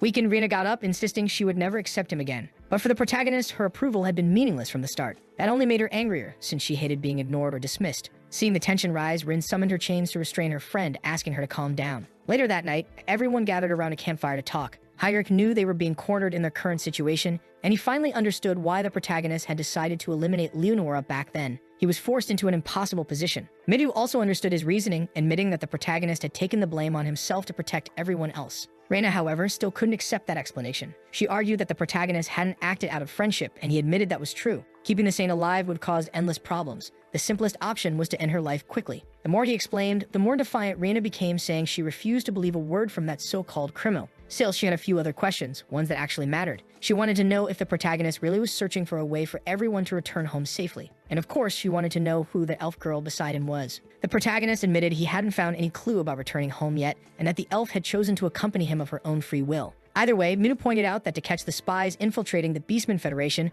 they would need everyone's cooperation. Heinrich didn't mind working with the protagonist since he was the one responsible for reporting back to the kingdom. All he had to do was omit a few details from his reports. Everyone turned toward Rena, worried she might stir up more trouble, but she stayed silent this time, realizing it wouldn't change anything. The truth was, despite everything, their goal was still the same. As the fire crackled, the group continued talking quietly. A short distance away, Manhwa had gone into the forest to speak privately with the protagonist. He wanted to know if it was really okay to share this information with the captain. What had happened with St. Leonora was a serious matter, but Manhwa still believed Heinrich was trustworthy. Even so, the protagonist warned him that there were some things that should never be entrusted to anyone. Manhwa replied that he'd take full responsibility for whatever came next. After all, Heinrich had already been reaching that conclusion on his own. Hiding it any longer would have been pointless. To the protagonist, that was simply Manhwa's way of handling information. The next morning, the delegation continued on their journey. Heinrich informed everyone that they had officially crossed into the Federation's borders. The princess suggested they head straight to the nearest tower, but just as she spoke, our protagonist sensed someone approaching to greet them. A single arrow struck the ground right in front of Manhwa's horse. The boy instantly tensed, looking around only to realize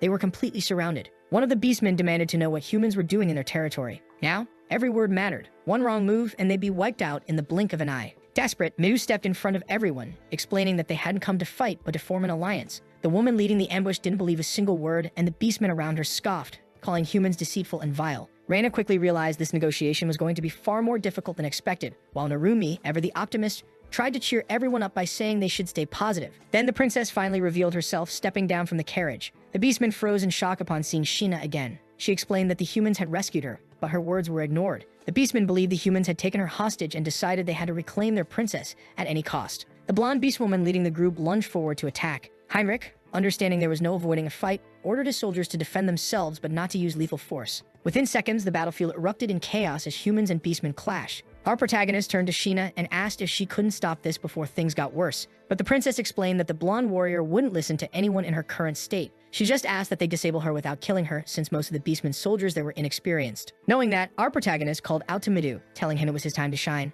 The boy, sword in hand, had been waiting for that signal. With just a few swift movements, he disarmed his first opponent and turned his focus on the ones nearby. Thanks to his agility, he outmaneuvered several enemies, striking with precise and fluid blows. His eyes gleamed with intensity, lightning surging through his body like raw energy. One by one, he knocked his opponents unconscious, leaving the beastmen terrified. From across the battlefield, our protagonist shouted for Rin to focus on the archers at the back line. Immediately, she sent her chains flying through the air, ensnaring the archers before they could retaliate. More beastmen dropped from the trees, charging forward to rescue the princess. That's when our protagonist ordered Mare to join the fight. She unleashed her wind magic, non-lethal but powerful enough to send approaching enemies tumbling through the air. Narumi watched in awe, realizing the elf girl wielded the same element as him. Our protagonist noticed Rena's flames flaring up and immediately told her to stand down. Annoyed, she protested, but he reminded her that if she hit anyone with fire magic, the result would be fatal, and that would make things much worse. Realizing he was right, she grudgingly kept quiet. Finally, the blonde beastwoman noticed that her unit was being overwhelmed by the humans. Manhwa told her they had only come to talk and that they had no intention of killing anyone, but she was stubborn and refused to listen. She charged at him,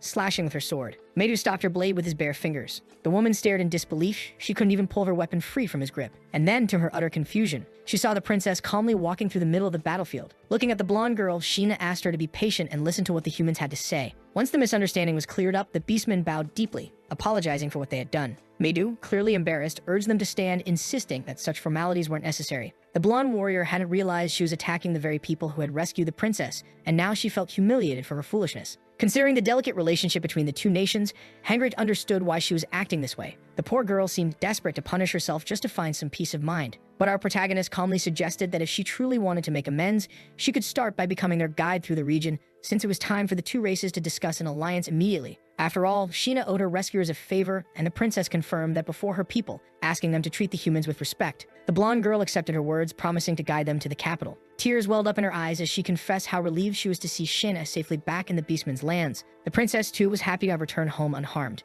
After that brief clash and tense exchange, the caravan continued toward the capital. Their mission was to establish an alliance with the beastmen. The Federation was ruled by several tribal chiefs, and all important matters were discussed and approved by the parliament located in the capital city, Manhwa. Manhwa couldn't help but be impressed by the stunning architecture surrounding them. The blonde warrior apologized once more, explaining that she could only escort them this far. As much as she wanted to express her gratitude further, she couldn't go against the Empire's laws. For Manhwa, that was already more than enough. From there, it was up to them to make it to the capital on their own. When the human caravan finally entered the beastmen's city, their presence immediately drew attention. It was an extremely rare sight. The citizens stopped to stare, visibly irritated by the unexpected visitors. Manhwa tried to stay calm, taking in all that hostility around them. To our protagonist, the reception wasn't as bad as he'd expected. There was more than hatred in those stares. You could feel fear, curiosity, and tension mixed together. Mayor noticed the same thing. The people weren't just angry, they were afraid. Narumi, ever the charmer, tried to use his charisma to ease the tension, but Heinrich pointed out that the people here weren't warriors. They were just ordinary citizens unprepared for conflict. As he said that, someone suddenly shouted the princess's name at the top of their lungs.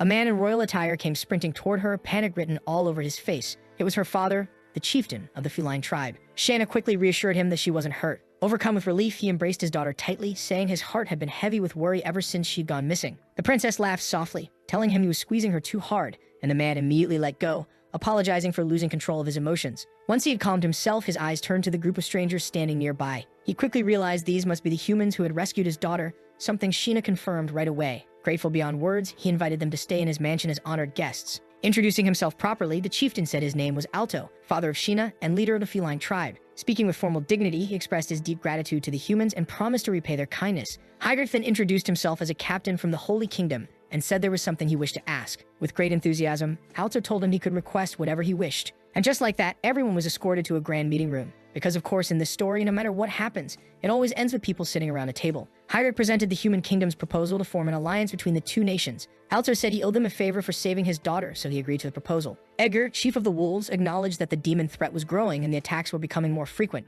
Camilla, representative of the birdfolk, still believed an alliance with humans was absolute madness, saying they were forgetting who they really were. Max, leader of the fishfolk, agreed with her. His father had been enslaved and killed by prejudiced humans. The dog tribe's leader admitted that they owed gratitude for the princess's rescue and said they would repay that properly, but they still couldn't ignore what had happened in the past. Confused by that stance, Alto hesitated, and the dog chieftain reminded everyone it was the humans who started the discrimination, separating beast folk from those considered normal, a point Camilla and Max immediately endorsed, since they also dislike humans. Heinrich said the past absolutely couldn't be forgotten, but right now they shared the same goal, defeating the demons. Max erupted, declaring he would never cooperate with bigots. At that, Edgar called for silence. He'd already received word that the war's momentum was shifting. He wanted to know what kind of cooperation the humans were actually asking for. Heinrich drew a long breath to lay out the terms, but Midu answered first, stating their intent was to eradicate the demon realm completely and take the demon king's head. His words were so firm and unflinching that the beast folk fell silent. Edgar then began to smile. He saw truth in Midu's eyes and found it very interesting. Camilla asked what he meant. He revealed his information. The humans already held the advantage in this war. In other words, they weren't timid or desperate in proposing this alliance. Midu said slaying the demon king was the highest objective and they needed every ally they could get, only to be interrupted by Alto, who said, just as Edgar had noted, they wanted to help exterminate the demons. He had been suspicious of humans entering his land, but he hadn't expected such honesty. Edgar raised his hand in agreement with the unlikely alliance, since the demons were a growing problem. If the humans defeated their enemies in the future, beast folk would be next in line, so they needed to seize this chance to forge an alliance. Those words made the students light up with relief. Camilla, even after hearing all that, refused. She said they'd never know when humans would betray them again. Max also rejected the pact, insisting humans couldn't be trusted. The dog chieftain shared their view, saying such an alliance would only sacrifice their own people. The princess noticed he had changed a lot. He used to lean towards supporting humans, but over time, the dog leader's thinking had shifted. Alto realized more voices in the room still needed convincing. He confirmed it would be unwise to decide something this important right then. He also wanted to hear more details about the visitor's proposal. Alto said he would host the human caravan in his own residence. After all, they were his daughter's saviors. The princess stressed again that she wouldn't change her mind, and Max accompanied her. Our protagonist used his gaze at that table to search for the traitor. He coolly analyzed the dog chieftain, as if he particularly suspected him. After that intense meeting, the group of humans was at the princess's father's house enjoying a hearty meal.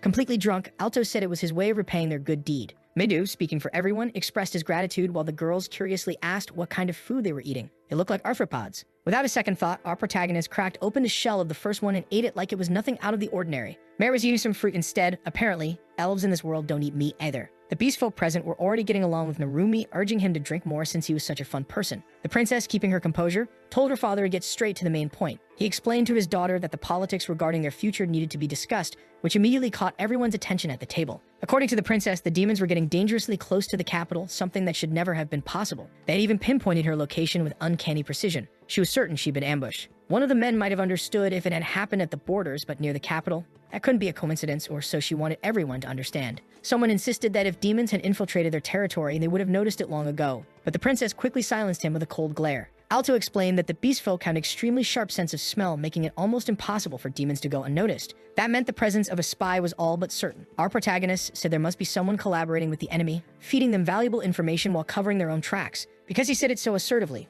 A few of the beast folk took offense, their fur practically bristling. Alto immediately ordered everyone to calm down, reminding them they were only discussing possibilities. After witnessing his authority, the bystanders apologized. In truth, Alto didn't want to suspect his own people either, but if not for the humans' efforts to find his daughter, none of this would have happened. He hadn't been able to find a single trace of her in the forest. On the day she didn't return, he'd had a terrible feeling, as if someone inside the Federation had been leaking information. Heinrich realized how dangerous the situation was. The informant might have already exposed them. Understanding that, Rin grew worried, remembering how important their meeting earlier that day had been. Narumi then asked if any of the tribal chiefs themselves could be the traitors. Alto dismissed the idea. The chiefs were responsible for discussing the nation's future, and he didn't want to cause unnecessary chaos with the little information they had. Hearing that, the lesser members of the group understood they needed to stay quiet. For now, Alto's main concern was that the princess should not leave the mansion. She found it very frustrating, especially after just returning home. Midu quickly reminded everyone they still needed to decide the fate of the alliance. A heavy silence filled the room. Alto ran a hand through his hair and apologized. He had expected his peers to be a bit more receptive. So far, only he and Edgar were in favor of the alliance. That worried Midu deeply.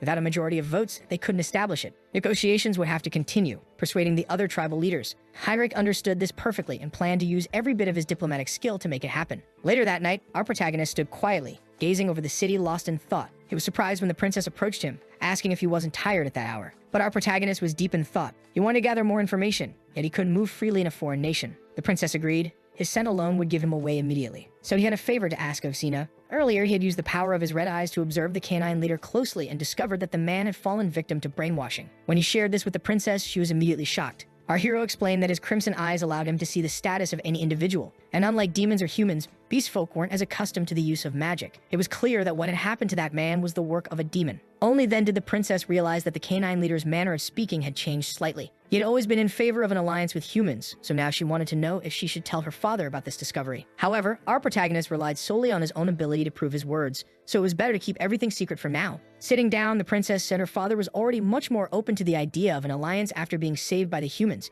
Hearing that, our protagonist agreed to eventually speak with Alto himself. During their talk, his sharp ears caught something unusual. Alto had overheard the entire conversation and commented that the boy was underestimating the beast folks' sense of hearing. Now that he had been completely exposed, the protagonist asked if he could just get straight to the point. Alto didn't mind. It wasn't every day he got to negotiate with his daughter's savior. Besides, he had also noticed the strange behavior of the canine leader. Because of that, he entrusted our protagonist with uncovering the truth, promising to provide him with full support. In return, the protagonist vowed to start gathering all the necessary information beginning the next morning, while Midu and Alto would focus on persuading the other tribal leaders. That was the agreement they reached that night. Night fell over the city and everything outside was calm. Meanwhile, the canine leader secretly met with someone of authority, the demon Bright, to deliver information. Now aware of everything, Bright realized the situation was becoming troublesome. Just when he thought the Federation's chiefs were under control, everything had changed overnight. Slamming his fist on the table, Bright growled that he hadn't expected humans to interfere with his plans. Zaganda was nothing but a worm. He had failed at the simplest task and was a disgrace to his entire race. The canine leader growled back that the humans in their territory were shameless. They'd even proposed an alliance, something he would never accept. Bright seemed pleased to see that attitude from his subordinate.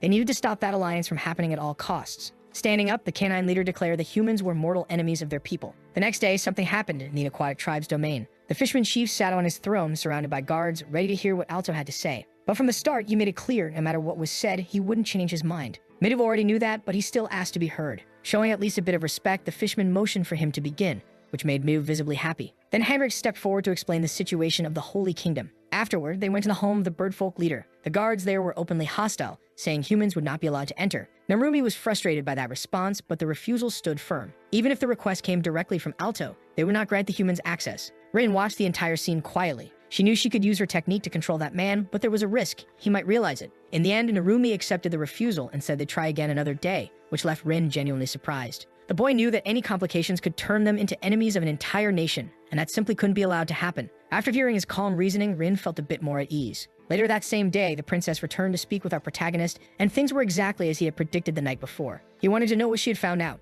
The girl had visited the canine territory, and the atmosphere there was disturbingly tense. They were clearly far more hostile toward humans now, and the soldiers seemed restless and on edge. It was obvious they were plotting something against the human visitors. Our protagonist wasn't about to sit still in the face of danger. They needed to gather crucial information and change the situation immediately. That night, he decided to leave alongside the princess to conduct a proper investigation. The girl only asked him to be careful. Finally, under the cover of darkness, they slipped out to begin their search. At first, none of the guards sensed their presence. The steps of the silent assassin were nearly weightless, his movements precise and stealthy. Leading the way, the princess whispered that the chief's chambers were just ahead. She opened the door, realizing no one was inside. The canine leader must have been in his personal quarters. Conveniently, that gave them time to search freely for any evidence. As she approached the throne, her expression froze. She caught the same scent as the one from the person who had kidnapped her in the first place. Moments later, shouts echoed through the mansion, and the princess panicked. She immediately found the canine leader, who was furious after discovering an intruder in his room. Still shaken, the princess begged him to come to his senses, but the man didn't seem to understand a word. She told him he was being controlled by demons, that he wasn't even aware of what was happening. Thinking it was a lie, he warned her to watch her words, because he was going to arrest her himself.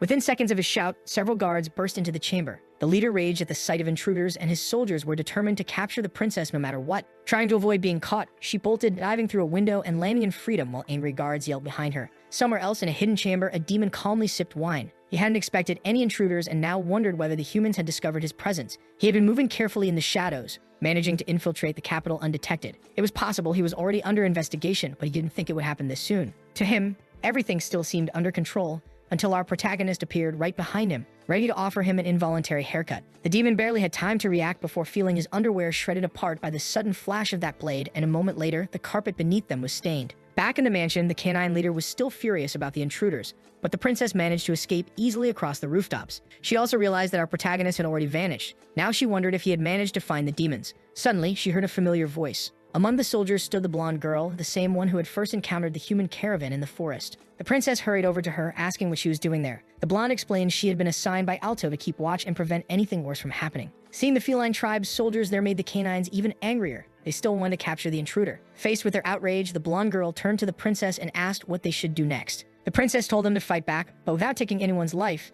since they were only confused by what was happening. Meanwhile, our protagonist hadn't managed to finish off the demon. The creature dodged the fatal strike but ended up injured, and now our protagonist was determined to end it once and for all. He threw his dagger, piercing straight through the demon's arm. While distracted by the pain, the demon grabbed the first thing within reach, a flower vase, and hurled it toward the boy. With a swift motion, our protagonist sliced it clean in half, only to see the demon leaping out the window in retreat. There was no way he'd let his enemy escape like that. Now, both of them were on the rooftops, locked in a relentless chase. Bright couldn't allow his existence to be exposed. That would draw far too much attention. Using his mind control techniques, he called out to the canine leader. The man now knew his superior was in danger, but it would be nearly impossible to reach him under the current circumstances. Alto joined the fray, and in true cat and dog fashion, he was about to give his coworker the beating of his life. The canine demanded to know if Alto understood how serious this was. He couldn't forgive the princess. But Alto wasn't about to let that happen. He was there to knock some sense into his old friend. That only made the dog even angrier, but Alto ignored the complaints of the poor, brainwashed fool. Driven by rage, the canine lunged at him, convinced violence would solve everything, which honestly only made Alto more fired up. The two began trading blows in the middle of the plaza,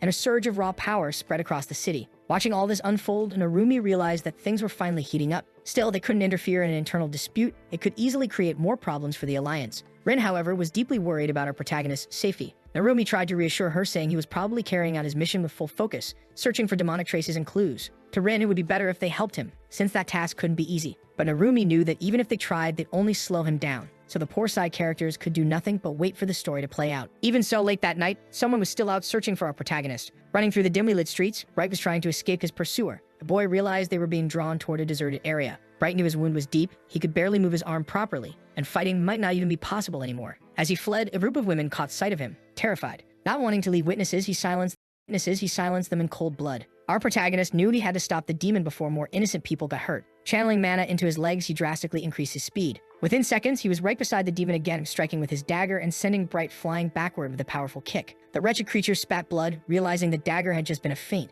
After slamming into a wall, Bright knew he was losing. This was the power of a hero candidate. Bleeding and desperate, the demon wanted to know how he'd been discovered. Our protagonist told him his eyes held abilities beyond description. Bright cursed his luck, thinking he had simply run into the worst possible opponent at the worst possible time. Still, he grinned, muttering that as long as he erased this hero from existence, his plan could still move forward. With that twisted smile on his face, he prepared to make his final move. But with his crimson eyes glowing, our protagonist already knew the demon was planning a surprise attack. Meanwhile, the fierce battle between the cats and the dogs continued to rage. Some of the soldiers were still confused. They wanted to know why they were even fighting their own kind. The blonde girl told those who hesitated to back out of the battle immediately. The princess was also in the middle of the conflict, asking the canine warriors if they didn't think their leader was acting strangely. Her words made some of them stop and think. Something really did feel off. The princess quickly noticed that one of the soldiers seemed to know more than he was saying. He admitted he didn't understand what his chief was thinking, but the job remained the same. Then the princess asked what he would do if the canine chief had become a puppet of a demon through mind control. The other soldiers who heard that were shaken, but the first man barked an order to his troops, telling them not to be fooled by lies. Seeing that persuasion wouldn't work, the princess braced herself. Before the fighting could resume, a brilliant blue flash erupted between the two armies. It was a human who caused it. It was none other than our boy Midu. He descended into the field accompanied by the wolf leader. It was time to put an end to this pointless battle. Edgar's presence immediately brought a sense of reason back to the scene. Far from there, Bright had finally been defeated, or at least, that's what it looked like. His body was riddled with injuries and he'd lost a lot of blood. Our protagonist took a closer look at him, using his eyes to analyze the demon's technique in detail. He discovered that Bright's brainwashing only activated when both of his hands touched the victim's head. The guy was dangerous, but not exactly hard to take down. Just as he thought that, our protagonist's crimson eyes caught a sudden glint, a spear flying straight at him. Several demons had joined the party. Barely standing, Bright grinned. It had all gone just as he planned. He wanted reinforcements to arrive, and now they had. The realization made our protagonist sigh. The demon bragged that there was no way a mere human would leave this place alive, but our protagonist just looked at him with pure disdain, saying he was nothing but an idiot, words that made Bright's face twist in rage. The boy already knew Bright had been stalling for backup. To be honest, he found it annoying to have to hunt down each demon one by one, but now with them all gathered here, he could clean them up in a single sweep. That smug confidence infuriated Bright even more. Burning with hatred, he rallied his troops, declaring that the human would pay with his life. They might not be high-ranking demons, but they were still elite soldiers, and he believed that gave them the upper hand. With a furious shout, he ordered the attack to begin. Then, a violent gust of wind exploded outward, shielding our protagonist. Every demon was thrown into the air, and the nameless grunts couldn't comprehend what just happened. Of course, our protagonist would never fight a demon alone. That's why he brought Mare along, just in case. Bright wasn't impressed, though. To him, two opponents still meant nothing. Ignoring his arrogance entirely, Mare calmly asked our protagonist whether he preferred big rocks or small ones before hurling a storm of boulders at the enemy army, crushing demon after demon into paste. One of them barely managed to defend himself, feeling proud for surviving, only to be instantly stabbed through the chest by the boy's dagger. He already knew these soldiers were weak. Furious, Bright shouted for his army to close their ranks, while one of his soldiers stepped forward, empowered by the other's energy. It was an illusion spell, but our protagonist couldn't tell which copy was real, so he simply aimed and hit the one who tried to strike him. His accuracy was flawless. Hitting vital points like that was child's play for him. Another grunt decided to use wind magic, launching a high-speed projectile toward the boy. But before it could hit, Mare intercepted it effortlessly, floating in the air as she surveyed the fight. The calm authority, she called upon the spirits of wind to end it, piercing the poor fool's body with countless wind lances. Severely injured, Bright realized he was only delaying the inevitable. That's when Mare noticed something strange in the battlefield, and our boy turned to see what was coming. Up in the sky, several winged beastmen were approaching, led by none other than Camilla. He hadn't expected her to show up, and immediately suspected that she might be collaborating with the demons. Camilla admitted she hated humans. To tell the truth, I despise them, she said. Concerned, Mare wondered if she had also fallen victim to brainwashing, but our protagonist wasn't sure since he hadn't used his appraisal on her yet. It could very well be that she was willingly working with their enemies, which would make the situation even worse. The demons believed the Federation would soon fall completely under their control, which would tip the war against humanity in their favor. Bright, relieved, chuckled when Camilla arrived late to the fight. She mocked him, saying that demons could never win on their own. Bleeding and exhausted, he admitted he wouldn't complain about getting help. With a sly grin, Camilla flexed her claws and said he was awfully needy for a supposed demon commander. Now our protagonist was facing 30 flying enemies and things were about to get messy. Back on the ground, Mare looked worried, but he simply said they had to defeat every single one of them. Camilla ordered her troops to attack at once. The other tribes couldn't find out what happened here. The winged beastmen dove toward him with their claws, ready to tear him apart,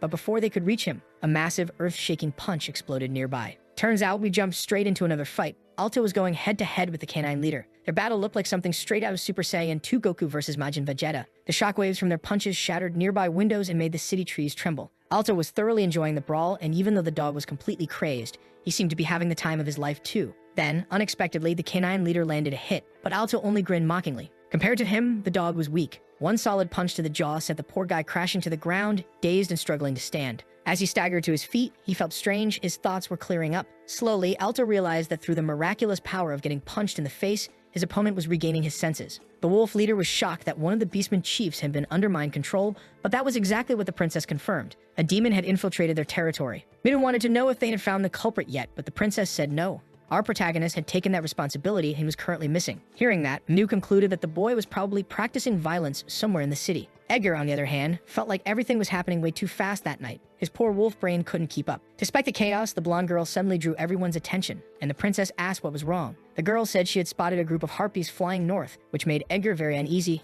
Harpies never flew at night. Midu, realizing something was off, decided to investigate the area himself. Meanwhile, Narumi and the beautifully drawn girls were watching the city's destruction from afar. Rin remained anxious and wanted to jump into the chaos. But Narumi's logic wasn't wrong. They needed to stay out of the conflict. Still, someone nearby spoke up about it, confident that our protagonist would defeat the demons, and Narumi fully believed he would. Worried, Rin wanted to know what would happen if he ended up losing. Narumi hadn't even considered that possibility. He'd read a few chapters ahead in this story and was convinced things would turn out fine. But Rin couldn't break the fourth wall like him. She just wanted to help their protagonist. Rina understood her point of view, but she had no idea where he could be, which crushed whatever hope Rin had left. Clasping her hands against her chest, Rin tried to gather every ounce of her energy to do something miraculous. She wanted to become his strength, and that's when a mysterious voice echoed inside her head. Startled, she let out a small gasp that scared everyone around her. Using her ability, she managed to reach out to our main character, though he couldn't clearly tell where he was. The truth is, this was a new power of hers. She could hear his voice directly in her mind, almost like they were speaking over a telepathic phone call. Once again, she asked where he was. He told her he was somewhere north of the city and that things were getting complicated. He could sense that she wanted to be his strength. After all, he could literally read her thoughts, which left Rin blushing furiously and feeling flustered. Our protagonist was getting beaten badly and told her to bring everyone there as soon as possible. He needed her strength right away. Reina, hearing Rin talk to herself, assumed she'd finally lost her mind. Then Rin explained that thanks to her new power, she had managed to contact him and now knew his location. It was time for them to join the chaos too. Meanwhile, the Birdmen were furious, determined to rip our protagonist apart. Mare used her wind magic to keep them away, forming a barrier that pushed them back. It worked for a moment, but then she resorted to one of the oldest tricks in the book, throwing rocks at birds. Launching several large stones, she hit the poor flying extras, who quickly realized that at this rate, they'd never reach their targets. Among them, though, were birdmen armed with bows. They loosed a flurry of arrows toward her, but Mare once again summoned her wind magic, diverting every projectile midair. That only enraged the enemy even more, frustrated that all their efforts kept failing. One of them, apparently a bit more self-aware, thought to himself that elves use spirit energy, and that meant she would soon tire out. Indeed, the elf girl was nearing her limit. Her wind magic was almost depleted, and she needed to change elements fast. The birdmen realized the battle might drag on, but Mare's goal wasn't to win, it was to hold them off until her allies arrived. On the ground below, demons were being wiped out mercilessly. The terrified ones could only watch as their comrades were torn apart, but our protagonist didn't care in the slightest. He just provoked them further, feeding their rage with his brutal efficiency. Some tried to counter with dark magic, but it was useless. Camilla decided to unleash one of her secret techniques, steel feathers slicing through the air, but our boy blocked them with his dagger. Unfortunately, one of them still managed to graze him, and it hurt like hell. He had to think fast now. Worrying about Mare's safety left him momentarily distracted, and Bright tried to take advantage of it. But the boy called upon his lightning, electrocuting the demon in a sudden surge of power. The elemental strike completely caught Bright off guard. With the demon now paralyzed, our protagonist shifted focus to another enemy charging toward him. In a flash, he vanished like lightning itself and reappeared behind the target, cutting the demon down at the exact moment the fool tried to attack his own general. Bright hit the ground, even more battered than before. That was a close one. Our boy could feel his mind almost being completely shattered, and he didn't have any kind of countermeasure against that attack. Ren finally arrived at the battlefield, seeing him badly wounded. Reina and Narumi showed up as well, taking in the chaotic scene before deciding to join the fight too, which only terrified the demons even more. Their leader was barely hanging on, and the Harpies had full control of the skies. Our boy told his teammates to handle the lesser enemies, and they quickly agreed. He had only asked Reina not to burn those poor things to death, while Rin wanted to know if he was planning to fight alone again. It gave her flashbacks. He was about to face another Leonora-type battle. But a lot had changed since that day, and now Rin was full of confidence. She used her domination power, amplifying his strength. Camilla thought she was being underestimated, but Bright warned her to stay cautious. That hooded boy was serious trouble. With his death glare fully active, our protagonist said he'd make their end painless. A dark, sinister aura began pouring from his body, frightening everyone around him. If Camilla wore underwear, it would have been completely obliterated by now. Meanwhile, the birdman tried to swoop down on the elf, but before they could get close, someone shouted, demanding to know what they were doing. It was the feline tribe, led by Edgar, demanding an immediate explanation. The extras looked confused, but their leader said they were just following Camilla's orders, which gave them a false sense of confidence. They declared that all witnesses must be erased, no matter the cost. Edgar stared, completely baffled, while Minu instantly realized what had to be done. It was slicing time. Mayor stepped in front of them, shouting that the Harpies were working with demons, leaving Edgar absolutely speechless. She pointed toward a nearby street, saying there were demons over there fighting the protagonist. The princess was stunned. She hadn't expected anything like that, and neither had the wolf leader. Minu was confident, knowing that his friends were already heading toward the main fight, so he stayed behind to help the elf. Edgar, clearly upset, hadn't imagined that demons had infiltrated their territory to such a degree. Unfortunately, those soldiers were just following orders, and he didn't want to take their lives if he could help it. That's where Midu excelled, a good guy through and through like Batman. He didn't kill, but he definitely caused enough pain to make his enemies reflect deeply on their life choices. Back at the main fight, both Bright and Camilla realized they were in serious trouble. Camilla couldn't even look at him anymore. His figure kept distorting, flickering in and out as if he were phasing between dimensions. Bright couldn't even register how fast he moved. A moment later, the demon's neck erupted in a spray of red. And yet, in a disappointing twist, our boy had only managed to slice the demon's arm superficially. Camilla shouted for everyone not to look directly into his eyes. He was using an illusion technique. It looked suspiciously similar to a certain iconic manga eye ability, if you know what I mean. Our protagonist could tell she caught on to what he was doing through his technique. He could now use illusions thanks to the evolution of his eyes. a power that had awakened after his victory over Weinberg. He'd been training that ability against powerful monsters, and at close range, it was devastatingly effective. Camilla was furious. That power had given her nothing but headaches. Bright, meanwhile, realized he'd have to fight his opponent without ever meeting his gaze. As soon as she looked at his feet, she realized the illusions had ended. Our protagonist knew that trick wouldn't work anymore, so it was time to go back to the classics. He showed the demon that his agility was still absurd. Bright tried to look to the side, but that only earned him a very personal introduction to our protagonist's dagger. This time, a strike landed right around his eye. Our boy knew that an opponent's eyes reveal a lot during a fight, but by the look of it, this one wouldn't be seeing or hearing anything else anytime soon. Up in the air, Camilla grew frustrated, realizing her demon ally was completely useless. Our boy promised she'd be next in line. Furious, she shouted that she already knew all the humans' tricks and refused to be underestimated by some kid wearing a hood at night. She swung her claws at him, only to be outmaneuvered with ease, then launched several sharp feathers his way. His dagger proved incredibly efficient, and his reflexes allowed him to dodge every attack. Even though she couldn't look him in the eyes, the winged woman was adapting fast to the fight. Camilla said she didn't need her sight to win. The senses of beastfolk were far superior to those of humans. Our boy wanted to know what she planned to do next, just fly around like a bird or actually try to win. The longer she stalled, the worse things would get for traitors like her. Meanwhile, the other heroes were holding back the remaining rebels, which only made Camilla angrier. She yelled that humans were always interfering with her plans. Our boy paid close attention to those words while watching her undergo a full beast transformation. He had no idea what kind of ability that was, but he knew beastfolk gained enormous strength through it, at the cost of their sanity. Screaming like a wild creature, Camilla darted through the air, her movements far more dangerous than before. He had to be extremely careful. Activating his cursed eyes again, he could now see her future movements. He dodged her first strike, but she was still too fast, driven entirely by rage. This time, she attacked using her steel feathers. He knew the transformation wouldn't last long. Eventually, her instincts would consume her completely, leaving no way to return to normal. Still, he was running low on mana and needed to finish the fight quickly. Using his eyes to scan for weak points, he found the best way to end it. If he couldn't use this power in moments like this, it would be useless. Gathering lightning around his body, he unleashed it to pierce through his enemy. Electricity surged through Camilla's body, paralyzing her midair. Our boy slashed her repeatedly, his blade carving deep into her flesh until she crashed to the ground, badly wounded. At that point, there was no chance she'd be flying again. After that brutal attack, her transformation began to fade and she fell unconscious, likely for good. All that remained now were the regular soldiers, and our protagonist was still burning with vengeance. With the demons defeated, it became much easier to explain everything to the beastfolk. The battle between the heroes and the harpies had also come to an end. Once Camilla was down, the remaining soldiers surrendered. With the demon gone, the brainwashing caused by his techniques was finally broken. As the sun rose, the shadow's influence faded completely. A few days later, and good grief, the author really loves this recurring everyone sitting at the table scene. Hygert wanted to know what had happened to the Harpy tribe. Not everyone had been infiltrated, only those who were directly involved in the battle, according to Edgar. Still, those who took part in it couldn't just walk away without punishment. They would certainly face consequences. Our protagonist was now at the mansion of the feline chief, wanting to know what would happen to the dog tribe. Other influential figures were also present. Unfortunately, the chief would be punished. Even though he had been brainwashed, his actions still counted as treason against the nation. To the princess, it was his own carelessness that led to it, so he had to take responsibility. And as ironic as it was, being kidnapped by demons was also considered punishable in that kingdom.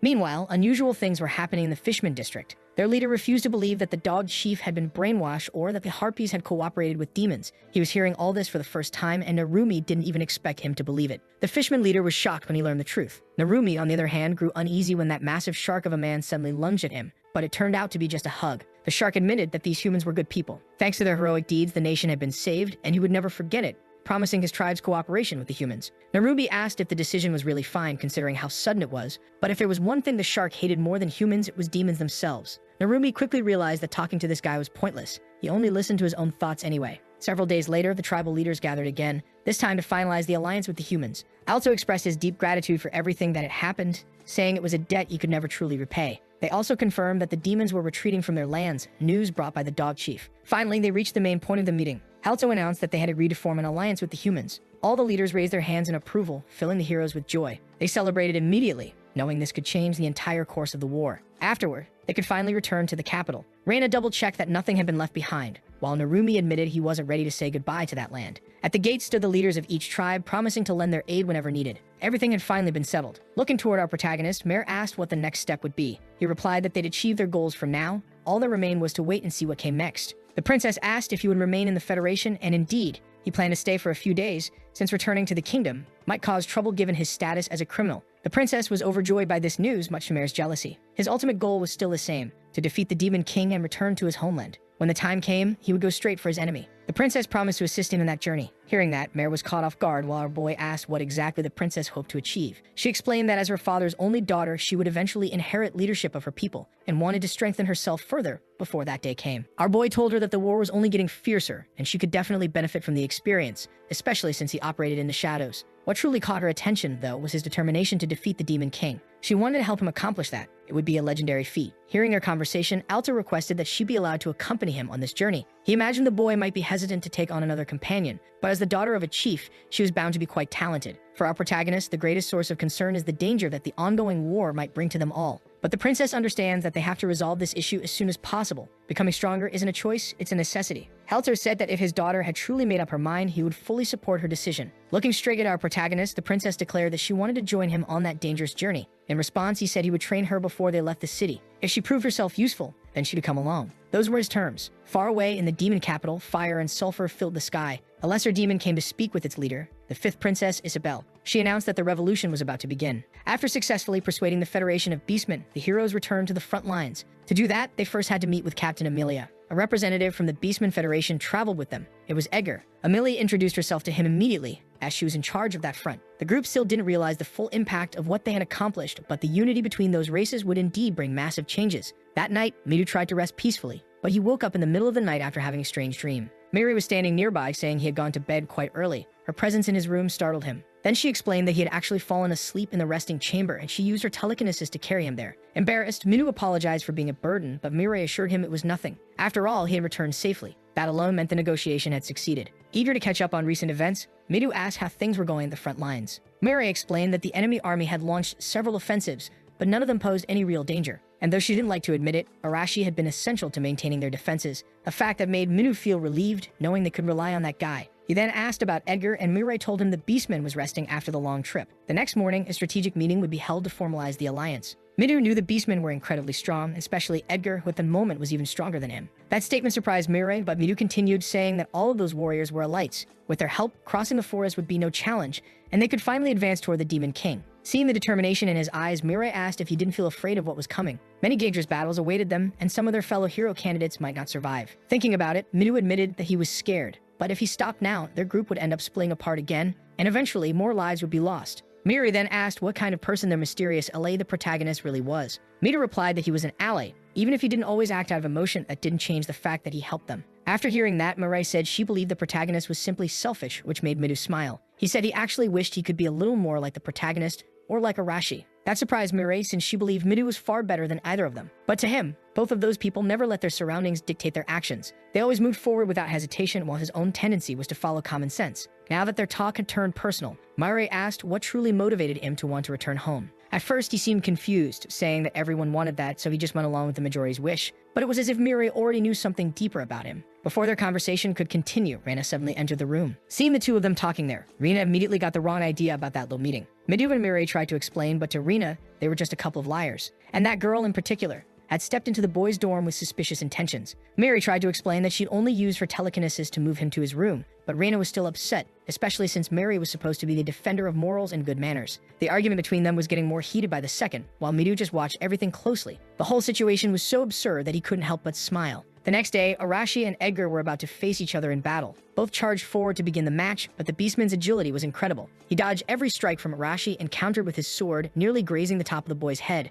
Arashi narrowly avoided it, but quickly realized his opponent was every bit as fast as he was. The Beastman pressed the attack, aiming for what seemed to be the final blow. Frustrated, Arashi shouted that he was being underestimated. He managed to block the wooden sword, which surprised Edgar completely. It was magic. Arashi had used mana to strengthen his arms and hold off the strike. With that, he pushed the weapon away, forcing the Beastman to retreat several steps back. Even so, Arashi's arm was left sore from the impact. Captain Amelia stepped forward and told them both to stop the sparring session. It was time for the strategic meeting. Arashi was annoyed since things were just starting to get fun. Edgar sheathed his sword and agreed with the boy, though he knew his duty to the alliance came first. Despite his frustration, Arashi, despite everything, respects that opponent. Since he values the like on this video that helps Mamoru make more juicy content for his viewers, activate the cheeky little bell, and I'm out.